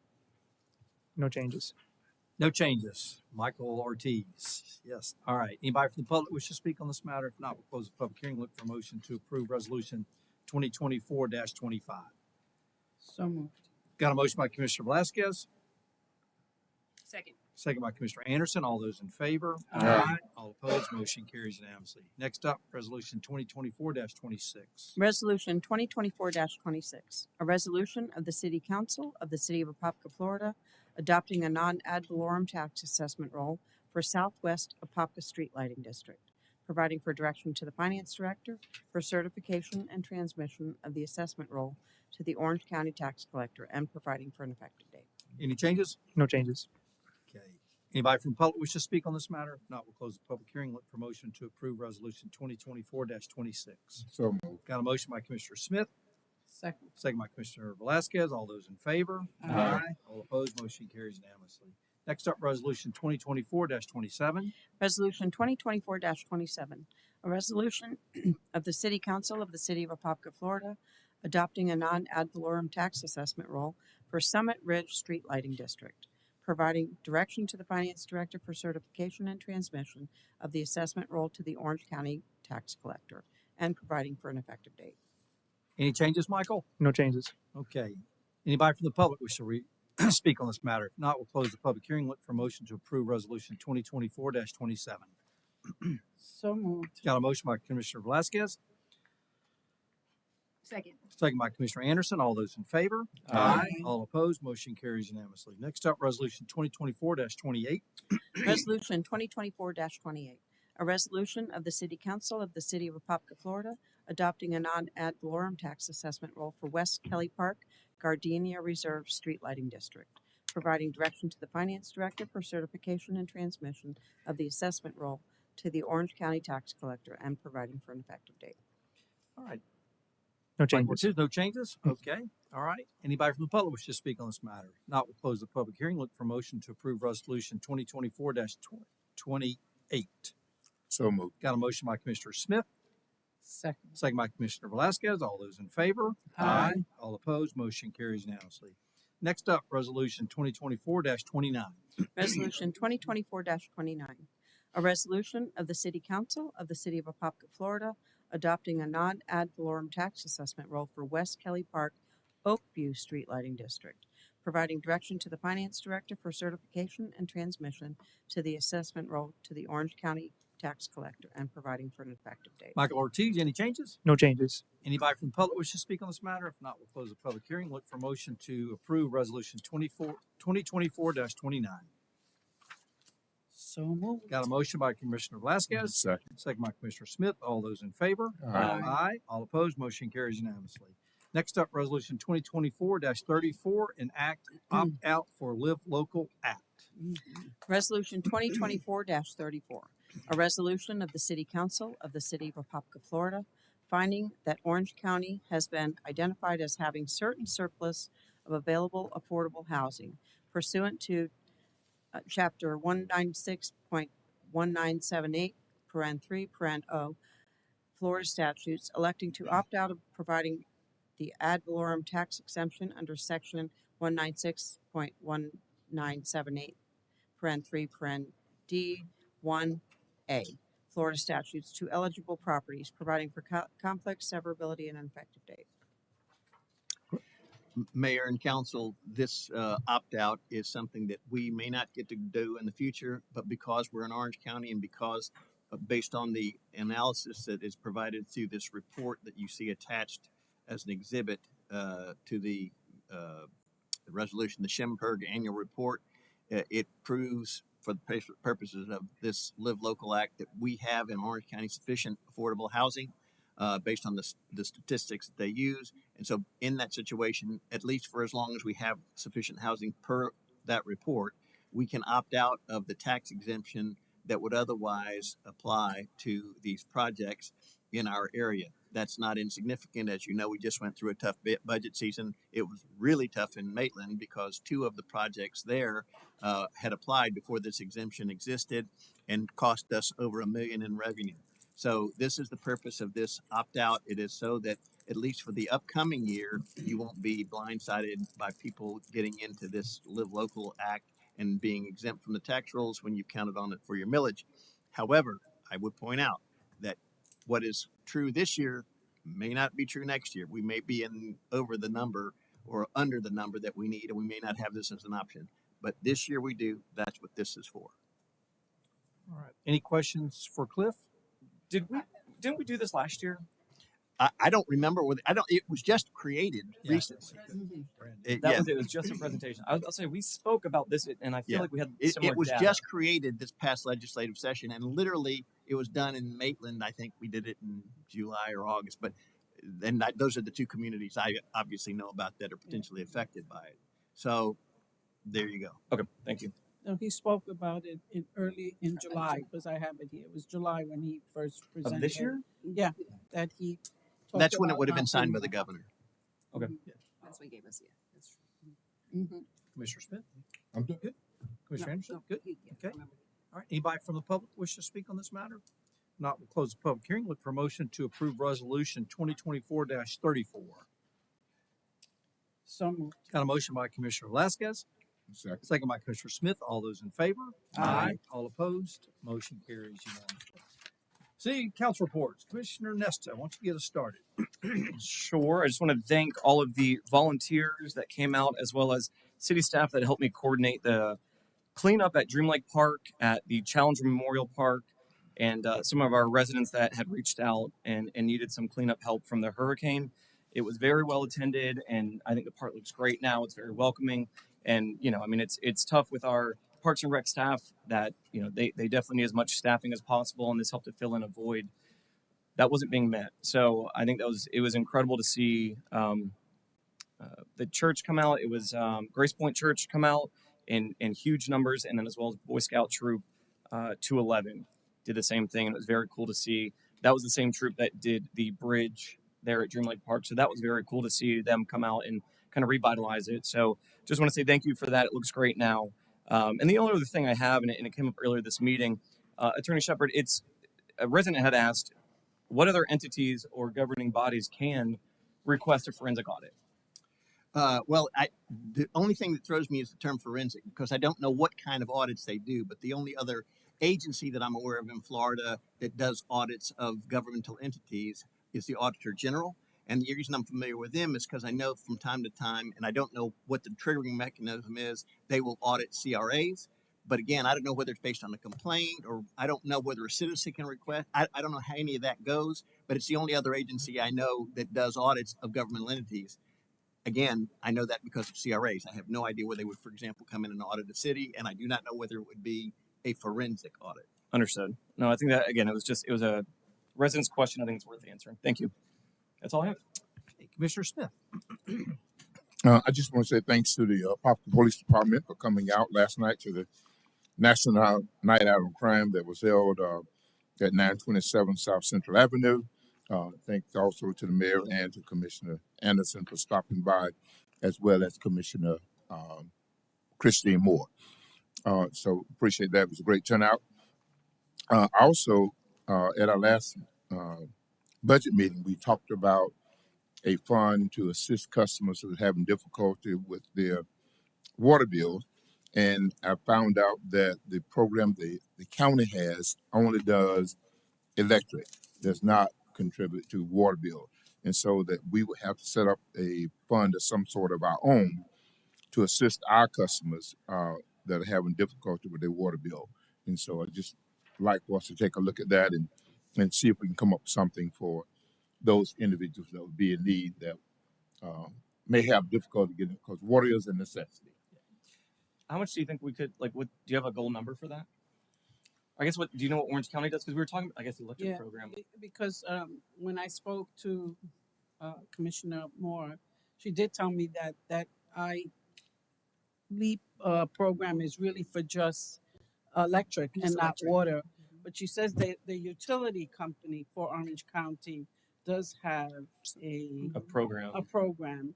And also, one of the residents that calls me a lot, gave me some more information. He said 211 is still in existence, and it's run by United Way here in Orange County, and they have a variety of programs that our residents can call, and they would provide different resources to them. So Is that inclusive? Do you know if that's inclusive of water bills too? yes, Okay. he said it's for people who need food or rent, or there's a variety, and it's funded by United Way. So I haven't called him, but the person who actually gave me this said that he had called and that they have a variety of resources there. That's And 211. then, of course, 211. And then, of course, we have, Hope Community, which I'm kind of waiting back from them to see what programs they have that are up and running, and that they do help a lot of our residents here, and so also the farm workers. So I'm kind of waiting back from them to see what programs they have. And Commissioner Smith, we had our team put this up. This program, the LIHEAP program, is up on our website now, so it's available to our customers as well. So it's got put up today. Okay, but it's only for electric. Yeah. Okay. Thank you. Yeah, you bet. That's all I have. Oh, okay. Commissioner Velasquez. Well, I was at the cleanup with Commissioner Nestor with Troop 211. I was hoping my Kiwanis Key Club members, that's where I told them to kind of show up, and they showed up at another cleanup. But still, I assisted in the cleanup that Nick Nestor had, and they did a good job. And I really do want to extend special thanks to our public service department because they went the very next day and picked up all the piles that, from the cleanup. So thank you to the public services for doing that. We, of course, had our Hispanic Heritage Celebration this past weekend, and it was very well attended. Uh, it, I was there from the very beginning till the very end, and I did write an email to uh, Recreation Director Bradley because toward the end, uh, we had like hundreds of bats come out from the gazebo, and I thought that was a very amazing thing to see. The only thing I had suggested was maybe if we can move that event just 1 hour earlier for next year, only because after about 6 o'clock, I started to see kind of the crowd dwindle down, and it was getting dark earlier. So that was the only suggestion I did. But other than that, just want to say thank you to Stephen Cripp. I know he organized it, and just to say that it was a very nice affair. I enjoyed it. I stayed there till almost like 8:30. And again, the city staff was there till about 10:30. So thank you to your city staff for staying in the park and cleaning it up and staying with the bats. I did tell them, I said, because I know that we're going to replace the gazebo. And I did share some concern where I'd like to make sure that we can kind of relocate those bats because they are important to the park there. They do take care of the mosquitoes and all the other little, pesky animals that are there. But it was really fascinating to see them the way I did. Anything else? Nothing else Okay. right now. Commissioner Anderson. Nope, I have nothing. All right. Jacob. Yes, okay. I just have a few items here. The first thing is I'm going to read to you, and so you know, I've been here now for 4 months. I've had a great opportunity to listen, learn, understand how things work, understand who the people are here and what's been done.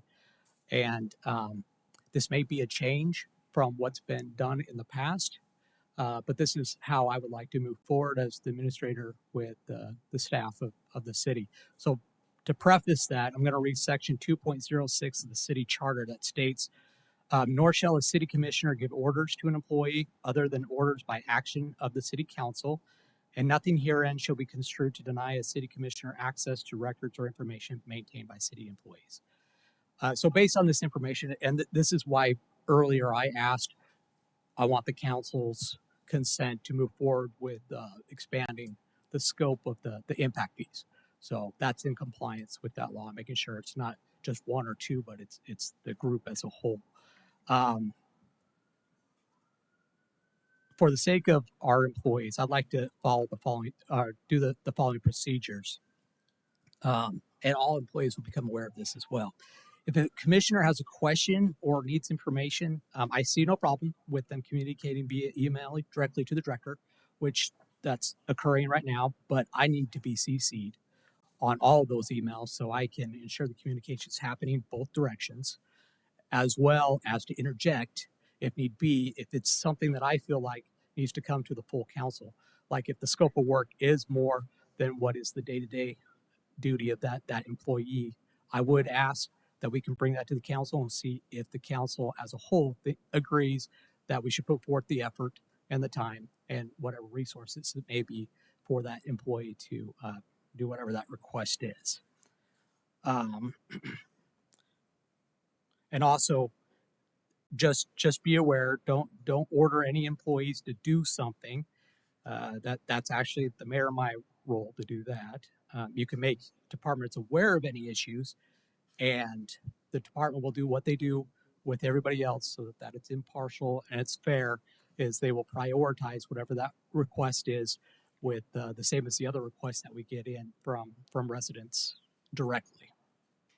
And I hope that if by doing this, there'll be better communication between the commission, myself, and the department, and better coordination in coming out with what the solution should be for those issues. So that's how I'd like to proceed. So just remember, If you want to get some information or need something from a department, go ahead. You can contact that director, but CC me on that, and I reserve the right to interject. Okay, so that's the first thing. Second item, I wanted to talk about the public comment period and the restrictions that have been put on city staff when it comes to the public comment period. Now, what the period I'm talking about is what's going to happen here after the mayor's had a chance to do his report. Reading section 6C of the resolution 2016-16, which is our law here in the city, and I do expect that all of my staff obey federal, state, and local laws. It states that the purpose of the public comment portion of the meeting is to receive citizen input pertaining to matters over which the city council has jurisdiction or control. So obviously we don't want to be talking about federal issues. There's nothing you guys can do about that. So keep it germane to the city. This period of time is for comments and not for questions directed to the city council or staff for immediate answer. And that is in the resolution. I read it verbatim. That's exactly how it says. So any questions directed to the city council may be referred to staff to be answered within a reasonable period of time following the date of the meeting. It's unrealistic to expect that any of the staff that are here are able to ask a question they're not prepared for. They can't anticipate what that would be. It's embarrassing to them. It's not very professional. So I would ask that anybody that comes here that they make their comment, they get their input, and we'll follow up with that question with a good answer. Because you've seen there's a lot of times that people ask questions that come up here, and almost the first thing that any of the staff says, I think, or I'm pretty sure that, especially when it comes to like dollar amounts or specific numbers. So I would like to give the public the right answer, the exact answer, the first time. So that's what I'm proposing there. And I have let staff know that they do not have to answer a question during the public comment period. Now, this does not pertain to specific items on the agenda. I do expect my employees to be prepared during that agenda item to answer any questions about that item. They should be prepared for that. So that is a great time to talk back and forth and to debate. But I would appreciate it for staff if you would keep it on topic. Whatever, because they're not prepared to answer questions about an opinion, and we're required as staff to be impartial. We are not supposed to be political. So if you have a perception or an opinion that really is political in nature, I mean, you can voice that opinion, but don't expect an answer from staff. And in fact, staff have the right to leave if any of them feel like they're being belittled or denigrated. And then I wanted to answer Mr. Bell's question about interest income on reserves. I wanted to be on record. This is the answer that you asked it during the public comment part. So the question was, what does the city do? It seems like we're flush with cash. We have all this interest income.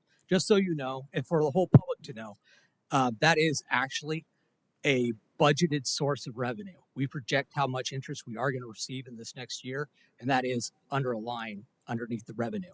So we anticipate that. We also put expenses up against whatever that interest rate or that return is on that interest. Now, if that interest goes above what we had anticipated to receive for that year, yeah, that will go into reserves. That's where it goes. And the nice thing about that is that can mitigate any increases in other revenue that we might have to do in order to cover expenses. The bad thing, and this might be the case this year, is if we under budgeted how much we're going to, or over budgeted how much we're going to receive in interest, then we'll have to figure out where we can make cuts in order to compensate for that difference. So that is, so that is something we anticipate, something that we work on, and we are required by the state to take any reserves that we have and invest those and use those wisely. And the criteria for what we can and can't do with that is pretty strict. That's all I have. All right. I just forgot one thing on mine. It's Naomi Kids' 10-year anniversary. I just want to say it was a great celebration. Congrats to them. Thank you for what you do in the community. It was a very nice event, and thank you for the invite. It was on my list, and I missed it. Very sorry about that, but thank you for all you do for the community. All right, Cliff Shepherd. Well, I don't like talking very much, although that's what I get paid to do. But I think it's important for me to do so tonight for this reason. It is very easy to be undermined in the position of city attorney. I can be undermined by the public, and I can be undermined by lack of support at council, or I can be undermined by perceptions that are completely incorrect. So I want to put some things on the record. I don't know who will hear it, but y'all will know this. And if you think I've said anything that's incorrect, this would be the time. First is on meeting attendance, because, excuse me, at this last budget, whatever you want to call that, I was called out for not being here when I was expressly told not to be here and inquired on the day of whether I was supposed to be here. So it was not selected by me. It was not missing in action because I had some agenda. I think the funniest comment I read was, I wonder if he's a member of the Tiger Bay Club, which is funny to me because I wouldn't go to another meeting I wasn't paid to be at if my life depended on it. I go to so many meetings now. The idea of going to a voluntary meeting of a political club, of all clubs, is hysterical. So I want people to understand, I don't show up at meetings only when I'm told not to show up at a meeting. It is also true that for budget meetings in almost every other city that all of the attorneys in my office represent, we don't go to budget meetings. Why? Because we don't control the budget. We don't have a say in the finance. We don't even project out, hey, here is what we think you should be spending here versus there. We have no role in any of that. The only reason I've attended these meetings in the past, and then more recently in Eatonville, similarly, is because they had new finance people who weren't sure of the process, what motions had to be done in what order, and make sure that the I's were dotted and the T's were crossed. So in that regard, I was here. But you will also know I was not at, I don't think, any of the workshops. And so I want to make sure that for the benefit of the public who thinks I just selectively decided not to show up on some agenda, that is not at all what happened. I was actually on the way back from a Fort Myers meeting. I got called by a citizen who asked me whether I would be here. I actually reached out to the city administrator and said, hey, I don't think I'm supposed to be there, but am I? And as Jacob, Mr. Smith said in the Apopka voice, I told him he didn't have to be here because it was going to be a 15-minute item or a 16-minute item. And it was all, so they thought, resolved, which is accurate. So that's the actual answer. There's no conspiracy, there's no cabal, there's none of that stuff. I get paid to be here. And if you pay me to be here, by God, I'm going to be here. And if you want to have the discussion about having me attend every single meeting, I welcome it. I'll be here. But again, I know how it can go. I know the noise in the system, as some football coach used to call it. And I know that they can get out of control in a hurry when people get this idea, because I know what happened to the last guy who sat in this seat. And I think it's detrimental to the people who sit in front of me, as well as the people you serve, to let misinformed people spread incorrect information about how I operate. I try to treat all of you equally. And I think I've made it clear that's my only agenda in all of this. It cuts whichever way it cuts based on the law. I could care less about individual agendas. I really could. I don't live in Apopka. It's not my town to run. It's your town to run. It's my job to try to help you do it within the boundaries of the law. It's not to set your policy. It's not to set how you behave amongst each other, how you interact with the public. None of that is my job. It is not that I don't want the job. It's just not, it doesn't come with this office. And the reason it doesn't is because not a single soul has ever cast a vote for me. That is not what happens when you're the city attorney. And so I know you all know that, but for the record, I want it out there. Now, one of the things that came up that's supposed to have happened today but didn't, and I don't know why, but I just want to, again, because I know how this noise works. Today was supposed to be the day we talked moratoriums. I saw it on the social media. This was supposed to come up. We're supposed to talk, and I'm now supposedly anti-moratorium. I have written in my time of 40 years as a city attorney, a dozen of them. I'm not against them. I absolutely know the requirements of them. And because I know the requirements, I know the order of operations. So, for the record, and again, let me tell you what those requirements are. First, what is the basis? Is it because you want to increase fees? Is it because you want to recheck your zoning for something like big box stores, as I mentioned, or drive-throughs, or what? What is the basis? Because you don't just say we're going to do a moratorium; you have to have a basis. And then that basis got to be supported by something that's going to happen that we can't do right away. A study of some sort. As we discussed earlier today, impact fees. But also, if it was on how we handle big box store zonings, like I think when I was here the first go round, it was about dollar stores and there was people concerned. But you can't call out dollar stores as a name because that's illegal. So you have to figure out another way to describe what it is you're trying to deal with. And that's where they came up with the term big box stores. So that's another part of what it is that we're having the moratorium to study so we can understand how to address it. Who's going to be conducting the study based on whatever the item is that we're calling the moratorium for? I don't know. And I was told last time when it has to do with fees that we may have somebody already. But if it's any of these other reasons, I don't know whether we have any. Maybe we do. I just am saying that this is the order of operations long before we get to here's the ordinance. Okay. The third thing, what are the types of projects that we're going to say you don't go forward during this moratorium? Are they single family, multifamily, commercial, office, or literally everything? We're stopping all development. It doesn't matter to me. I just tell you that's what you got to know. The last thing is, where is it going to apply? For example, is it going to be in just the CRA? Is it going to be just in a defined downtown corridor? Is it going to be the entire city of Apopka? I don't know, so I can't write an ordinance to tell me. Y'all have to tell me.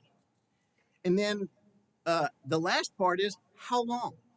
And usually the how long part is going to be determined by the study part. So if the study, whoever your consultant is says it's going to take 6 months to figure this out, or 3 months, or 9 months, or whatever it is to figure it out, that usually sets the length of the moratorium. Once you have all of those steps met, then on first reading, you bring forth a moratorium on it. So the reason you don't have a moratorium ordinance today, which again, because I've made the mistake of doing what I say never do, read social media, people are wondering. I want to make sure that that answer is clear and on the record as to why. It's not my reluctance to bring forth a moratorium. I don't have the information to do so because it hasn't been decided yet as to what we need it for and where it applies and to what kinds of development and so forth. So that's important. And then the last thing, this is just a clarity thing, because there was so much discussion that I didn't anticipate. Probably y'all did because I'm sure you got emails about this whole fifth market, whatever the lease thing was that we talked about for so while on the license agreement. And it came up, but it was kind of went over very quickly. Not the market, excuse me, the Rotary. It was, we agreed to a term, which frankly I didn't know that they could agree to, but it's important because I want the other organizations who were looking at properties and thinking, hey, this is something we could bring forward. One of the constitutional prohibitions is you cannot mortgage public property. That is why there's never a mortgage on City Hall, the police building, the fire building, public works, roads and streets. It's illegal.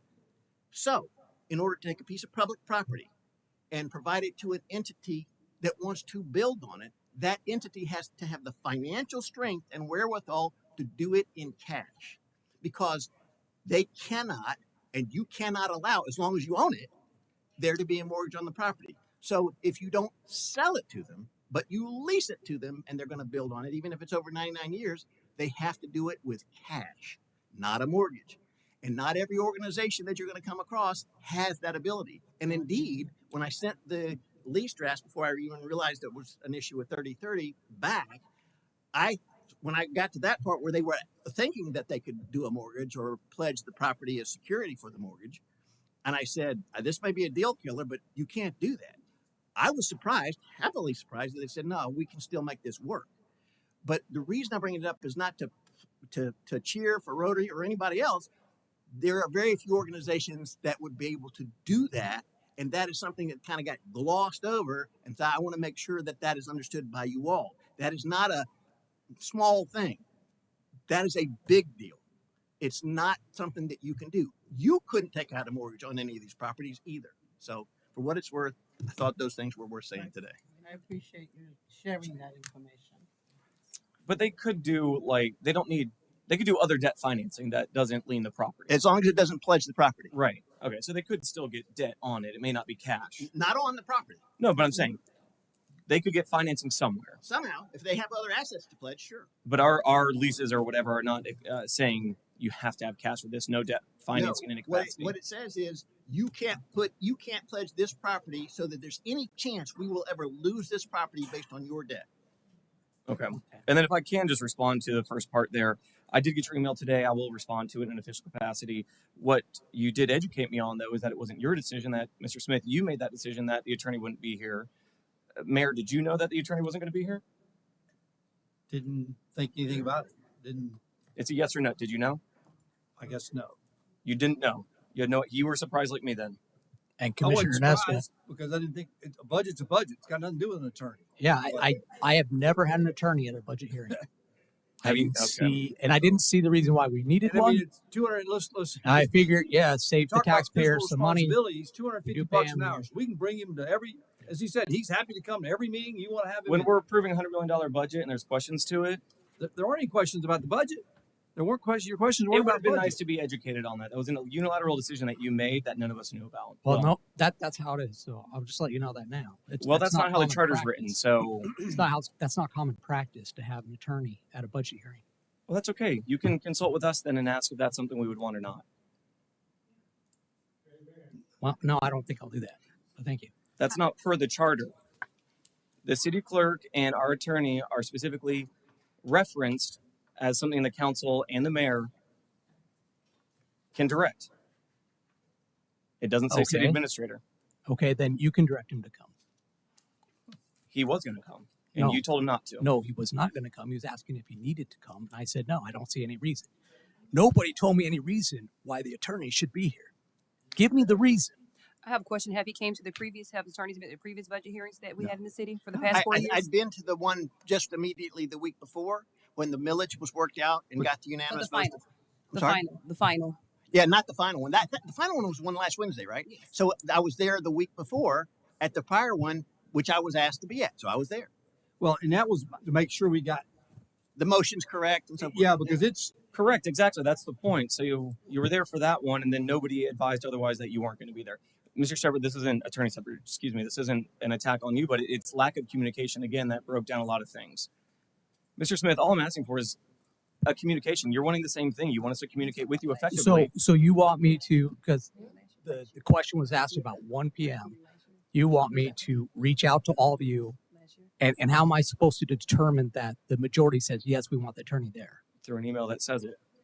Yeah, I don't get responses that quickly. I mean, I might get it from you, yes, but some others, I don't. And then I've got to make a decision. I got to make a choice. Do we spend $250, $500, whatever it is, on the attorney fees plus his travel? Or do I save the taxpayers some money? So I made a choice to save the taxpayers $500 on an attorney that we didn't need to have. But he represents us. I need representation. You need representation when passing a budget? I do. I don't trust a lot of the people that work here. You guys have actively lied to me. That sounds like a personal issue. It's not a personal issue. I've had the mayor lie to us before. And Because I have deceive done us. nothing to violate anybody's trust. If you say so. Again, Mr. Shepard, I'll give I you do an official say so. response, but this is not an attack on you. Oh, it's an attack on me. Yes. Yeah. Well, I'm going right back at you. Great. Welcome it.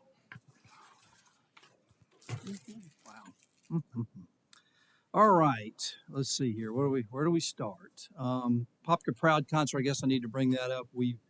Sawyer Brown, due to Mark Miller, who's the lead singer, had more than laryngitis. He's had to cancel. So obviously, we're going to go on with the concert. It will be Dallas Tyler and John Anderson. We're going to refund if they want the total refund, they get a total refund. If they want half refund, if they want to still go to the concert, we've got it out there for anybody to see. So whatever the folks that are had planned to attend, sorry for what happened. I know Sawyer Brown, they were to be at Opryland like this today or tomorrow, so they're really hurt. They weren't able to come back to their hometown.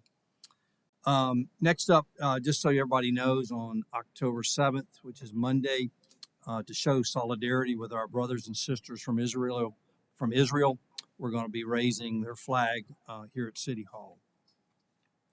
I guess Commissioner Velasquez talked about Hispanic Heritage event. Great turnout, great event. So thanks to our sponsor, which was Advent Health, to make that possible. So glad that we had a great time there. I think all the commissioners were there, so it was good time. We tomorrow night at 5:30 got an HOA forum along with Representative Bankson. There's 3 bills that were passed in the legislature this year that have to do a lot with financial obligations of HOA board members. So I think it's something that everybody, if you serve on a board for an HOA, you want to be there. So we've got kind of 3 parts. One is we talked about DVPR and what their role is in HOAs, which I'll be taking that. Representative Bankson will be talking about the 3 bills and their impact on HOA boards. And then we'll wrap it up with Jen from our public services, who's in charge of our stormwater. Because a lot of the HOAs don't understand is that if they've got if they have a pond and it's not a city pond, stormwater pond, that they have obligations. And so they need to set aside money to keep them clean and all that. So will be very informative. We will have that available on our website is after it's over. But it should be a good turnout. So I know we've gone out to next door to all of the HOAs in the Apopka area. You don't even have to be in Apopka if you want to come. It's just we're trying to get information to all our HOAs. Next up, flag update. Looking at a new flag. We've had about 800 votes. The voting will close on Friday. So if anybody wants to get in on the voting for an update to our flag, the time is coming soon. Next up, we had let's see, what day was that? October 1st, I had Chief and Jacob were with me at the county municipalities coordinating meeting for the new state law on encampments. Very good meeting. We had all the other municipalities that were there, and Byron Brooks from Orange County put it on. Very well attended, a lot of good information that we put on that report. Or what we started out with is at your desk. So we're just what we came out as we want to be as a county, including the municipalities within that county. We all want to kind of get on the same page as to how we handle the ordinances. And so it was a very good meeting. I think we're going to have a follow-up meeting probably the end of November to try to formalize kind of where we go and how we move forward. So thanks again to Orange County and Byron Brooks for putting that on for us. On this weekend, we're going to have the City Hall will be lit up for breast cancer. So get a chance Thursday, Friday, I think, or Saturday night. The City Hall will be lit up pink for Breast Cancer Awareness Month. We've got they had our bike walk. Folks they put out a challenge for elected officials to ride your bike to work or walk to work, and so I've tried to I've done 1.5 rounds to my house. Monday I did there and back, and then yesterday I did it there, and I had to leave here and go some other places for the National Night Out. So I'll try to do the rest of the week, ride my bike to and from work. So it's just a way to reflect on what the challenges are for folks that don't have access to a car. So and that's all week. All week, yes, sir. And make sure you got one that's got 2 pedals. Two pedals, yes, sir. And then last but not least, kind of neat, Jonathan Kane, who is the keyboardist for Journey, which obviously is married to Paula White, who lives out in Bluegrass Estates, said, "Hey, would love to. I got some wine that's left over, and wants to donate it to us." And so the Apopka Chamber Foundation is going to be selling that this Friday. and we're looking to try to sell that to help support a paint out for some individuals in Apopka that need some assistance. So we've got 35 cases, I think, to sell. Every case will have at least one bottle that's signed by Jonathan Kane. So try to raise some money to help with some cleanups in Apopka. And so with that, Oh, wait. Before you do that, can you just, for Friday the 4th, we have the cyber security training event for us. that's just for for us. staff. And I know that Rob's got over 100. How many? Government employees only. Yeah. And we've got over 100 people. We've got Maitland, Winter Park. Is it Winter Park?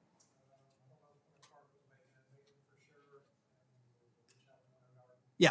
So anyway, great event being put on by our IT And department then just a reminder for the museum, the Bottom Mead Mural is also on Friday. Friday at 4 At o'clock. 4 o'clock? I think it's 4 o'clock. Yeah, it's 4. 4 Yep, 4 yep, o'clock, yes. 4 p.m. Okay. Okay. I All just right. want to make Yeah, sure. no problem. Okay. All right.